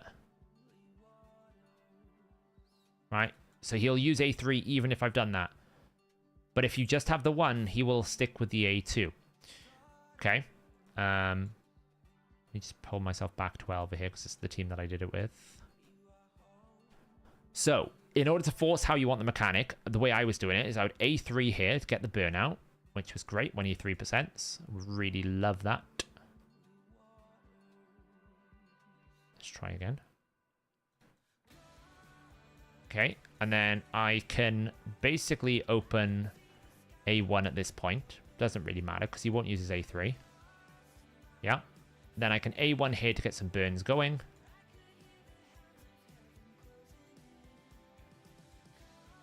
And then we're going to A3 on Duchess because he's going to use his A3 now. So he'll always use his A3 if his A2 is on cooldown. Then we can burn again. And now I've got 2 turns before he's going to switch form. So I will wait on my decrease attack. Now all I'm going to do is I'm going to let my buffs fall off. Because I don't want those buffs on the alternate form. Now I'm going to do decrease attack. He resisted. Great. Because I want the decrease attack when he transforms to different forms. So his A2 and his A2 is not nasty. Now, as long as I've got some buffs or debuffs here, then we're good. Because he will flip this. He will always flip if he can flip the buffs and debuffs. Like that, right? Now, that wasn't desirable because I took a lot more debuffs than I should have done. He will do a lot more damage with debuffs. Now, I'm pretty sure he won't use his A2 on the alternate form if he can't actually switch debuffs. Okay? I'm pretty sure. So, for example, let me just do this quickly. We'll let him do his abilities here. Boom, boom, boom, boom. Burn. Boom, boom, boom. Burn. A2. Switch. Boom. Boom, boom, boom, boom. Boom. Boom. Boom. Okay. So, at this point, we're going to lose all of our debuffs, yeah? So I'm pretty sure when the boss changes, he's going to use his A1. The boss will use his A1 now because he has nothing. Okay, he's going to put you to sleep. Maybe he does that now. Maybe the shield interacts. He used to only A1, but maybe they fixed it now so that he doesn't. So I should never do this, by the way. I shouldn't have used my buffs there. Because he will do A3 into A2. And then if he kills you, boom. Now he will target the highest, the lowest HP. Okay? He will target the lowest HP. So the way that I did this, I was using Elva. So I was using Drex because I needed an aura. Okay, that's the first thing. Drex is only in here because I needed an aura. That's his only job. You can see I'm resisting because Artak has not got a lot of resistance because he's built for Ice Golem. He's not built for this. You need a lot of accuracy to do this. So I was using Artak's aura. That's the only reason why he exists in this team.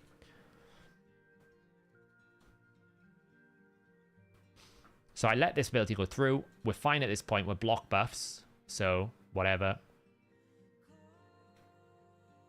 Now from this point onwards with this setup here, I never used Artak's A3 again.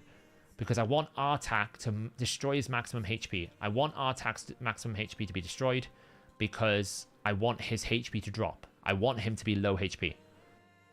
So what we're doing here is we're just letting this run through. And I use Artak's A2 when there's 1 turn left to put decrease attack so that when the boss transitions, he won't hit me as hard on the AoE. Right? That's the goal. You can see I've stacked up a load of continuous heals and stuff on Drex because I want Drex should hopefully die first. That's Drex's job, to die first. Once Drex is dead, it's great. We're loving life. We want Drex to be dead. So you can see I already started destroying my max HP here. I don't want any here. Okay, he's killed Eleanor. That's kind of annoying. It's fine. Eventually this will work. So the goal here is I just need to kill Drexar first.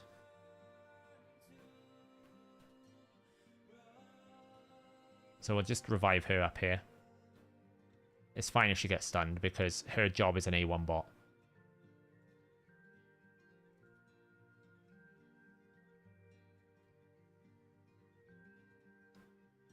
So really now, it's just about can we get Drex to die?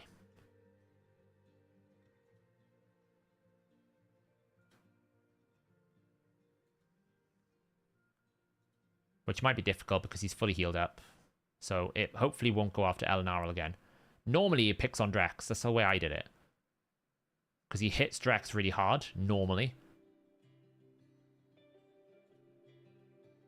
And the heal reduction here is on, so I can leave that on for a bit. We don't want to put decreased attack on here because when the boss transitions, it would be pretty bad. So he should pick on Drex now. There you go. I want him to... I don't mind he kills Drex. That's fine. Now the team's set. So now what we're going to do is we're going to do this. We're going to do this. This. And this is the setup I want because I'm going to cleanse. Put block debuffs up. The boss does this. And now we're in rotation. So what we're going to do now, this simple rotation, is we are going to A1 with our attack the entire time. And we're going to A1 with Eleanor the entire time. And we're going to A1 with Duchess until I need to use her A2. And this is what we're going to do. So the only difference is we're going to use our attack's A2 here because we got one turn before the boss transitions. So I want decreased attack on. So we put that on there. Boss transitions. This switch is fine. Elva's in here to cleanse the heal reductions. That's what Elva's job is at this point, right? Elva's job now is to cleanse the heal reduction. And you'll notice our attack will take the nuke. Because he's destroyed half of his HP, so he has the lowest HP in my team. And because of his passive and his 5-star soul, he lives. And that is how I beat this boss this time. This simple rotation now where I'm A1ing. I'm using Brimstone and HP Burn from Eleanor. And we're just using 2 healers here to keep the team alive. So you'll see he'll fully heal up by the time we get back to the base form. This heal comes in. It is chunky. Don't worry. You will out-damage it with a Brimstone. Right. You'll see here now. We'll out-damage this with a Brimstone. We will recover. Because this will do a chunk of damage. And you eventually whittle it down. Now, it's not quick. It's not swift. But it will work. So the goal is, what do you need? You need someone who can put block debuffs. Ideally, someone with a cleanse as well. You need someone who, like Artak, who can burn. And you need a Brimstone. Get those, you can make it work. Why does Drexar die? Because I don't want him in the team. Effectively, he's not much of a useful person. He doesn't do any damage anyway. And he's just a distraction. I don't actually... All I need him for is his aura. That's his only job in this team. If I actually had a soul on Drexar, then Drexar could replace Artak. But because I don't have a soul, I don't have the Brimstone, so he's just a bot. His job is to sit there and die. Because I need him for his Axie aura. That is all. I don't need him for anything else.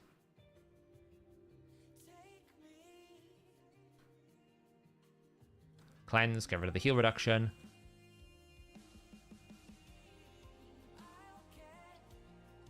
Bring it out. See what I mean? And now we're literally in rotation here. We can control exactly when he does his abilities. I can control exactly what I want him to do all the time. I know when he transitions back to his base form, he's going to go A2, A3 every single time. A2. And then I can put block debuffs up so I don't get stunned. A3.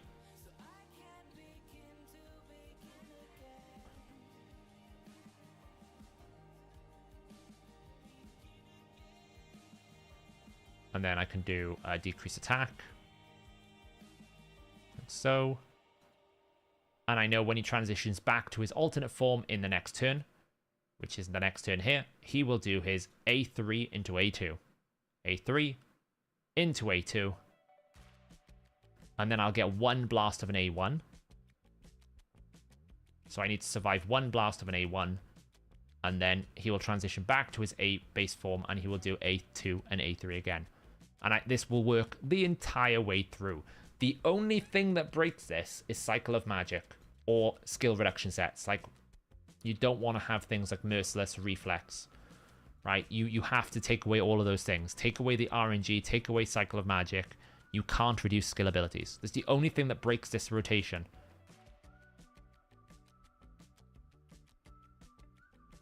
And you can see, I have a 3-star Brimstone. Eventually, Brimstone with HP burn whittles the boss down. The only thing you struggle with then is I've got Soul Reap on Artak. It's not ideal.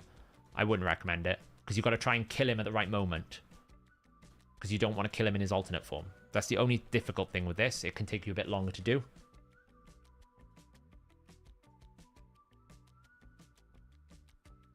Whether he can flip buffs, Sniper. It seems to be if he's got a shield, he will do it. If there are no buffs on your team, I think he just A1s because he wants to kill you. So as long as there's some form of buff on your team, you should be fine.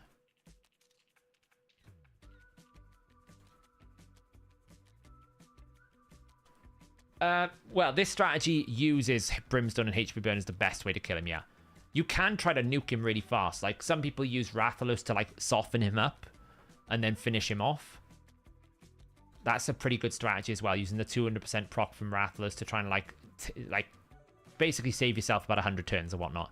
But this is, the easiest setup that I can find for people. You know, a lot of people would say, oh, we're using a Duchess and you're using an Elva. But they're substitutable. Duchess is the block debuffs. She's not a reviver. She's just a block debuffs. Her passive helps. It helps reduce the damage you take, but she's effectively a block debuffs. That's her job here. Her job is to sit here and block debuffs. Elva is a cleanser with heals. So you could literally replace, Duchess with Godseeker Neri. So you get more healing, right? You can do that. I just like to bring 2 block debuffs to make it easier. But you just need a cleanse and you need to block debuffs. That's all you need. Yeah, Manaya's great healer for this. Absolutely. You also get heal reduction. If you get heal reduction, this takes far less time as well. I'm running this with literally no heal reduction. So it's taken a lot longer to do. I also don't have a very high Brimstone on Elenarl, so you're kind of RNGing that as well. So where we don't get Brimstone is where it takes a bit longer, you know? So Brimstone, this transition for Brimstone is pretty good because we get both procs. Remember, Brimstone doesn't activate on basic abilities, so it won't activate when he uses his A1, only his A2 and his A3. So double proc there is pretty good. And you can see we're slowly whittling it down. So where people say, I can't control his abilities, you can. You just need to manage your abilities. You need to take away the Cycle of Magic RNG. You need to take away Merciless Reflex proc. That sometimes can happen. If you get double crit by this is where it can go a bit crazy. It's just because I got double crit. But again, I can recover because I just have to wait it out. You know, he won't heal too much. I can bring him back alive now. Hopefully he doesn't die. He might just die. He's fine. He just got double crit there, which was awkward, unfortunately.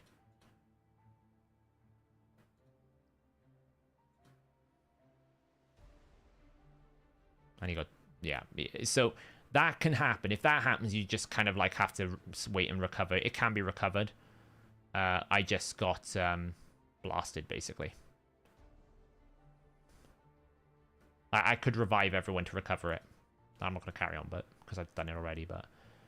No, Elenarl's not booked. Elenarl's not booked, no. Where is she? She's down here somewhere. She's just a 3-star Brimstone. So... It's annoying, because if she was 6-star, I wouldn't need accuracy, but you need accuracy to get this. You don't need the accuracy for the burn, but you need it for the Brimstone, so... But that's how you do it. Why not use decrease attack? Because when he transitions back to his other form, he's going to give himself increase attack. So you don't want to put decrease attack in during the middle of his alternate form, because when he transitions, he's going to flip it. So you can place it just before he transitions to his alternate, but not the other way.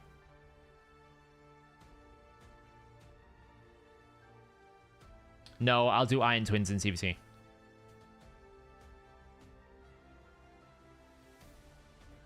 So, yeah. But yeah, like, for example, all you need is a debuff removal. So it could be Padraig. You could do Nia, potentially. Depending on what you got. You could do Raglin. You can do, like, a farmable rate, an Ares, Kaja the Rai, King Alkaba. There's options. Right, there is options. And then you need a block debuffs. Which can be Achak, Kaja the Rai, Minaya, Ayla Lifebraid, although Ayla's a bit more risky. So there's options. You know, Tatora. There's pretty good options to do that. So, oh, you didn't buy your 3. Oh, that's annoying. Heal reduction is not mandatory. I did it with this team. Right? This is the team that I've done it with. You can't see it because it's not showing, but I've done it with this team. No heal reduction. Just burn and brimstone. Burn and brimstone. Ideally, I would switch Artak away from Soul Reap to brimstone to make it easier. I wouldn't even need Elnarl then. Even though technically I would for the burn. But I just don't want to change my Ice Golem team. That's why I haven't done it. Oh yeah, fair point. Sorry. Let me correct my mistake there. You can't use St. Patrick because his A1 resets the duration of cooldown. That's the only downside to this A1. You know, this is the same problem as Alatrian has with his buff extension on the A1. Like, if you can't consistently do it, or you don't want to do it, you can't turn it off. It's always going to happen. So as much as it's a great asset for Hydra, it's a terrible asset for Amius. So yeah.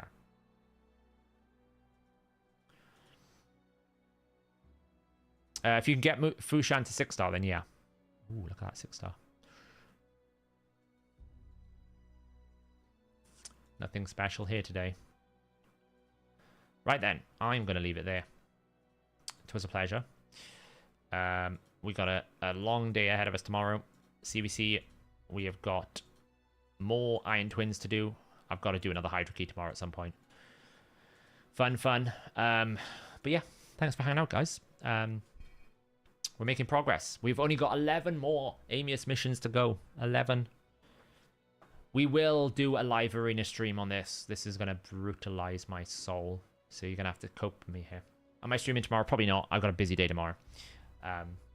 So yeah. Yeah, I window shop in the Soul Merchant on a regular basis. So, what is the Amius stat breakpoints? I think it's like 575 hard mode accuracy you need. The Stages tool has it all. So, anyway. Have a good evening, everyone. Thanks for hanging out.